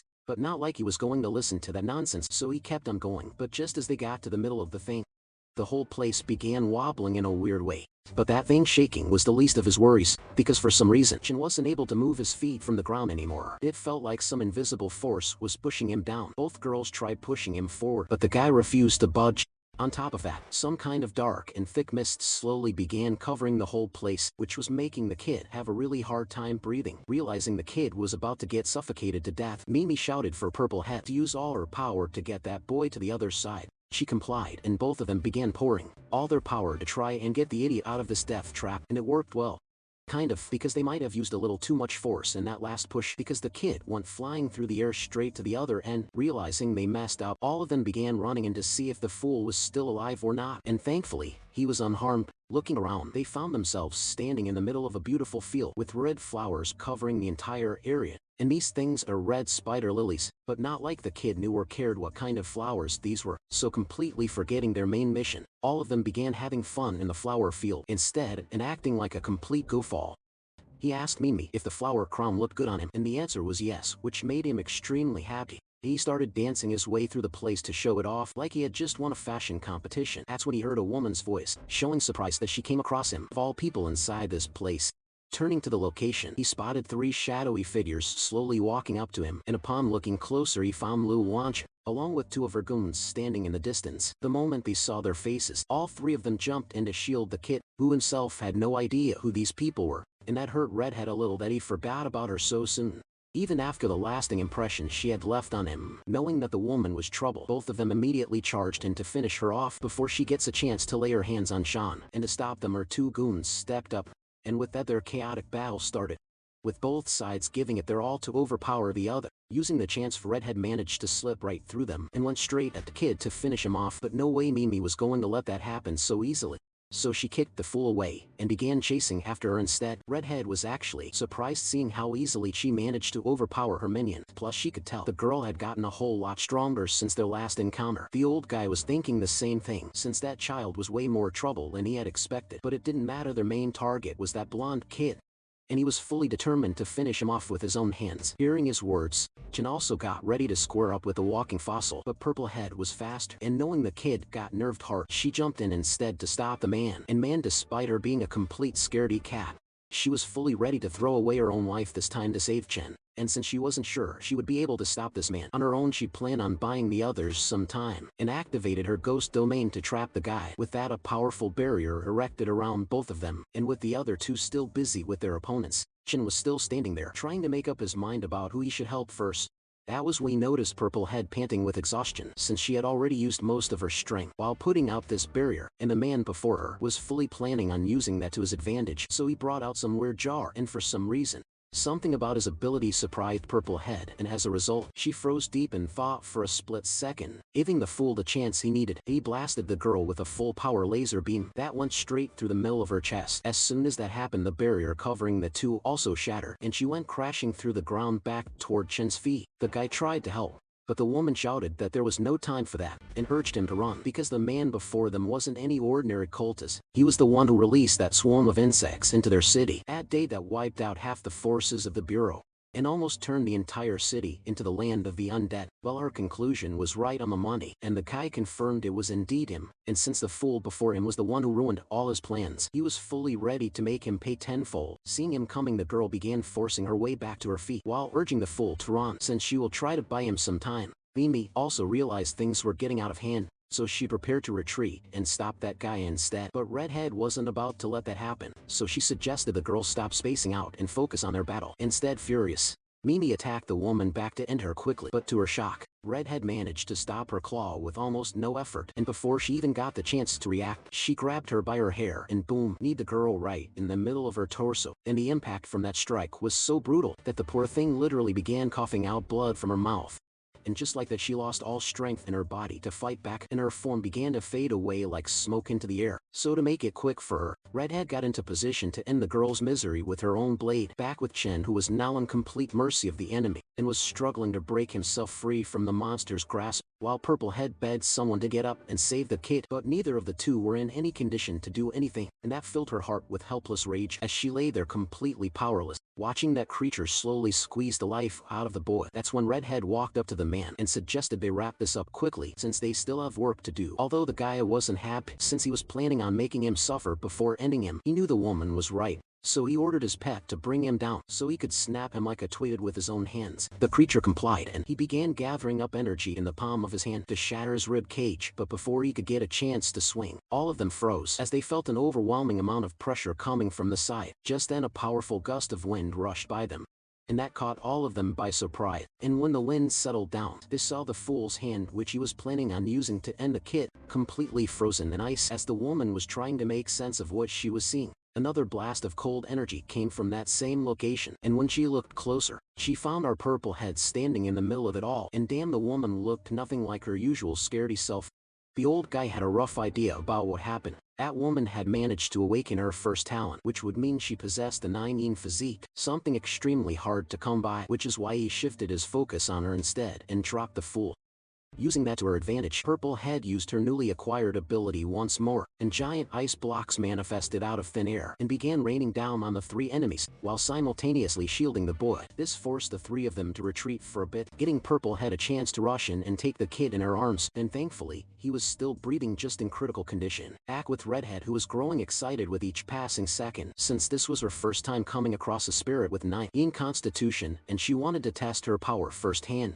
so she leaped at the girl to see what she was capable of. Purple Head, however, simply raised her finger, and countless ice shards began raining down from the sky to block the woman's path. But despite that, she managed to slip her way through the attack and close in the distance between them, and just as she got in range, she swung that lightsaber of hers towards Purple Head's throat. But as soon as that thing made contact, something completely unexpected happened. As the woman completely vanished from the spot, the stunned redhead turned to the side and found the girl in the distance. Initially, she thought this was her speed, which she used to evade her attack, but her friends told her to look behind that woman. Sure enough, as she looked closer, wait, I'm gonna stop here for a sec. Damn, look at what's on that fool's face. I never realized this, but this woman is healthy as hell. Well, anyway, back to the story. So long story short, they were standing in that girl's ghost domain, and what that redhead attacked earlier was nothing but a clone. So to counter this ability of hers, they just needed to escape from the ability's range. Following his instructions, all of them began running in different directions, with redheads still targeting our girl to keep her distracted long enough for her friends to flank her from other sides. But then 2 more individuals were seen jumping inside of the domain. Turns out it was Mimi and the Tiger, who were finally back on their feet. Well, this was bad, really bad according to Redhead, since not only were they trapped inside of this domain, the 2 enemies they thought they took out earlier also managed to get back to their feet, meaning their chances of winning just dropped significantly. And to make it worse, her own weapon was proving to be useless because of all this cold that was freezing the blade. So in the end, she decided to just bail, because these people were never their main objective, and asked her men to fall back so they could finish what they actually came here to do. Plus, that fool was dead either way, since his stupid ass came into this realm without any talisman or protection charm to ward off the yin energy that was overflowing all around this plane. Meaning it was just a matter of time before his body gave out completely. Knowing that the woman was right, the muscle guy broke himself free from the tiger's jaws. But the old man, on the other hand, had something else going through his head. Apparently he had taken a liking to our big melon Purple Head, and he was planning on capturing her for himself, since that woman had monstrous potential of growing stronger thanks to her Nyan body. So his plan was to corrupt her and make her his own puppet. Yeah. Well, the 2 of them didn't care what was going through his perverted brain, so they decided to leave the fool behind. As soon as they were alone, the old guy had unleashed a powerful wave of dark green aura from his body, and slowly his body began to transform into something inhuman. Boom. Big reveal: the guy could turn himself into a bug. And I'll just quote what he said after the transformation. Here it goes: "I'll suck every last one of you dry." Yeah. The dude actually said that, and his first target was Mimi. And after that comment, the girl was terrified, so she tried getting out of his way. But luckily, Tiger managed to pounce at the fool at the right moment. But not giving up, the bug man opened his mouth, and from inside his throat appeared a massive stinger or something, and he launched the thing straight at the tiger's mouth. But this time Mimi returned the favor by punching the dude so hard the air left his lungs. Not sure what this guy was made of, but even that wasn't enough to stop him, and instead of backing away to create distance between them, the dude spat out some weird sticky gooey stuff from his mouth. And after successfully trapping both of them inside that gooey prison, he broke himself out of Purple Head's domain, which meant he could now use his full power. So he began preparing for a powerful attack, while simultaneously Mimi was doing everything in her power to break herself out of the slime. But it was too late. The guy managed to complete his spell, resulting in countless shards of green crystals raining down on Iron's barrier. Seeing how things were getting out of hand, she got up and erected another barrier in front of the kid to try and stop the projectiles. Oh boy, by now Brat was pissed with this whole situation. Plus this man was clearly looking down on them, so she prepared to show the old fool what she was really capable of. Old fool tried stopping that, whatever it was, but he failed to realize Mimi's real target were his wings, since she wanted to ground him. After successfully ripping the things off his back, she shouted for Big Cat to take over, and man, he didn't disappoint. The dude legit looked like Tank from Solo, leveling as he flashed behind the guy, and then he swung his claws, landing a direct hit on the man's back. But they weren't done, they still needed to finish this new combo. So Erin rushed toward the guy, and just as she got in range, she pulled back her fist, and boom, a powerful wave of ice erupted forward, trapping the old man completely inside an ice prison. The guy, however, was still alive, and was in disbelief that a mere human was able to control such powerful, vengeful spirits. Yeah. Well, Mimi didn't give him the time to process that thought, and with one powerful swing of her fist, she shattered the ice along with the fool into chunks. With the threat finally neutralized, the girl dropped her barrier and ran in towards the two to check up on them, and then bam, she shoulder tackled poor Mimi, completely forgetting she was a lot stronger than before. Now, after which the poor thing began crying her eyes out, because although she put on a tough act on the inside, she was terrified stiff seeing her making that face. Both of them asked the girl to calm down while praising her for an excellent job, since if it weren't for her, none of them would have survived. But then again, she was getting a little too touchy with her, so Mimi suggested she keep those massive spheres to herself because she wasn't into that kind of stuff. Right in the middle of their little drama session, they suddenly heard the fool furiously screaming from the back. As he finally regained consciousness, apparently he had no memory of what had happened, and well, because he was out cold the whole time. But he was asking where the three of those people went. Seeing him jumping around like an idiot, the three of them told the kid not to worry because they took care of those guys while he was peacefully sleeping on the ground. Yeah, well, he didn't really appreciate their bragging, so that little comment earned them each a boop on their noggin. Seeing how the fool was being jealous, Purplehead quickly came up with a story that it was really thanks to him that they managed to stop those people because he was giving them strength while sleeping. Yeah, that seemed to do the trick. Plus, Mimi wanted to know where she learned to suck up to that fool so well, and the answer was the fat director, who always used the same trick to get the kid to do anything anyway. Since it was now over, and he had his fill of fun, Chin suggested all of them head back home since he was starving. But since he was going the wrong way, Ion tried correcting the fool, earning her yet another smack on her head for saying dong dong. Yao didn't know which way his house was. After a bit they arrived outside a massive city of some sort, but of course it wasn't a normal city. This place was meant for ghosts and other supernatural beings, and knowing everything in there will start attacking them if they found out this kid was still alive. Aaron tried stopping him, but not like he was going to listen. In fact, he was so motivated that the dude literally managed to power his way out of her grasp. Looking up, she found the other two fools just as hyped as our protagonist, and were even asking her to join them. Lucky for them, the guy who was supposed to inspect each person who entered the city was snoring off to the side, so they easily managed to slip in without any trouble. And the sight in front of them was unbelievable. But our protagonist was more bothered by the clothes these people were wearing, because to him that stuff all looked way too weird. So Purplehead asked him to stop judging them, since these people came to this place from various dynasties, so those clothes weren't weird, just old-fashioned. Suddenly, a hand appeared from the side and latched onto Chan's arm. Turning around, they saw a shady-looking old hag who was asking the kid to come closer. The reason being, she realized the boy standing before her was a living person. While the three of them got all stiff hearing those words, but Shin was more worried about her dirtying his clothes with her filthy hands. The woman apologized for approaching him without permission. She was just a bit surprised seeing a living person in a place like this. Plus, she had something special for him, which she was sure the kid would be interested in. Bringing out a wooden box, she showed him 3 turds, which according to her were strengthening pills with the ability to boost his strength several folds. But seriously, they just look like turds to me. While the kid was so hungry that he was instantly sold, unlike the three in the back who weren't even able to stand the smell coming from those items, so they tried telling the kid not to do anything stupid. Seeing him interested in the turds, the woman told him the price of the items, which was his heart. Yeah. Now, they were definitely against this idea, so Mimi stepped in the middle, knowing full well what this old hag's intentions were. Luckily, the kid wasn't too interested in the items. After hearing the price, plus street food always gave him diarrhea, so he declined the offer. But the female, on the other hand, was a professional glazer, so she acted like she didn't really mind and whatever, while commenting how people would kill to get their hands on those items. Yet, well, that seemed to do the trick. But instead of his heart, he decided to pay with something even more precious, which was the same flower crown that Purplehead made for him. Yet, no, the woman tried to stop the fool, but he wasn't even listening to her at this point, so in her desperation she screamed at the kid to stop while calling him a thief who was trying to scam an old woman. Yet, well, Chin reminded the woman how she said these things were treasures, so in exchange for her treasure, he gave her his own treasure.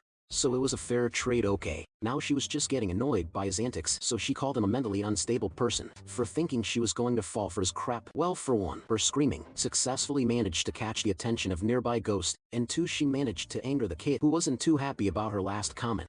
Seeing that the kid was actually traveling with a ghost general, the woman immediately backed away, knowing she won't be able to win against them. But by then it was already too late, and Shin was fully ready to knock some sense into her for calling him mentally unstable. That's when an unfamiliar voice came from the back suggesting, "Our hero, calm down." Turning around, they saw a new face standing behind them. Before they could shoo the man away, they heard him suggesting they don't cause any further commotion in the middle of the market. As for his payment, he offered to pay the money for those pills instead. Walking up to the old ghost, he apologized on the kid's behalf and asked for the price of the item, and that made the female a bit suspicious about the boy, since not only did he have powerful ghosts backing him, but even this man was standing up for him, and she wondered what could be the case. Still, she knew this wasn't the time or place to cause a scene, since it would mean trouble for her, so she changed her tone and told the guy there was nothing to worry about. With that mess sorted, all of them began walking away, with the old hag plotting something in her mind, and whatever it was, it involved the Ghost King.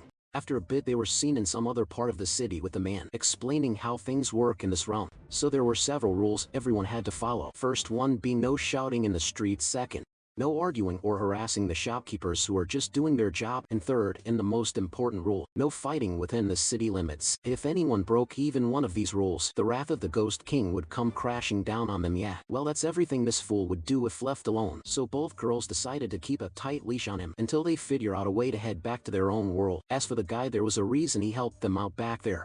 It was because it was rare to find a living human in this place, especially one that traveled with so many high-level ghosts. And more importantly, there was a chance this man could be working with the demonic cult, so he wanted to make sure if that was the case. But after their brief conversation, he could tell this kid didn't work for those guys. As he was thinking that, he heard the kid asking his reason for visiting this place, and that made the guy fall into thought about whether he should reveal he was sent here by the Bureau to procure treasures and artifacts because there are some rogue cultivators who don't like the soul-suppressing Bureau too much, so he gave him half of the truth, saying he just came here looking to buy some items. That's all. Well, that was a problem for our hero because he was also looking to buy some items so that if this man snags the ones he likes before him, yeah, he definitely couldn't let that happen. So his plan was to drag him to the stall with the most worthless looking items so he can have the good ones for himself. Well, it didn't take him that long to spot such a shop, and bonus, the shopkeeper was a Nankan, meaning he was bound to get a good deal there. So he offered to buy the man anything he desires from this place. Well, the guy didn't know what to say to that, so he just thanked the kid for the generous offer, while Purple Hen in the back was wondering how this fool was going to pay for all of this since they have no money on them. Yeah, well, Meanie wasn't too worried about that since somehow things always work out in the end for this kid. Going through the items, the guy instantly spotted a bunch of useful items that were around Tier 4. But Chin had no idea why he was being so hyped about those rundown things, since some of those things look like they belong in the scrapyard. Well, not like he was complaining. If that idiot wants these shabby items, so be it. So he asked the shopkeeper to pack up everything for his friend, handing the items to the man. He began reaching into his walking wallet to bring out the payment for the items, and Poofy was feeling so generous that he even told the guy to keep the change. Next chapter, and the poor man was being crushed under the weight of this boy's stupidity, and it was making his back hurt like hell. And I mean literally, because this fool somehow managed to rob almost half the market with those flowers, and this poor guy was forced to carry all that stuff on his back. So basically what happened was that he shoved those flowers into the hands of those merchants, and when they tried to protest or hand them back, he absolutely beat the ever-living daylight out of them. And now all those people are tailing them to make sure they don't lose sight of him, while others went to report what was happening out there to the Ghost King's palace. Knowing this kid will only bring trouble if he sticks with him any longer, the guy decided to quietly slip away before he got dragged into a mess he wanted absolutely nothing to do with. But the fool wasn't done and was still looking for more things to buy for them both. But according to Purple Hat, there was a problem with that, since for some reason all the shops in the place were being closed down by the merchants. Yeah, guess why that was the case?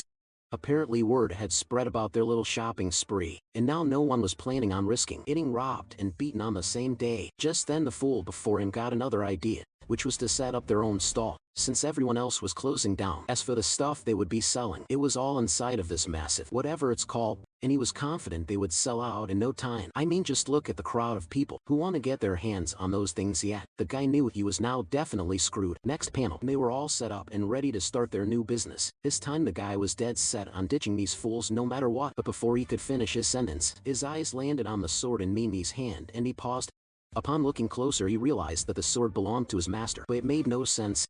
How did such a treasure end up in the hands of this kid? So he asked how he acquired these two items. Chin just told him they were given to him by a smoking hobo a while back, which was clearly a lie, but a lie this fool somehow completely bought, and that got him wondering why his master would just hand over these things to this boy after keeping them by his side for decades. And the only explanation he could think of was that this kid was just acting like a fool, but in reality he was some top-tier master who was hiding his true strength from the rest of the world. But that wasn't about to stop him from snagging these things for himself. So he asked the price of these items and even promised to pay him anything he wanted. Well, that was indeed a really good question. The price for those things. And since the guy looked so desperate about them, he activated his inner businessman and started acting like there was no way they could sell those things to their good friend. For 50,000 ghost coins they needed to lower the price because those things were nowhere near that valuable. Well, actually, it was the complete opposite, because back when his master first got these two blades, they cost him over 1,000,000 ghost coins. So he immediately brought out a sack of coins and agreed to pay him that amount.